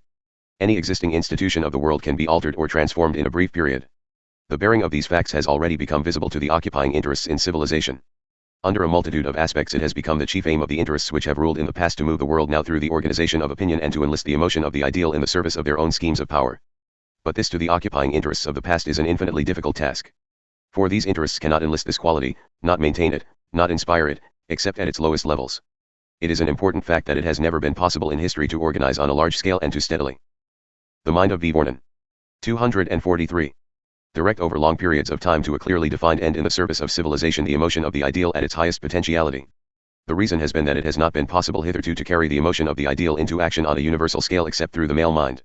Civilization has therefore never been able to enlist in its service at the highest level of possible achievement this capacity of mind. The chief reservoir of it as it exists in the race is in the mind of woman, and it has never been uncovered. This is the most significant fact in the science of power. It may be observed that it is the struggle between the characteristic standards of mind that express themselves in man, and the characteristic standards of mind that express themselves in woman, which has come to dominate all the leading activities of civilization. The overwhelming heredity of the fight compels every form of power expressing itself through men, and particularly through men of the Western races, towards that objective of self-realization in the present which is distinctive of the male mind. All the standards of conduct to the influence of which war is due are essentially standards of the self-regarding emotions thus driving men to self-realization in 244. The science of power. The present. There are no rights in the world like mine. There are no people in the world like us. There is no tomorrow in the world like today. These are the cries which have from the beginning represented the elemental emotions underlying war. They carry a challenge to the primary law of civilization with its center of gravity in the future as deep-seated as is the challenge of the highwayman to the first law of ordered society. Nothing can ever reconcile this elemental antagonism between the principles of civilization and the principles of war. One side must ultimately annihilate the other. But no material or economic cause, no agreement between nations can in itself abolish war. War can never be brought to an end until the cultural inheritance of civilization imposed on each generation from childhood onwards under the influence of the emotion of the ideal renders it as impossible for a nation to engage in war and lose that principal motive of self-respect which makes life worth living as it is now impossible for the normal civilized man, apart from any question whatever of material loss or gain or punishment, to engage in robbery or murder. It is one of the most remarkable facts of human. The mind of woman. 245. Nature that the emotion of the ideal, which is the sum and highest form of the other regarding emotions, is hardly represented at all in the male mind when the wide and particularly the future interests of civilization are concerned. Alike in the history of its external state policy and in the history written in its own statute books, nearly every Western country bears witness to this fact. The spirit of the saying noted by Durkheim as attributed to the Emperor of Germany, that, for me, humanity ends at the Vosges, is not peculiar to any country. It is the true and born spirit of the heredity of the fighting male of the West coming down from ages before T1 dawn of history. The inability to subordinate the present to the future is a pronounced characteristic of civilization under the rule of the male mind. While Western countries, in order to carry on war, have drawn mortgages on the future which stagger the imagination, there had not arisen up to the date of the World War of 1914 any democracy which possessed the power of subordinating itself to an ideal in the future even to the limited extent of paying off its national debt in times of peace in the interests of posterity. The lack of this. Germany ob. Laal, p. 23. 246 The science of power. Capacity to conceive the importance of the future is visible in nearly all public and class movements in the West. How many workmen, asks a living writer, with the object of reducing all such idealisms to absurdity, would refuse an annuity of £200 a year on the chance that by doing so he might raise the rate of wages I per cent 300 years hence? The more practical the nation, the more successful the class of men in the struggle for their own interests, the more absurd does such a standard of renunciation appear to them. As soon as we get down to the realities which lie behind the science of power in civilization, it will be perceived that in all that pertains to the emotion of the ideal at those higher levels at which it is most powerfully capable of influencing public opinion in sustained effort directed to an objective beyond the present, the mind of woman has in reality already outstripped the mind of the male of the race by an entire era of evolution. It is not without significance that in the four principal forms of activity through which public opinion in the West is influenced most directly and on the largest scale, namely, in art, literature, philosophy, and religion, all the principal revolutionary and developmental movements in recent times have a common meaning which is related. The mind of woman. 247. To this fact. They are all best summed up as movements which represent the effort of the male mind to reach consciously, through slow, laborious, and painful stages and by an entirely different road, the position which is already woman's by inborn inheritance. In the recent leading article, The Times, in commenting on a letter of Sir Martin Conway, in its columns, called attention to a remarkable change which has been silently taking place under our eyes over a long period in the standards of art in the West.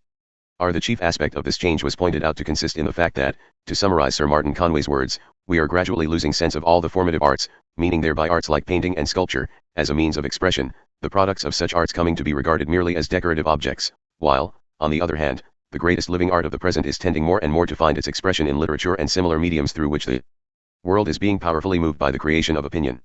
Now the clue to development in art, as in all other forms of human activity, is the underlying relationship to power. The beginning and end. Times, March 23, 1914. 248. The science of power. Of the meaning inherent in art is capable of being expressed in a single word: emotion. All art is nothing else than the capacity of rendering emotion contagious and so of becoming an instrument of power by influencing human action. The history of development in art is, therefore, the history of the development in the artist of the power of rendering emotion contagious at various levels, as mind in evolution gradually rises from the standpoint of the individual in the self regarding emotions to the standpoint of the universal in the other regarding emotions. This is the fundamental law of progress in art, and it is identical in meaning with the fundamental law of progress in ethics. What, then, is the significance of the transition in current Western art described by Sir Martin Conway? For in it we are called to witness the products of the formative arts like sculpture and painting declining from the function of living art and coming to be regarded merely as decorative objects, while the greatest art of today is tending to find its expression in literature and similar mediums. The true answer to this question carries us far. It is doubtless to this effect.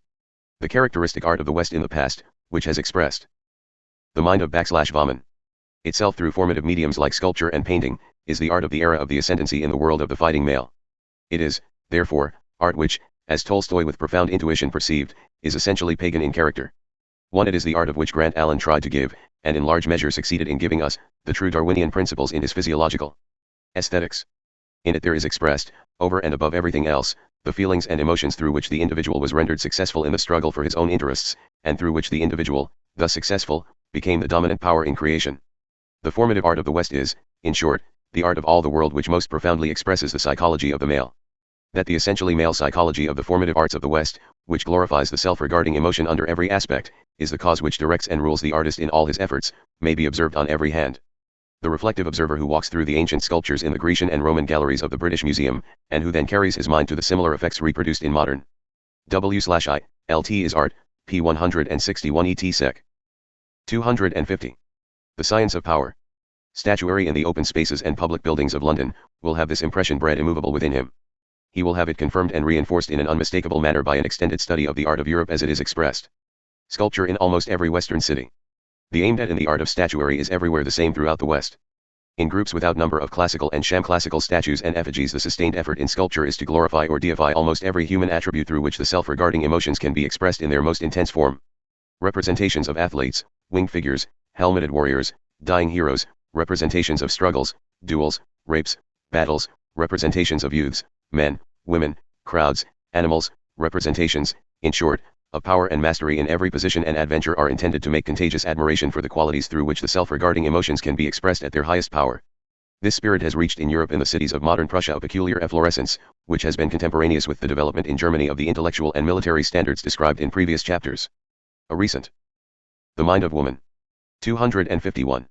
Writer, describing the remarkable effects to be witnessed in a view of the Schlossbrueck Museum at Berlin, recapitulates the enormous number of groups and the attitudes portrayed. To crown everything he continues, and to introduce strikingly the Prussian symbol, above the plinth of the main entrance of the museum are no fewer than 18 representations of the Prussian eagle. Thus, on a space of ground represented by a frontage of what cannot be much more than 50 yards, there are to be seen no fewer than 49 classical representations in stone of one attribute or personality and another. The dominant are all the effects, whether represented thus or on a less ambitious scale, scarcely ever varies. Expressed in sculpture in all its forms in the West, this aim is to typify the self-regarding emotions and to portray them triumphing in the most perfect living instruments of force. In the sister art of painting, the underlying influence is not so visible at first sight. But the discriminating mind soon perceives that the influence of the same dominating male psychology pervades all its expressions. It may be distinguished how it penetrates to details, even in an F. M. Hofer, When Blood is Their Argument, Part 3, Chapter I, 6. 252. The science of power. Art like landscape painting. How the aesthetic value of a picture of a wood is enhanced, says Schopenhauer, the typical pagan of the West, if the artist paints, as he should, a solitary pine standing out above the others, high and erect towards heaven. Why? Because, in the formative arts of the West, the meaning which the artist seeks to utter always springs from a subconscious psychology which is profoundly male. Unconsciously the fighting mind realizes and revels in every feature and detail which suggests to it the omnipotence of force. In the detail of the solitary pine standing out high and erect towards heaven, it translates into contagious emotion the symbol of power thus portrayed as conquering gravity. This tendency in art is in conflict with the deepest and most characteristic evolutionary tendency underlying Western civilization. All the leading movements in modern art, from pre-Raphaelism to post-impressionism and futurism, reflect phases of the meaning of the struggle between these two forces engaged. The monstrous inspiration which Western art inherited from the ancient civilizations was that of the self-regarding emotions triumphing through the perfection of the living instruments of force. The formative arts. The mind of woman. 253. Have been the chief mediums through which this inspiration has been interpreted. But the inspiration which underlies all the forward movements in the civilization of our time, is that of the triumph of the other regarding emotions through the belief that the life of the individual is related to ends and principles which transcend in importance every present interest in the world around us. It is for this reason that the tendency in our time is for the greatest art of the day to become more and more what may be termed invisible art. The highest art is, therefore, seeking to express itself in the mediums through which the emotion of the ideal, which, it must be remembered, is itself the sum of the other regarding emotions, can be most profoundly influenced. These mediums are not the formative arts. The chief vehicles of this art have now become the word and the spirit, and its highest expressions, as Sir Martin Conway described, are in literature and similar mediums through which the world is being powerfully moved. Its exponents, therefore, are the masterminds of literature, the seers of the visions of the writers, the poets, the reformers, the teachers who create the me-ID of the rising generation under the influence of emotion. They are the inspirers. 254. The science of power. Of causes, the founders of faiths, the sustainers of the ideal, the authors of those great policies of mind in which the Hownan spirit, rising through contagious emotion from the individual to the universal, is transmitting, through the cultural inheritance, and accumulating power to subordinate itself in civilization to the spiritual meaning which is immanent in the world. And the meaning which underlies it is power, always power. It is the systems in which this inspiration lies in its highest might and reality which will win out over all competition in the future of the world. The characteristic inspiration which is accompanying this development, in which the imaginative and emotional literature of the West has become the medium of the highest art, is a very striking phenomenon. In the imaginative literature of all the peoples of the modern West, as contrasted with the literature of all other people and all other times, the outstanding feature is the position acceded to woman. In the current literature of the Western world, woman stands triumphant as the central figure. In it, as I have stated elsewhere, wherever man becomes an idealist, it is almost invariably woman who is the measure of his idealism. It is to the mind of woman that he brings all his ideals, to prove them. The mind of woman. 255. And to claim support for them. Almost without exception, it is woman who inspires the strongest deeds, the deepest passions, the highest idealisms of men throughout the imaginative literature of our time. This fact, which is the most distinctive feature of the idealism of the modern West in literature, stands out alike in poetry, in the drama, and in the modern novel. Since the rise of the novel in the 16th century, the idealization of woman is the feature which has grown and deepened in this medium down to the present day. It has made of the novel the predominant form of Western literature. The standard, moreover, which this fact of the idealization of woman has set up in art has become so fundamental that, as I have shown, it has become a canon of art in the modern novel, that man cannot be represented as the higher idealist and woman as the lower cause which has dragged him down, without a sense of artistic disaster and a feeling of failure and outrage being created in the mind of the reader. The highest expressions of living art in the West are, in short, coming more and more to have a very close relation to the great movements of opinion touched with emotion out of which the world is being organized into larger systems. NF 256. The science of power. Power. Genius expressed in its highest form through the medium of art is always the capacity in the artist to render contagious through the emotion of the ideal the power of subduing the immediate world and all its existing interests, to the larger meaning which is conceived to lie in the universal. The highest type of genius in the race has ever been, for this reason, that of the great religious teachers. The tendency in living Western art at present is a tendency through which the function of the artist is again approaching that of the great religious teacher. The controlling meaning which stands out in this progressive tendency in Western art amounts to this. We are watching in art, under a great number of phases, what I have described as the conscious and infinitely laborious effort of the male mind to reach by slow and painful stages, and by a different road, a position which the mind of woman has already attained in the evolutionary process. In the position which it now occupies, the mind of woman is greatly in advance of the mind of the male of the race, in the development in it of those qualities upon which power in civilization will rest to an increasing degree in the future. This clue to the upward transition in art is the clue to progress in all its phases. The advance. The mind of woman. 257. Therein represents the developing challenge to the triumph in the past of the world of the self-regarding emotions. But it is the qualities characteristic of the mind of woman which are bound to form the principal basis of power in this significant change. Tolstoy's insight was true when he asserted that it is the ideal of the other regarding emotions, as seen in that conception of the brotherhood of man which lies behind all the winning developments of civilization, which will supply the dominating influence in Western art in the future. This concept of the oneness of humanity in which the future becomes greater than the present has been, like the concept of God, inherent from the beginning in the process in which evolution is following in history the line of maximum power. And the upward development which both concepts represent is under all its forms a development towards the ascendancy in the world of qualities that have attained a higher development in the mind of woman than they have reached in the mind of the male. Progress in the standards of ethics in the West has the same underlying significance as this development which is taking place in the standards of art. Power in civilization, whatever the length and stress of the historical process through which. 17. 258. The science of power. The principle is established, always rests in the last resort on the displacement of the lower standards of ethics by the higher. The character of this development in which the higher standards in ethics are displacing the lower has never been more illuminatingly summarized than in a brief sentence by Green. The command in human conduct, "Thou shalt love thy neighbor as thyself," has never varied, said Green in effect, All that has varied in the upward progress of humanity is the practical answer to the question, who is my neighbor? 1. Progress in ethics is, in short, to be described as the gradual extension of the reach of the other regarding emotions till it includes the universal. The reasoning capacity of mind has no part in this world-shaping transition. The principal instrument of power accomplishing the development has consisted always and altogether in qualities of emotion which have their chief expression in the mind of woman. God is the highest concept to which mind is carried by the emotion of the ideal. The command, "Thou shalt love the Lord thy God with all thy heart and with all thy soul and with all thy mind," is the highest term of the commandment, "Thou shalt love thy neighbor as thyself." T. H. Green, Prolegomena to Ethics, Chapter 3, 207. The Mind of Woman. 259. It will be seen at no distant date that the fundamental mistake made by the leaders of the intellectual movement which has pursued its course in the Western world since the Reformation has consisted in this. In identifying the progress of the world with the development in history of the rationalizing process of mind, they have misconceived the basis of power in civilization. Civilization rests ultimately on knowledge which is conveyed through emotion and not through the reasoning processes of mind. There is a remarkable passage in the literature of the West, in which the blinding light of this conclusion and its bearing is seen as it first flashes on the mind of one of the leading rationalists of our time. In an essay on the influence of the ethic of renunciation as it has been the inspiration of conduct in the great religions, Karl Pearson finds himself towards the conclusion of his argument facing this position. A predisposition or a prejudice having absolutely no rational basis may, so he puts it, have a social value and turn, to preserve an individual or a group of individuals in the struggle for existence. Do we not here, so he ponders, catch a glimpse of how a nearly universal predisposition may exist without our 260. The science of power. Being able to give it a rational basis. 1. The enlightened and reasoning individual, he continues, may renounce for himself as untrue or as a delusion the doctrines of sacrifice and subordination as taught by the great religions. But can such renunciation become a general rule? May not the non-renouncing sections ultimately survive? The answer to Karl Pearson's last question here placed in italics is that by necessity inherent in the evolutionary process, of which Darwin gave us the laws in a lower stage, it is the non-renouncing sections in the sense alone of the race which will ultimately survive. It is an answer which closes the rationalistic controversy in the West. Truth and falsehood in the sense in which Karl Pearson uses them have no meaning. For truth is the science of power. Truth, therefore, does not make its way in the world by controversy or reason. Its standards in the social integration are incomprehensible to the pagan mind. Confronted in the systems of the world with the standards of the pagan era, the exponents of truth stand like Christ before Pilate's judgment seat. They answer nothing. They represent the science of power. The facts of the world to which they belong have not yet arrived. Ethic of Free Thought. The Mind of Woman. 261.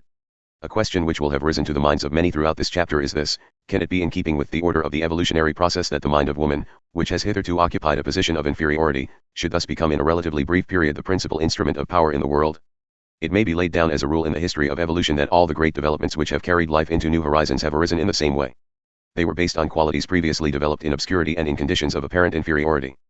But as soon as the conditions of the new era were assembled in the world, the qualities which had hitherto appeared inferior were ready to assume the function which was to carry the world into an entirely new era of progress. Thus it was that the land forms of life, now the dominant types in the world, were developed from forms which, though possessing in embryo the qualities required in the new era, would have appeared to an observer as quite inferior types in the midst of those then dominant in the ocean. Similarly among the land types, in the long era of the dominance of the fighting types of life possessing huge bodies or clothed in defensive. 262. The science of power. Armor, there were developed, amongst forms appearing quite subordinate and inferior at the time, those qualities of brain which were to become the dominant factor in the struggle of types, and which were destined to carry life into new horizons. So again in the era which dawned in life when the transmission of the accumulated results of past training in the individual became possible through language in the primates, no limited intelligence could have foreseen the nature of the new horizon into which life was to be carried through such qualities developed in conditions of apparent inferiority. For the primates would have appeared to have had stamped upon them all the marks of inferiority and even defeat in the struggle for existence in their adaptation to an arboreal life as a retreat from the forceful ascendant forms which then crowded the plains and valleys of the world. Every comparative student of form and function in the development of life down to the later phases represented in the struggle between races and civilizations, and even in the conflict between human institutions, will be able to multiply these examples indefinitely. It may be laid down that all the eras of progress in which life has been carried to new horizons. The mind of woman. 263. Have had their origin in qualities developed thus in special conditions, qualities which would have been judged by prevailing standards to be associated with inferiority in the midst of the types then dominant. When the changing conditions of the world offered the opportunity, the qualities thus developed were ready to assume the function suitable to the new era which made the type of life possessing them a dominant one in evolution. In the social integration, the governing principle slowly rising into sight in the modern struggle of the world is that civilization rests on the social emotion. The principal instrument of the social emotion is the mind of woman. Power in the future of civilization is the science of the organization in society of the emotion of the ideal. The people who first grasp this tremendous lesson in all its practical bearings will have the world at their feet. This is the lesson which the Emperor William II saw through the elementary school teachers of Prussia to interpret to civilization in the world-compelling history of modern Germany. The lesson remains in all its mind-subduing significance, despite the calamitous misdirection, despite the tremendous misinterpretation. I carry to the end of my life the memory of a 264. The Science of Power. Certain summer afternoon in the year 1908. It was my place to deliver to the University of Oxford the Herbert Spencer Lecture for the year. In the restrained and sobered language suitable to the occasion I endeavored to convey the message I had to deliver. To the audience present I endeavored gently to break it, that the world into which they had been born was dead. Those who were still young, I said, would probably live to see great happenings. The rule of the old individualistic theories of power upon which the world, and in particular the mind of England, had been nurtured in history had passed forever. My message was that it was the beliefs and the conceptions possessing the power of organizing the minds of men through long stretches of time into systems of action in which the present was subordinated to an ideal in the future which would rule the world in the times at hand. I did not hesitate to apply the message in the prediction to which I passed. The next age will probably be the age of the Germanization of the world. For it is those lessons of which the first stages have been displayed in the history of modern Prussia which are likely to be worked out in their fuller applications by successful states in the future. R. Individualism and After, p. 31. The Mind of Woman. 265. This message to the mind of England of a few years ago was as words fallen on sand. Even William James, who listened to the lecture and who spoke to me in the name of the United States, took me to task afterwards for this prophecy. The world which existed then has been wiped out of our Western age as if a sponge had closed its record in history. Its ruling principles have been deposed. The example of organized power given by Germany in the World War which began in 1914 has changed forever the direction of the main currents of Western history. It was an example of stupendous power misconceived and misdirected to the revival in the West of the ideals of power characteristic of the pagan past. But the significance of the example remains forever in the lesson which was given to the world as to the almost superhuman reach of organized power based on the emotion of the ideal in the collective mind. The message which is conveyed to civilization in this war is in all its fundamental meaning the message which I attempted to deliver to Oxford in 1908, namely, that power in the future of the world will be to the peoples who find the true application of the lessons of which the first stages have been displayed in the history of modern. 266. The Science of Power.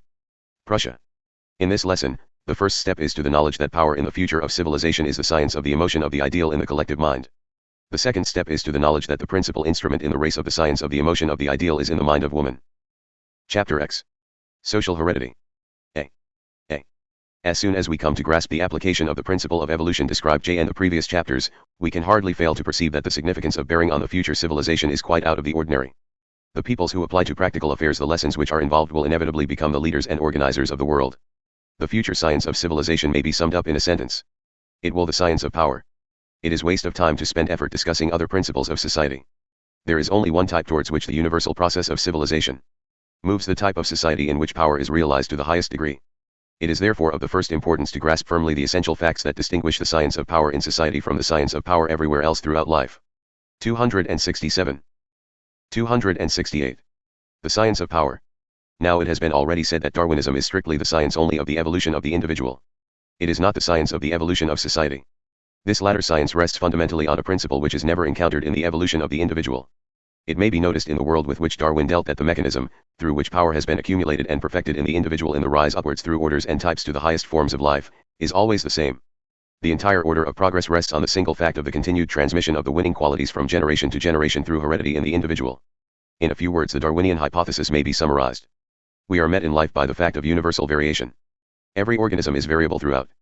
Darwin exhibited the process of natural selection, sorting out from this variation the characters useful to the individual in the struggle for existence, that is to say, the characters upon which power rested. The universal means by which the gains of progress thus hallmarked as they arose were held and increased was the transmission. Or as Dr. James Johnstone has recently put it in extreme form, every character of an organism or of a part or organ of an organism is variable. Science Progress, April, 1916. Social Heredity. 269. Of the winning qualities from generation to generation through inborn heredity in the individual. In the Darwinian conception thus all progress rests ultimately upon the mechanism of heredity in the individual. It is for this reason that Darwinism in all its phases down to the latest Mendelian development is primarily concerned with inborn heredity. It is from the study of the facts and laws governing the transmission of qualities inborn in the individual that modern Darwinians found their claims to have important contributions to make to the science of human society. In the writings and researches of representatives like Galton and Bateson we are accordingly always in the presence of the sustained effort to exhibit the science of society as related to and dependent on the study of the laws of inborn inheritance in the individual. Human progress is presented to us as the scheme of organizing and controlling in the race the mechanism of individual heredity. When with this feature of current Darwinian teaching in mind we turn now to human society, the first fact which holds attention is perceived to be of great importance as soon as we grasp its application. As society, like the individual, advances in evolution the gains of progress are 270. The science of power. Accumulated and are transmitted from generation to generation by heredity. But here the parallel ceases. The mechanism of social heredity in no way resembles the mechanism of inborn heredity. The mechanism of inborn heredity is in the individual, the mechanism of social heredity is outside of the individual. The medium through which the gains of progress are held and are transmitted in the individual is inborn at birth, and is in the physical apparatus of his body as it has come down from the past. But the medium through which the gains of progress are held and transmitted in society is the accumulated social culture which comes down from the past. No part and no quality in this social inheritance is inborn in the individual. It is entirely acquired by him from without. It is imposed upon him by society in every generation. Anthropologists have been disputing for a long time about the fact that the human brain does not appear for tens of thousands of generations past to have increased in size or quality in any marked manner. What is really meant by one side is that it has not increased in a manner which corresponds to the enormous and almost incalculable interval which separates the results of mind in modern civilized man from the results of social heredity. 271. Mind in primitive man ages before the dawn of history. But the point, the significance of which one's nearly always overlooked in the controversy, is that the equipment which separates the mind of modern civilized man from the mind of primitive man is almost entirely an equipment which comes to the former through the cumulative social inheritance that he receives from civilization. This inheritance is not inborn in any of us. We have not yet fully grasped the immense import of the fact that since man became a social creature, the winning variations upon which power has rested in his evolution have been to an ever-increasing degree neither variations in the structure of his body nor in the size of his brain, but variations in the type of social culture to which he is being submitted. The importance of the principle here emphasized, namely, that the power which is characteristic of organized society rests upon and is transmitted through social heredity and does not rest upon and is not transmitted through heredity inborn in the individual, is incalculable. 50 years hence the attention of civilization will be permanently focused on this distinction as the cardinal fact in the science of power. The distinctive conception which in the past 272. The science of power has underlain the ideas of modern Darwinians of all schools is that the control and organization of power in the future of civilization will be in the hands of those who obtain possession of and who direct to preconceived ends the mechanism of heredity in the individual. This is a fundamental error. Those who understand the science of power in society see that all power in the future will be in the hands of those who obtain possession of and who direct to preconceived ends, not the mechanism of individual heredity but the mechanism of social heredity. And the instrument of social heredity is the organized culture of society. What, therefore, is the peculiar nature of social heredity, and what have we to do to obtain possession of this source of omnipotent power in the future of civilization? The marked features of social heredity in which it differs absolutely from that inborn heredity upon which Darwinians and many general theorists have attempted in the past to found a science of society are as follows. In inborn heredity the constituent qualities tend to be indefinitely persistent and difficult to alter.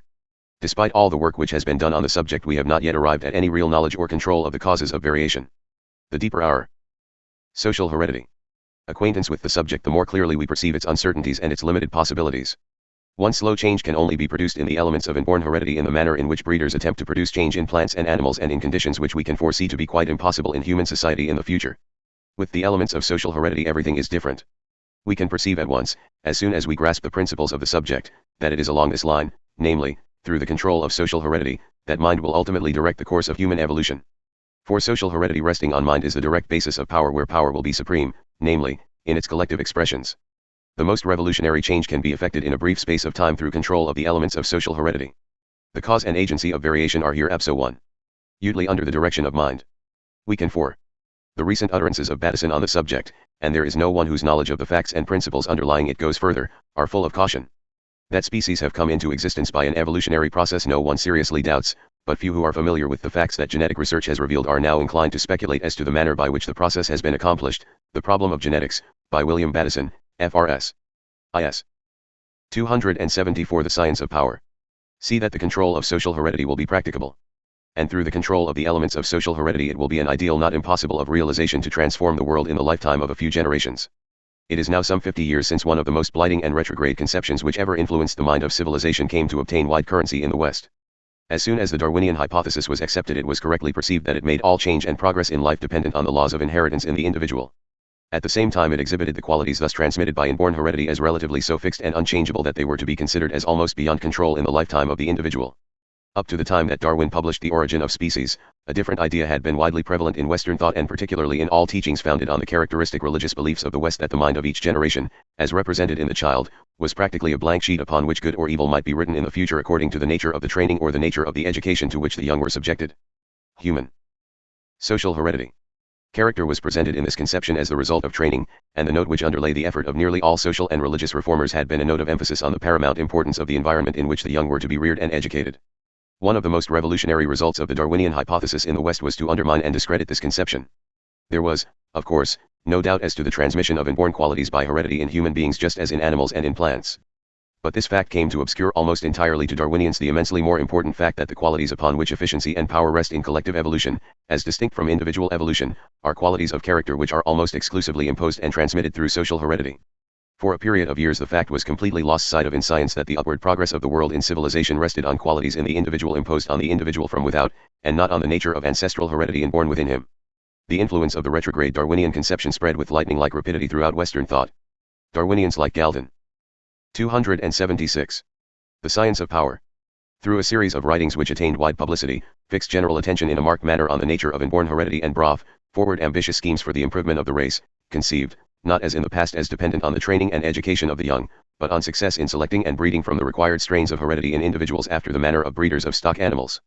Social reformers who accepted Galton's standpoint began, like Carl Pearson in the passages before quoted, to enlarge on the peculiar nature of inborn heredity in the individual and on the great length of time required to produce any fundamental change in human nature. Within a short time the imaginative literature of the West was deeply affected. It became tinged throughout with the idea of biological predestination. The idea of the persistence and the relative unchangeableness of qualities in human nature resting on inborn heredity became a dominant note, uttered now, as it seemed, with authority coming direct from the leaders of science. The quality of inevitableness in inborn heredity conceived as overruling all the elements of motive and intention imposed on the individual by training was soon perceived to be a principle in art. Social heredity. 277. Which was capable of yielding profound dramatic effect.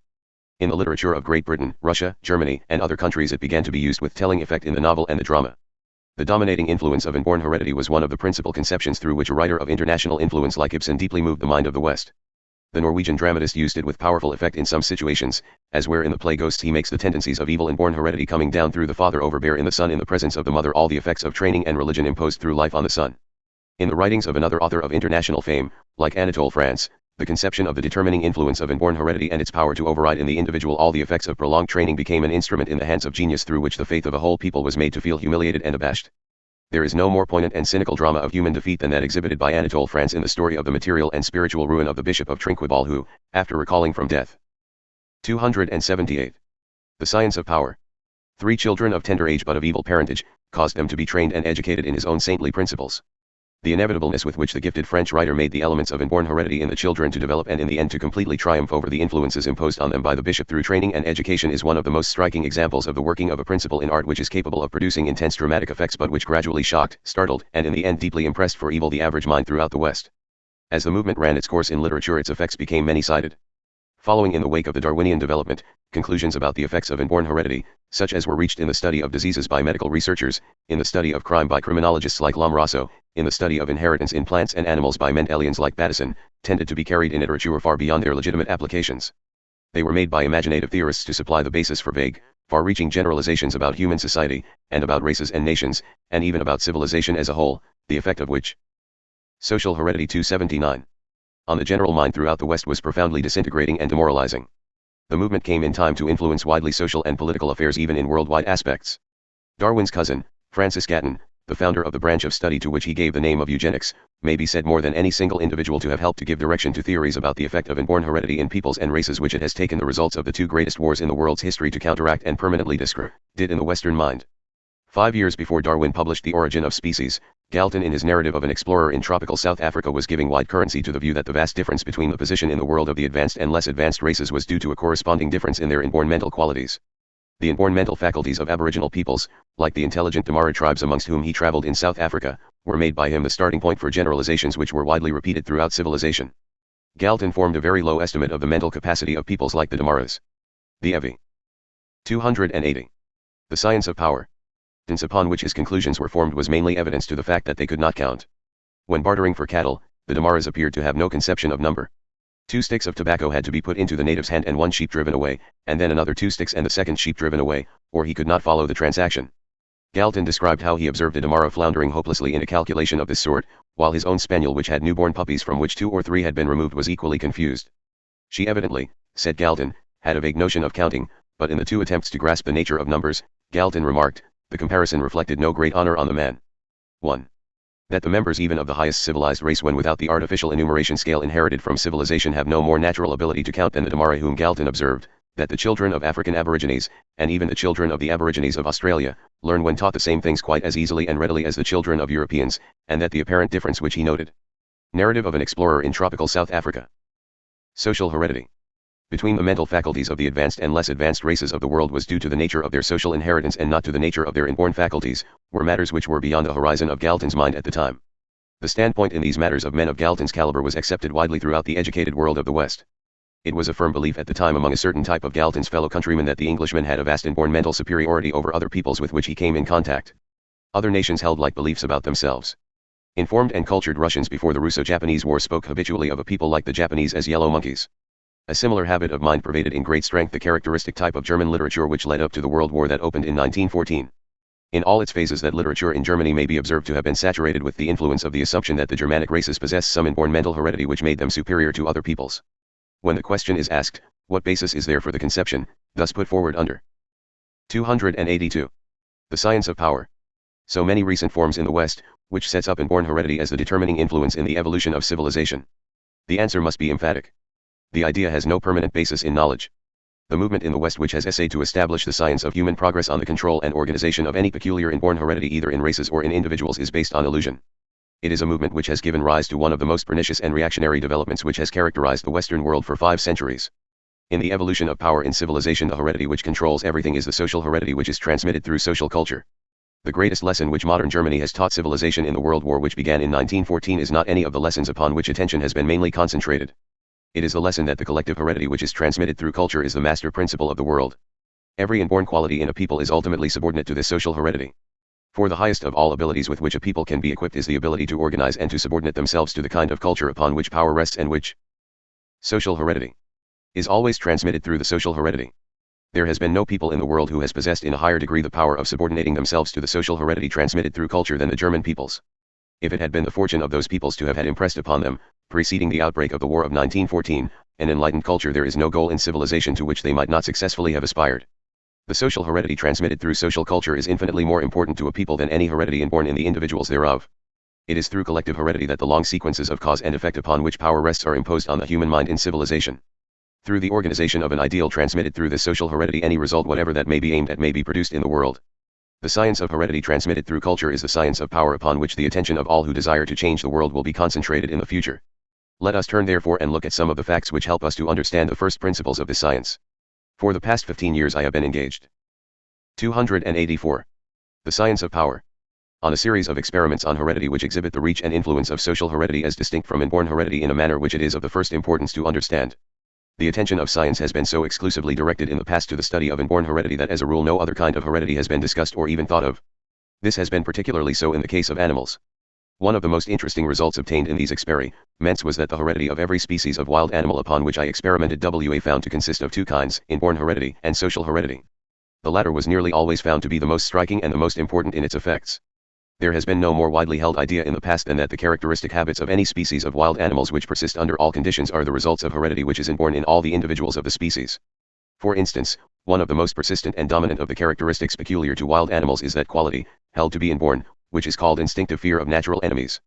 Darwinians have dealt at great length with this instinct. At first sight it appears to be an obvious example. Social heredity. Of inborn heredity, developed by natural selection. For individuals which did not possess it would always tend, it was said, to be weeded out and to leave no descendants. Fear of natural enemies is one of the most powerful of the instincts existing in wild animals, and it usually appears to be so deeply registered in the physical basis of the animal's mind that it is nearly always ineradicable by training in the adult. Now anyone who is acquainted with the literature of this subject, and who recalls how Darwinians like Romanes dwell on fear of natural enemies in animals as an inborn inheritance transmitted from ancestors in whom it was developed by natural selection, will probably experience great surprise if he turns to one of the most valuable and interesting records of observation and experiment on animals published in recent years, namely, The Childhood of Animals, by Dr. P. Chalmers Mitchell, F.R.S.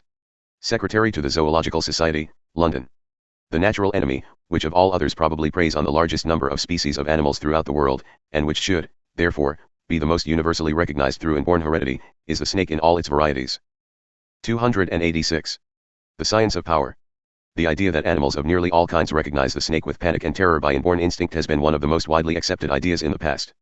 It is of exceptional interest therefore to find that a large series of Dr. Chalmers Mitchell's experiments in the zoological gardens is directed to testing the existence in animals of an inborn instinct of fear for this almost universal enemy of birds and mammals in the greater part of the world. The first fact established by Dr. Chalmers Mitchell's experiments is remarkable.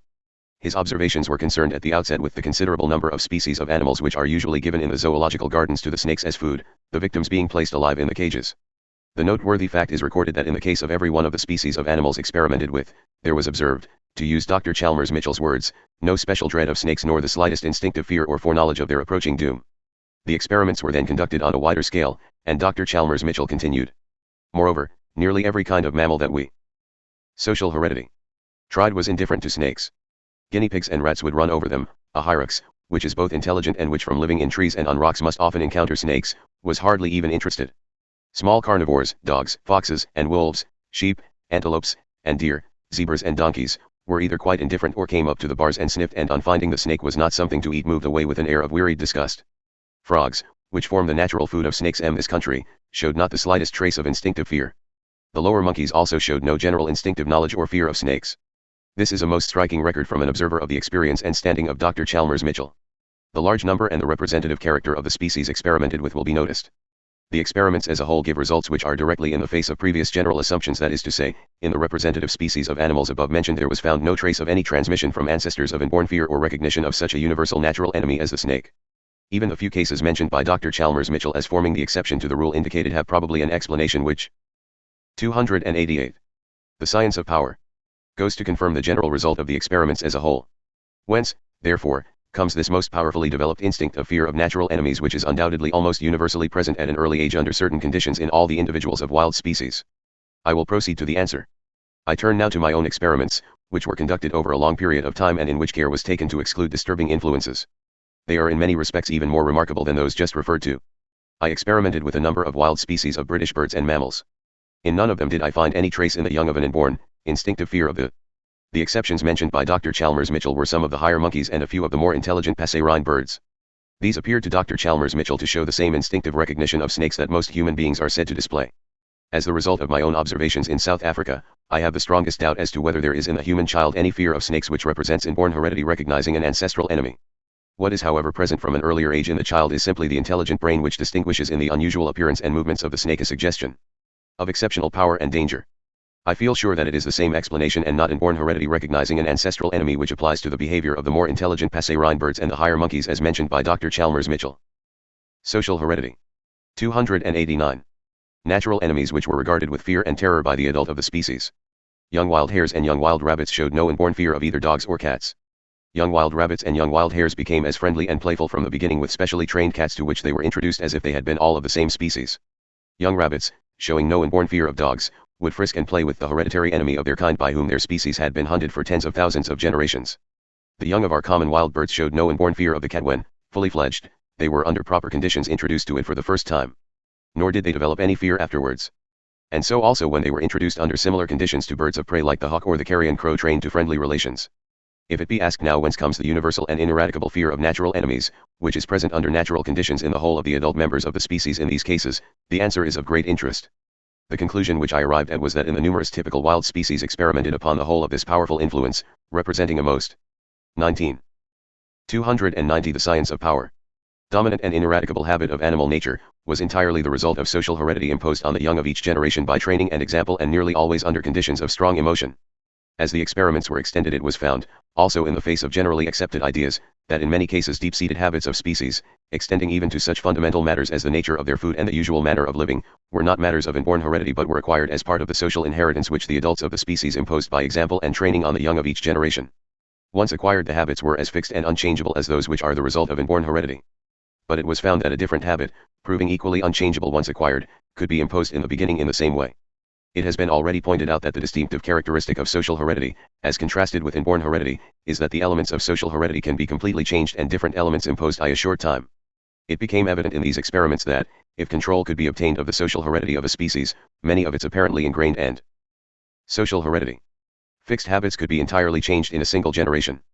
The case of a wild species of New Zealand parrot which, although previously vegetarian, acquired after the introduction of European sheep the habit of feeding on the kidney fat of these animals, causing the death of the sheep which it attacked, is often quoted as an extraordinary example in nature of a sudden change in the fundamental habit of life in a wild species. But there can be no doubt that sudden changes equally deep-seated in the habits of a whole species could be effected at will by obtaining control of its social heredity. Many of the experiments gave the strongest indications in this direction. There is no more established vegetarian British bird than our common wood pigeon. In one of my experiments with the young of this species a young bird was brought up with a carrion crow and a hawk which were fed on raw meat. The young pigeon by example was led to feed on the same food, and throve on the exclusively meat diet. So fixed did the habit thus acquired by social heredity become that when the adult pigeon at a later stage was offered the grains which formed the natural diet of its species, it did not recognize them as food. 292. The science of power. The common wild hare never makes a burrow in its natural state. But when a young wild hare was brought up with rabbits, which did not show it the hostility which is usual between the species, the young hare acquired from its companions the habit of burrowing and would cast the earth excavated with forepaws backwards between its hind legs exactly in the manner of a rabbit. When there was any physiological insufficiency in the organs of an animal to prevent it from acquiring or maintaining the habit usually imposed by social heredity, results of this kind did not follow. It was found, for instance, that a diet of grains could not be imposed by any effective example on meat-eating birds. But the striking fact which has to be emphasized is that, where no natural physiological insufficiency existed, the most unexpected habits could easily be imposed on young animals by example and training. And further, the habits so imposed were found to be transmitted again to the next generation through ordinary social heredity. Some grasp of the manner in which the elements of social heredity are imposed on the young under conditions of the strongest emotion, and some perception of the extraordinary reach and strength. Social heredity. 293. The habits thus imposed may be obtained from the study of an example which exhibits the facts clearly in relation to their bearing upon the subject of social heredity in human society. One of the species of wild animals with which a considerable series of my experiments was concerned was the wild duck. There is probably no creature which has been more universally hunted by man from primeval times than the wild duck. The adult bird is one of the shyest of creatures. In alertness and craftiness in her nesting habits, in the tricks and stratagems for avoiding pursuit which both the parent and the young have developed, this ancestor of our breed of domestic ducks has few equals in the wild. It breeds plentifully in remote places, usually near water, throughout northern Europe, and in all my experiments eggs or newly hatched young were taken from the nests of the wild birds in their native haunts. In all the experiments I found no evidence that some of the most characteristic habits of the wild duck were the result of inborn heredity developed by natural selection. On the contrary, the experiments furnished evidence from which it was impossible to avoid the conclusion that the habits were transmitted by social inheritance. 294. The science of power. Imposed on the young mainly under conditions of strong emotion. The record of a single example will exhibit the meaning that was found to be inherent in a great number of experiments. I came on a nest of the wild duck in a marsh as the young birds had just emerged from the eggs. The mother duck flew off and disappeared in the sedge, flapping a wing to which she pretended injury. I stood by the nest for some hours and watched the young birds. The greater number were already active and displaying an interest in their surroundings. They began to try to get out of the nest, and I took them one by one in my hand and placed them in the water, where in the stillness that reigned they splashed and twittered and enjoyed themselves. They showed not the slightest fear of me, nestling from time to time on my feet, and turning intelligent eyes upwards to look at me, evidently quite ready to accept me in the fullest confidence as their guardian. The wild duck had been in these marshes for untold ages. She had been here even in the days when the woolly rhinoceros left its remains with those of the cavemen in the adjacent hills. During all this time her kind had been one of the most universally hunted among wild creatures. The social heredity. 295. Spent cartridges of the modern sportsman strewed the bog around. Yet here were her offspring just entering on the world and showing no sign of any inborn fear of this the hereditary enemy of the species. After a time I moved away some distance to watch what would happen. The mother bird returned and alighted nearby. The little ducks rushed towards her as she called. I could observe her. She was chattering with emotion. Every feather was quivering with excitement. The great terror of man was upon her. After a short interval I advanced towards the group again. The mother bird flew away with a series of loud warning quacks. The little ones scattered to cover, flapping their short wing stumps and with beaks wide open cheeping in terror. With difficulty I found one of them again in hiding. It was now a wild, transformed creature trembling in panic which could not be subdued. It is in this way, and under conditions of the strongest emotion, that the accumulated experience of tens of thousands of generations of the species is imposed on young birds. Once having received it, within a few days, even within a few hours, they pass into another world from which they can never be reclaimed. In the numerous 296. The science of power. Experiments with wild ducks which I made, the following conclusion stood out without any exception. The little ducks, hatched out from the eggs taken from the nest, or taken themselves from the nest the first day after hatching, knew nothing of any fear of man, and they never acquired it afterwards if brought up with domestic birds. But when once the terror had been transmitted to them through the social heredity of their species they could not afterwards be tamed. When brought up by a foster parent the young wild ducks acquired that exact relationship of friendliness to man which the foster parent displayed and which differed considerably according to the birds used as foster parents. I have found from observations in many countries and in different animals that it is in the same way that the exact distance up to which wild animals will allow man to approach them is always imposed on the young through social heredity. It represents the accumulated experience of the species in the past. The manner in which the inheritance is imposed on the young in every. Darwin, noting that young chickens have lost that fear of the dog and cat which no doubt was originally instinctive, in them, and perceiving the difficulty of explaining such a change solely as due to selection, attributes it to an inherited change in mental habit, the origin of species, Chapter 8. Social heredity. 297. Generation may be watched even in the streets of London in the case of the common sparrow. When the young sparrows leave the nest they are comparatively tame. But they are watched on the ground assiduously by the parents, and when an enemy like man approaches to within a certain distance, the cock parent utters a loud shrill note expressing strong emotion which causes the young birds instantly to take flight. The exact distance to which man is allowed to approach is the danger limit fixed by the long accumulated experience of the species, which is thus transmitted to the young and which is fixed in them ineradicably under conditions of emotion.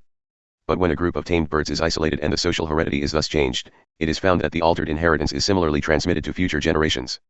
The supreme interest of the foregoing facts is not in their relation to any of the problems of animal life.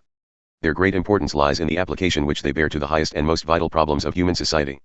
When we remember how few and unimportant are the examples of the social state among the higher animals below man, the unexpected magnitude of the part played by social heredity even in such 298.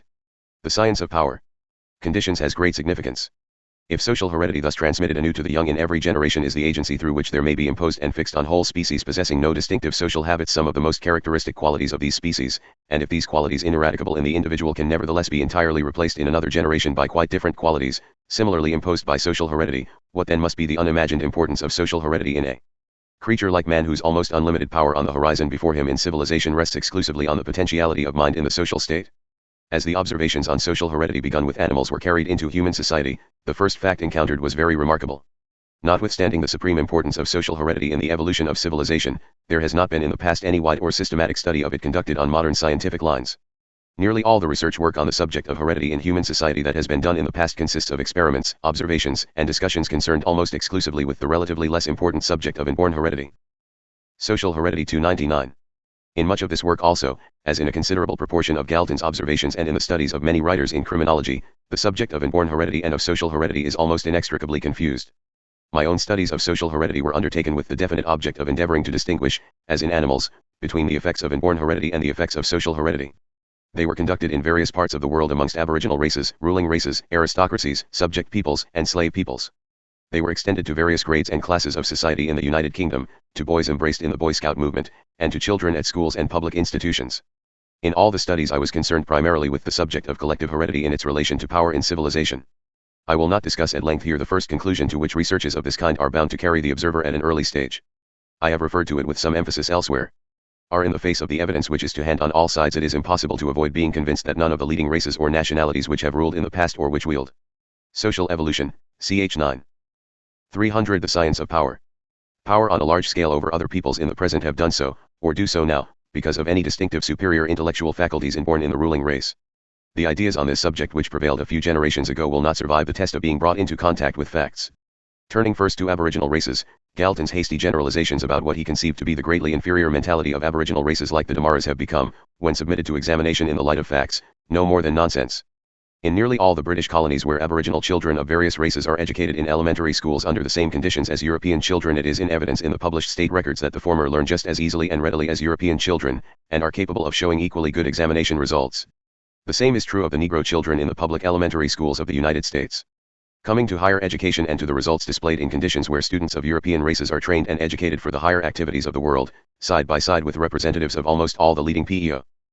Social heredity 301. Please, outside Europe, the facts are equally noteworthy. At many centres of university and higher education in England, and at a large number of centres of learning and higher training on the continent of Europe, students of Indian, Japanese, Burmese, Siamese, Chinese, Negro, and many other races are to be found undergoing preparation for the Helger professions and for the superior work of the world under exactly the same conditions as students of European races. The results go to show that non-European students quite hold their own in intellectual achievements in comparison with European students.